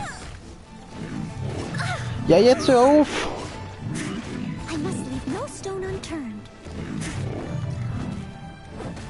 Dummes Arschloch. Hätten die nicht einfach tot bleiben können? Guess we're doing this.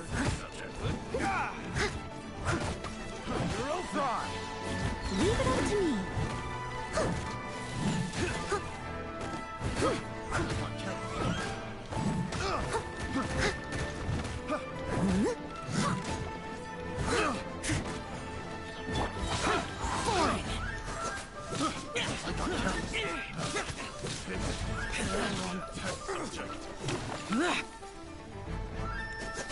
Disappear! Worthless!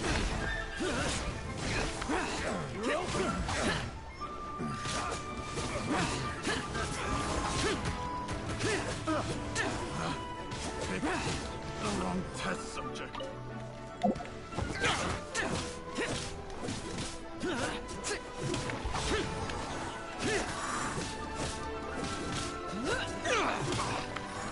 I must leave no stone unturned.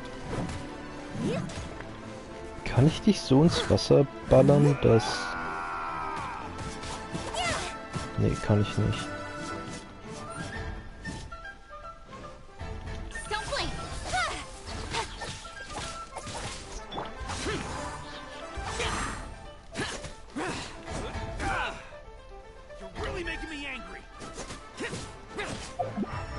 Oh fuck. So.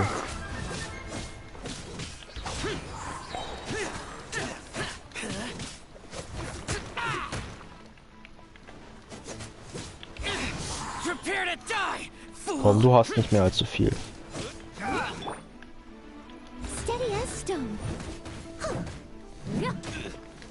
Oh yes, Sticks. Oh, Xiao freut sich richtig gerade.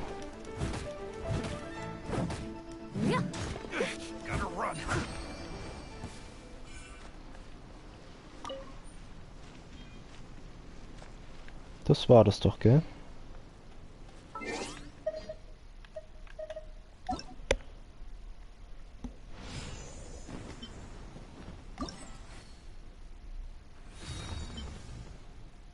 Warte, was brauchte ich nochmal für den Ningguang-Skin? Von allen ziemlich viel.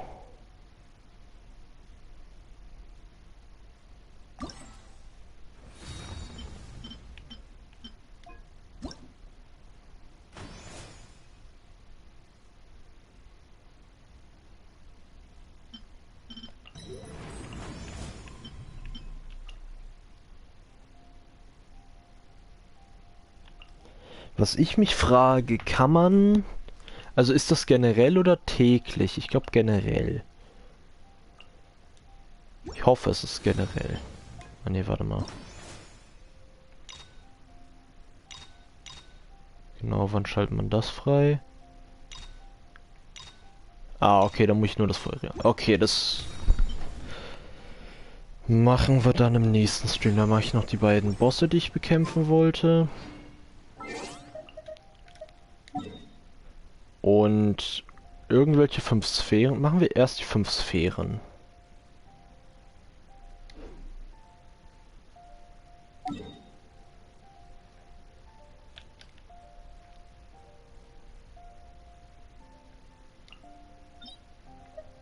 Nee. Nee, stimmt. Die für Xiao waren die hier irgendwo im... Hier, oder? Ja.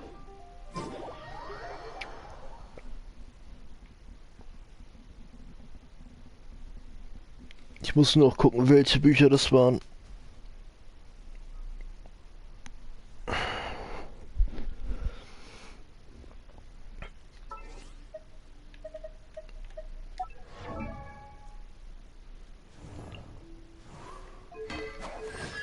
Nein, seine Talente können jetzt wieder höher gelevelt werden. Das waren die Philosophie. Nee, Wohlstand. Wohlstand brauche ich dafür. Oh, wait, warte, von welchem Boss ist das? Vom Graf. Ja, perfekt.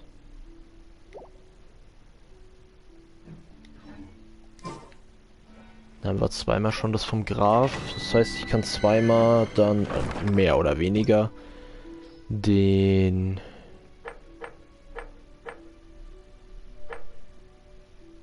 Das sind doch die, gell?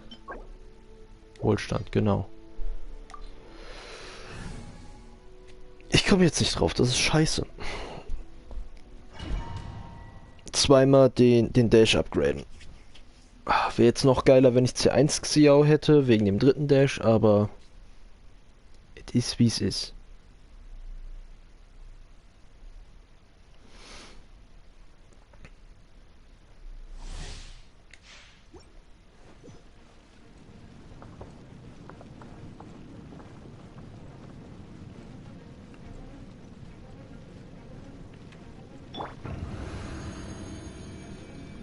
Fünfmal können wir das, glaube ich, machen.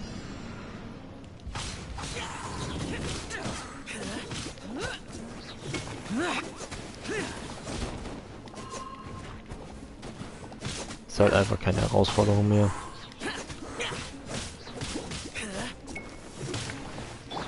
Leave it all to me, as a good knight should.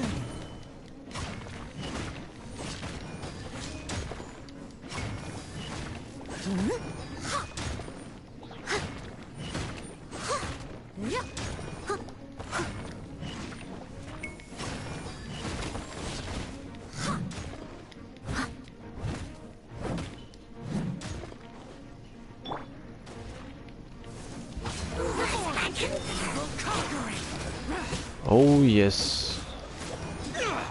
Ich verwirbel dein dummes Schild.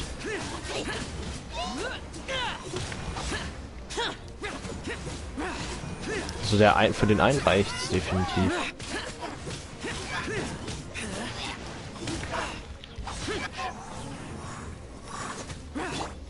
Incoming.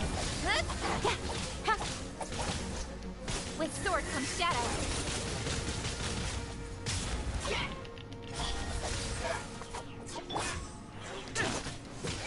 Ja, okay, das war ziemlich easy.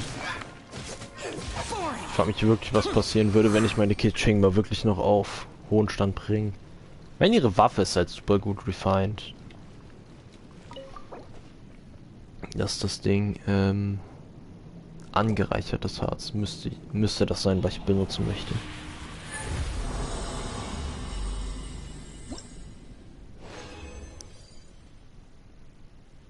Genau. Viermal habe ich dann noch angereichertes Harz. Ich bin jetzt immer mehr so am Überlegen, Noel maybe mal in Zukunft rauszunehmen gegen einen anderen Charakter. Das Problem ist, die Charaktere, die ich stattdessen reinnehmen würde, sind Alle nicht wirklich im Heilungsaspekt. Was das ein oder andere Problem bringen würde.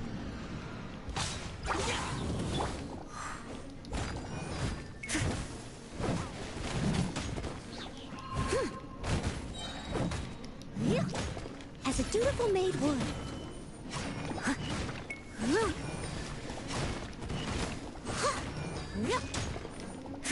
I'll catch up.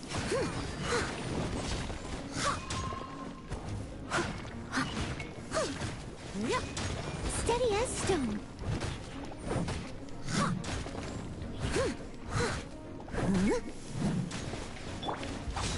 Boring.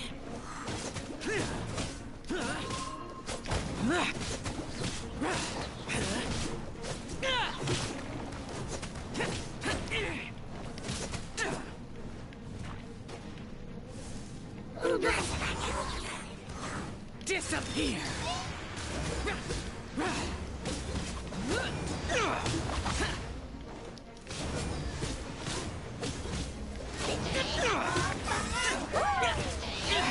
Prepare to die, fool! Boring.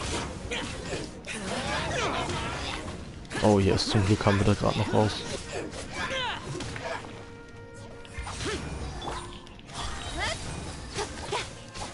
Ah, nee, ey. Die macht das schon. Die muss sie auch so ein bisschen aufpäppeln. Someone needs assistance. Ich frage mich gerade so, kann Euler heilen? Euler wäre noch cool.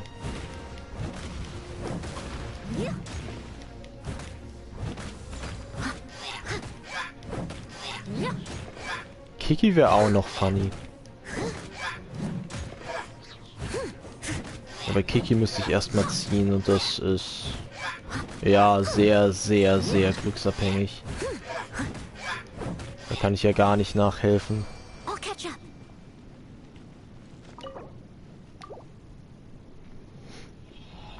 Damit Kiki funktioniert.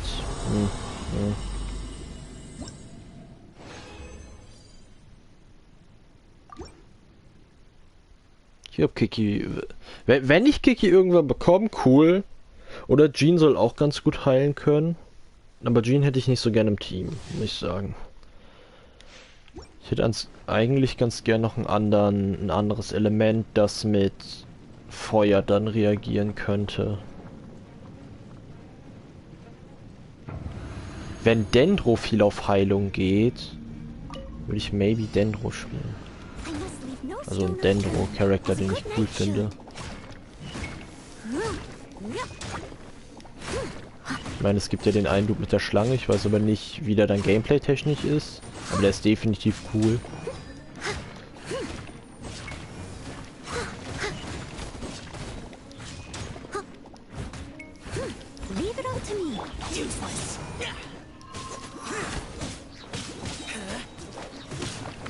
Das Noel-Schild ist carried.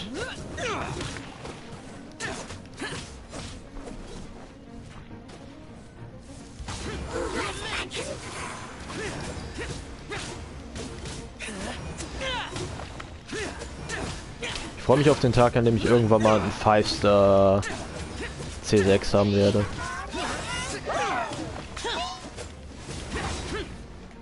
Ich meine, das wird früher oder später automatisch kommen. Da, wenn man oft genug eine 50-50 verliert, einfach die Chance nicht unbedingt 100% ist, aber halt in die Richtung geht.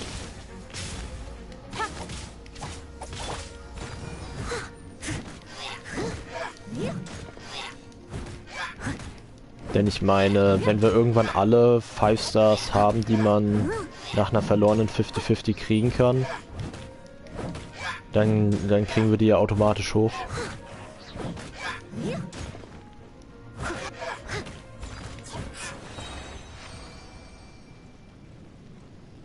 Plus, wenn man einfach nur richtig Luck hat, dann geht's halt auch noch.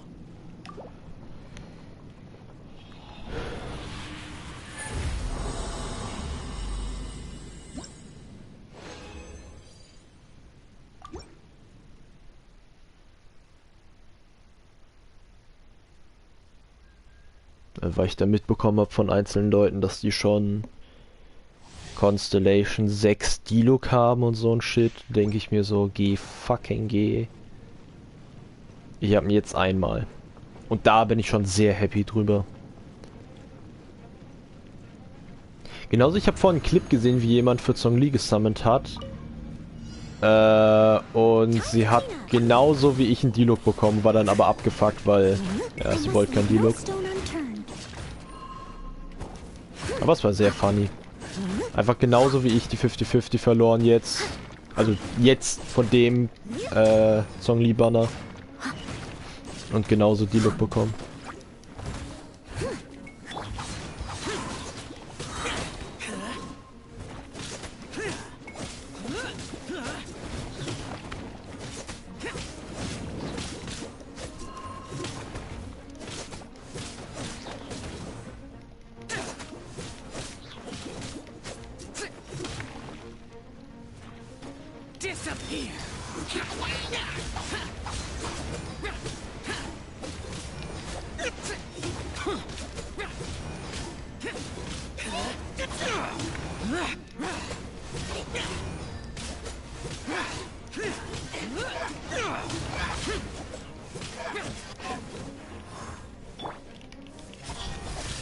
Caging, doing Caging stuff. Blitz reagiert halt echt schon ganz gut mit Feuer.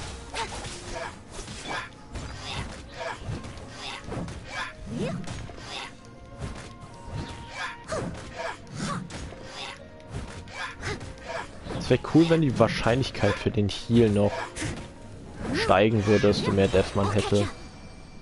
Weil ich habe jetzt 10 Schläge in Folge nicht gehealt, obwohl die Chance über 50% ist.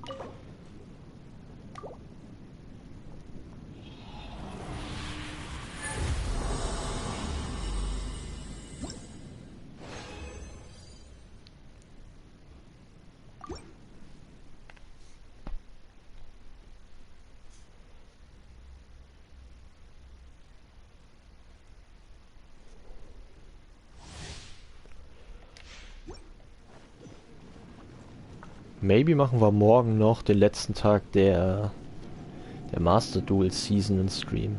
Also einen Master Duel Stream. Da hätte ich ein bisschen Lust drauf.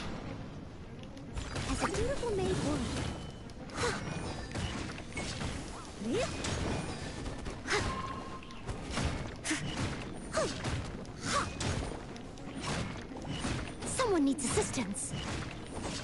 Können wir noch ein bisschen versuchen, den Rank so weit hoch zu machen. Letztendlich Master Duel spiele ich trotzdem auch privat einfach weiter. Das ist mir da ziemlich egal.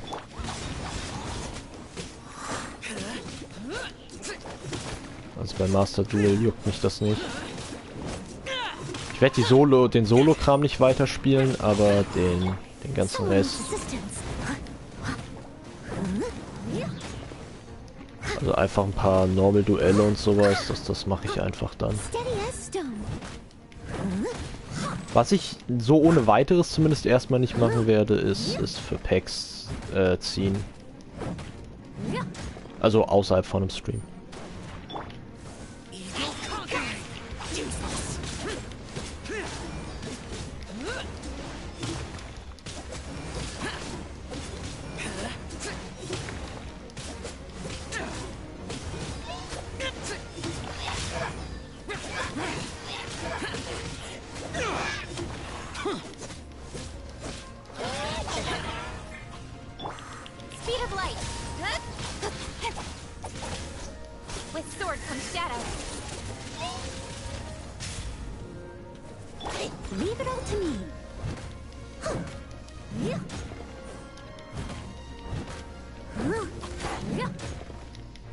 Das müsste auch, glaube ich, jetzt das letzte sein, oder? Oder das vorletzte.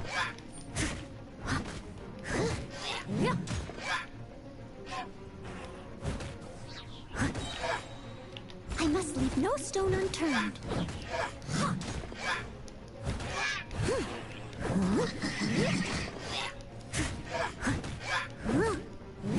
Ich werde definitiv dann, aber sollte ich Noelle aus meinem Main-Team rausnehmen, sie in irgendein anderes Team packen. Also dafür habe ich jetzt schon zu viel für eine Noelle investiert.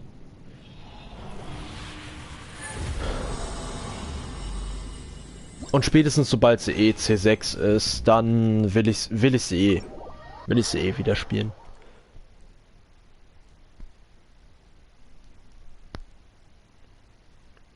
Ding ist, man kann halt Noelle gut durch Zhongli ersetzen fürs Erste. Außer dass halt die Heilung fehlt.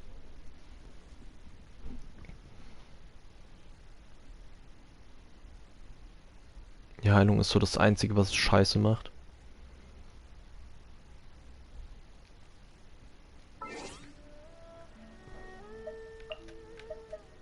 Geoexe und Anemohypotase. Dann haben wir unseren Xiao dann auch auf 90, wenn wir ihn auf 90 haben können. Das wäre wunderbar.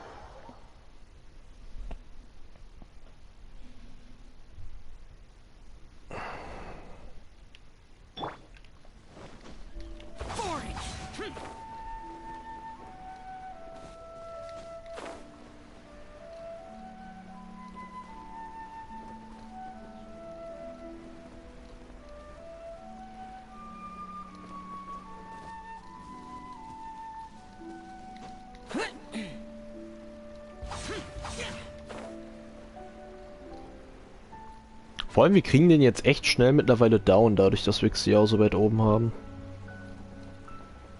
Sollten wir jetzt wirklich dann noch bald auf die andere Lanze gehen können.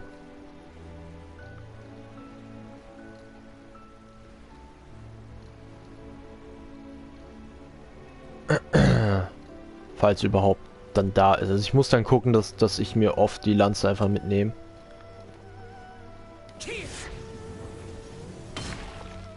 Weil bevor sie nicht Refinement irgendwie, ich glaube 2 oder 3 ist, bringt sie mir auch erstmal nichts. Oh, da wird Wasser.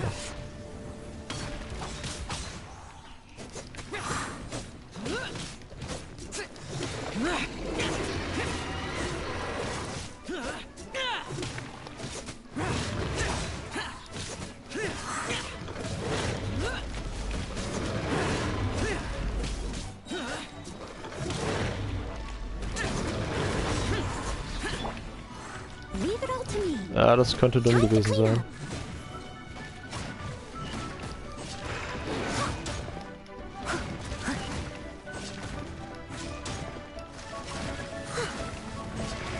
Ja, es war dumm. Scheiße.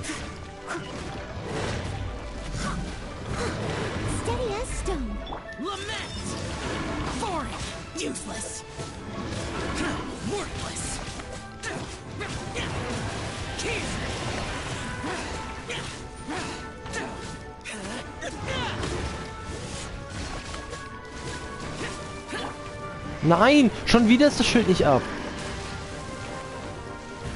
Alter, ich spiele das gerade so schlecht.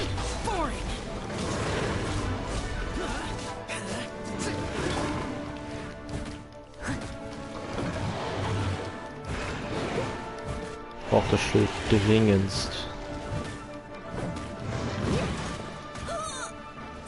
Also so, dass es ihn auch dann seinen Angriff reflektet, genau.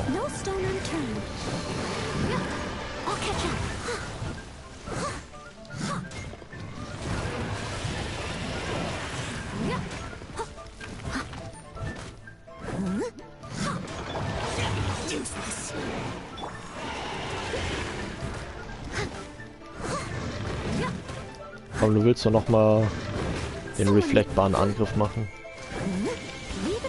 Perfekt.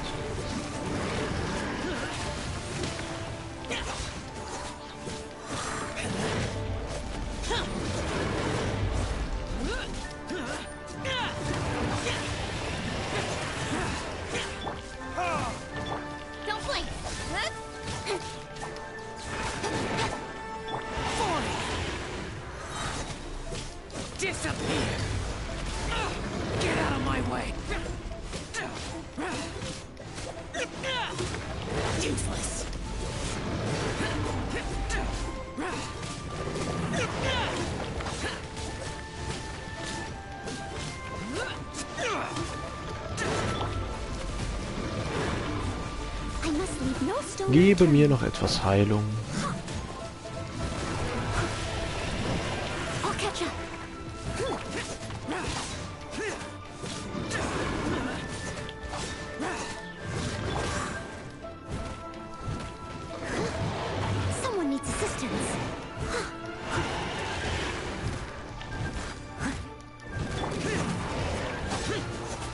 Und der Last Hit. Ja, da war er. Lass mich noch mein ganzes Harz ausgeben. Wasser und Erde her. Ich krieg halt wirklich nie die Scheiße, die ich brauche. Es nervt ein bisschen. Also ich werde halt Erde irgendwann brauchen wegen Zhongli.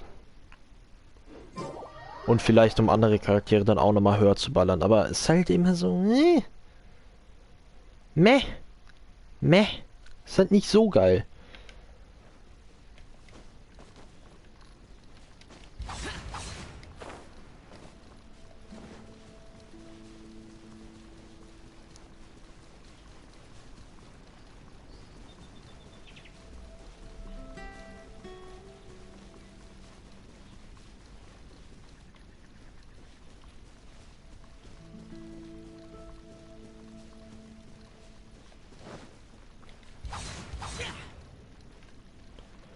Komm her.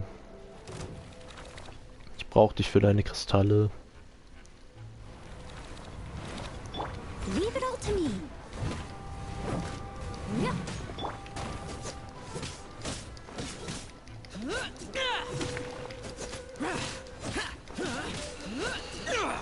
Oh, wenn ich die Charaktere maxen kann. Das wird schön. Und die Waffen.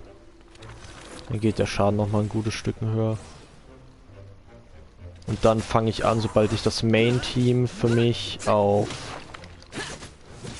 90 habe, fange ich an, Artefakte zu farmen. Oh, wir können auch für Xiao die Blumen sammeln, fällt mir ein. Das sollten wir auch noch machen. Weil, ja, bringt ja nichts, wenn ich die liegen lasse.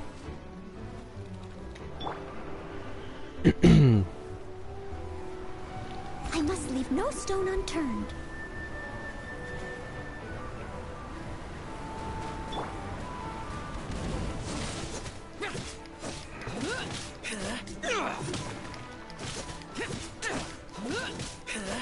Bei Speer lohnt sich das gar nicht, der kann ziemlich schnell wieder angreifen. Da bringt der Dash nichts. Zumindest kommt es mir so vor.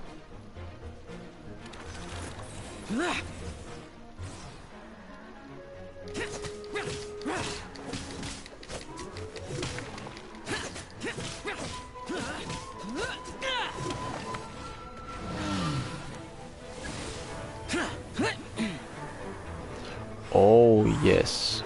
Oh yes, waren die schön beieinander.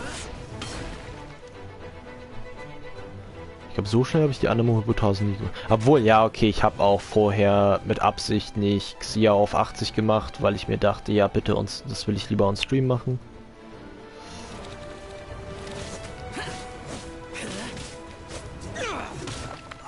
Klonk. Auch die Blume und dann haben wir... Oh, das könnte gut sein. Leben. Kritischer Schaden.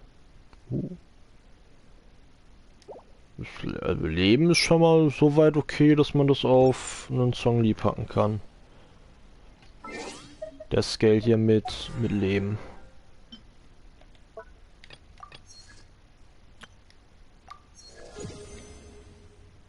Oh yes. Und hier muss ich einfach eine gewisse Anzahl von allem gesammelt haben. Das mache ich dann und dann kriegen wir nochmal 4,5 Level-Ups für den Battle Pass. 14 Tage hält er noch, das ist... jeden Tag ein halbes ist es, glaube ich, gell? Ja, theoretisch ein bisschen mehr als ein halbes, aber sagen wir jeden Tag ein halbes. Das heißt, 7 Level-Ups sind safe. Heißt, der Summon ist safe. Dann 4,5 Level-Ups. Da es immer ein bisschen mehr als ein halbes Level-Up ist, sind wir hier Und durch die Weeklies sollte ich es voll schaffen. Nice. Nice. Blumen. Heißt, wir werden mal den Battle Pass beendet haben. Achso, nee, da will ich nicht hin. Ich wollte zu den Blumen, von denen ich definitiv weiß. Es gibt ein paar, die kenne ich definitiv, die vergesse ich wahrscheinlich, wenn ich da jetzt nicht hingehe. Das Ding ist, bis wir Stufe 50 sind, dauert es auch wahrscheinlich noch ein wir könnten sehr gut drauf gehen, wenn wir wollten. Wenn uns das wichtig wäre, könnten wir da ohne Probleme sagen, yo, wir gehen. Wir machen jetzt ganz viele Legendenaufträge, wir grinden dies, wir grinden das. Wir grinden jenes. Ja. Da drüben waren, glaube ich, viele. Das war doch da drüben. Oder es war dort irgendwo, aber dann ist es mir egal.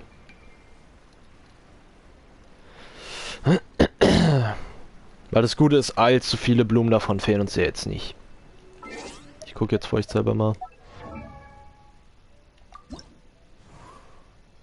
Ja, 20 noch, das ist, haben wir nächste Woche fertig.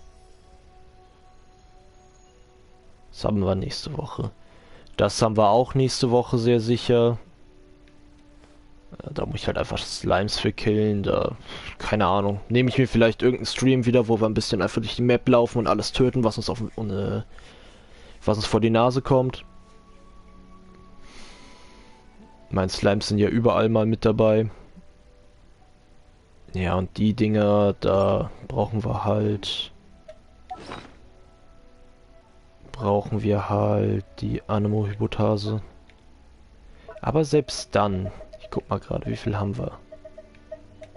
18 sind 6, sind 20, sind 18, sind 6, sind 2, ja, haben wir schon 3 legendäre.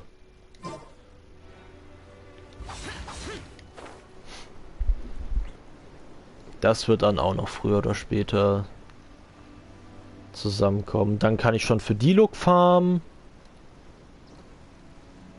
Und für Diluc die Pflanze die ganze Zeit machen. Ein paar Mal am Tag. Und dann gucke ich, was ich für Zhongli brauche. Und dann kann ich für den auch seinen Shit machen. Nein, den kriegen wir ja wirklich...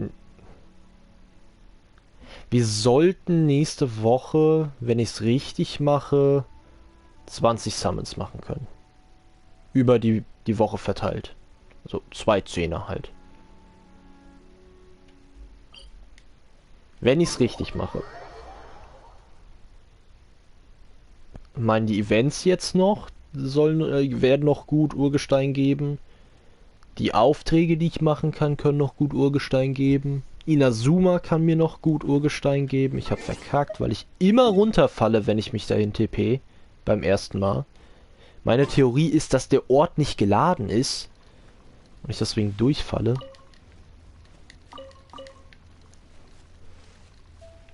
Ja.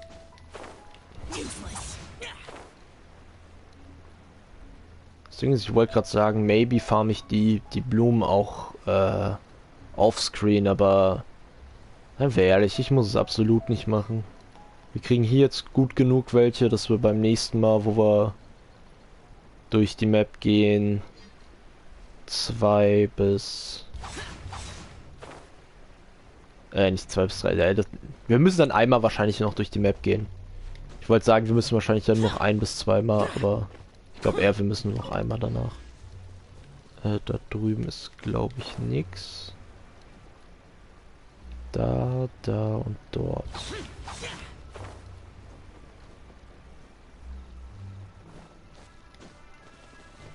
Oh, Hilfe, Alter. Wollte ich gerade BL Jane.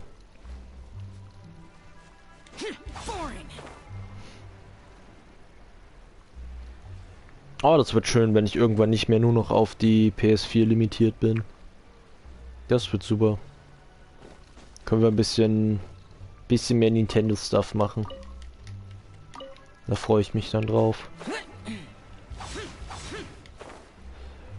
Also, versteht mich nicht falsch. Nicht, dass ich das hier jetzt so weit hassen würde. Ich meine, ich kann Dark Souls spielen und sowas. Ist alles cool. Aber sorry, es ist halt... So mal ein Zelda spielen oder ein Mario on Stream spielen ist halt auch nochmal cooler. So zwischendrin. Vor allem für mich als jemand, der die Zelda-Reihe sehr liebt. Möchte eigentlich wirklich irgendwann mal alle Teile gestreamt haben mit teilweise ihren Remakes. Also bei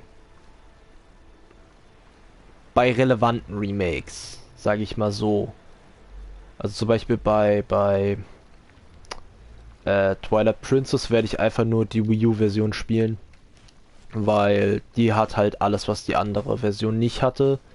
Und grafischen Unterschied haben sie da auch nicht gemacht. Ein anderes Beispiel wäre dann A Link to the Past. Das ist ja wirklich anders, essentiell. Nee, nicht A Link to the Past. Wer ist denn das? Nicht Adventure of Link. Fuck, wie heißt denn das? Komm da jetzt nicht drauf. Link's Awakening. So hieß es. Ja, Link's Awakening, das ist ja, das Original ist ja noch in 8-Bit, während jetzt das Remake ja oder Remaster oder was es auch immer genau ist, ja, den Chibi-Stil hat, von dem ich überhaupt kein Fan bin, aber ja, wird schon irgendwie cool sein, trotzdem. Bei Resident Evil ist das viel interessanter. Das möchte ich ja wirklich, die Hauptreihe, also alle, die eine Zahl haben, Revelations nicht zum Beispiel, das sehe ich, auch wenn Revelations ganz genau genommen zur Hauptreihe gehört, also zur kanonischen Hauptreihe, zähle ich Smart Daten nicht dazu.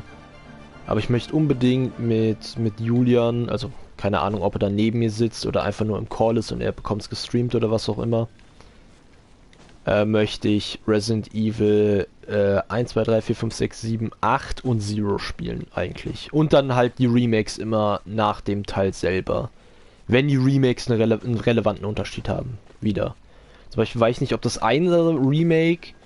Ich meine, das hat nämlich auch noch die alte Kameraansicht. Einfach nur bessere Grafik und dann wäre ich halt bereit, ja, okay.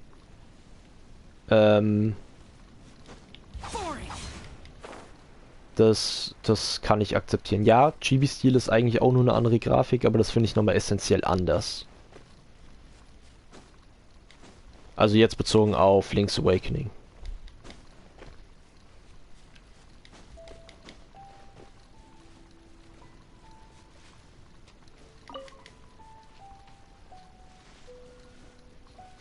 Ja. Aber zum Beispiel bei Resident Evil 2 und 3 unterscheiden sich ja nochmal ein Stücken von den Remakes. Denn da die Originalen...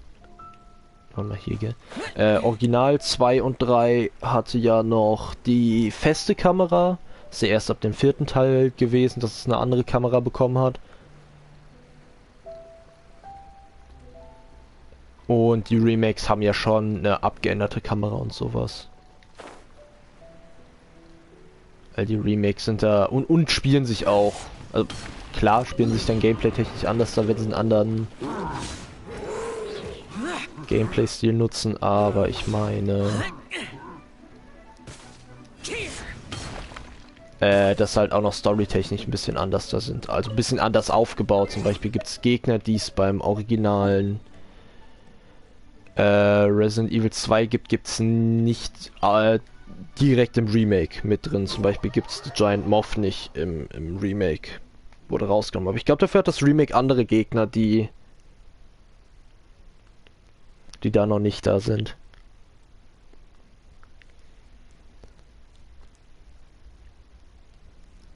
Bin mir da aber nicht ganz sicher.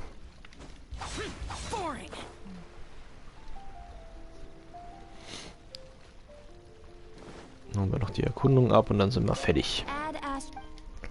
Dann mache ich für heute Schluss. Geht's auf Discord. Wahrscheinlich. Das heißt, wenn ihr Bock habt, bin auf Discord, Server ist in der Videobeschreibung. Und da kann man dann noch ein bisschen chillig talken. Aber trotzdem, ich bedanke mich bei allen, die hier im Stream dabei waren oder sich das im Nachhinein angeguckt haben. Und ich wünsche euch noch einen schönen Tag. Ja, auf Wiedersehen. Ciao.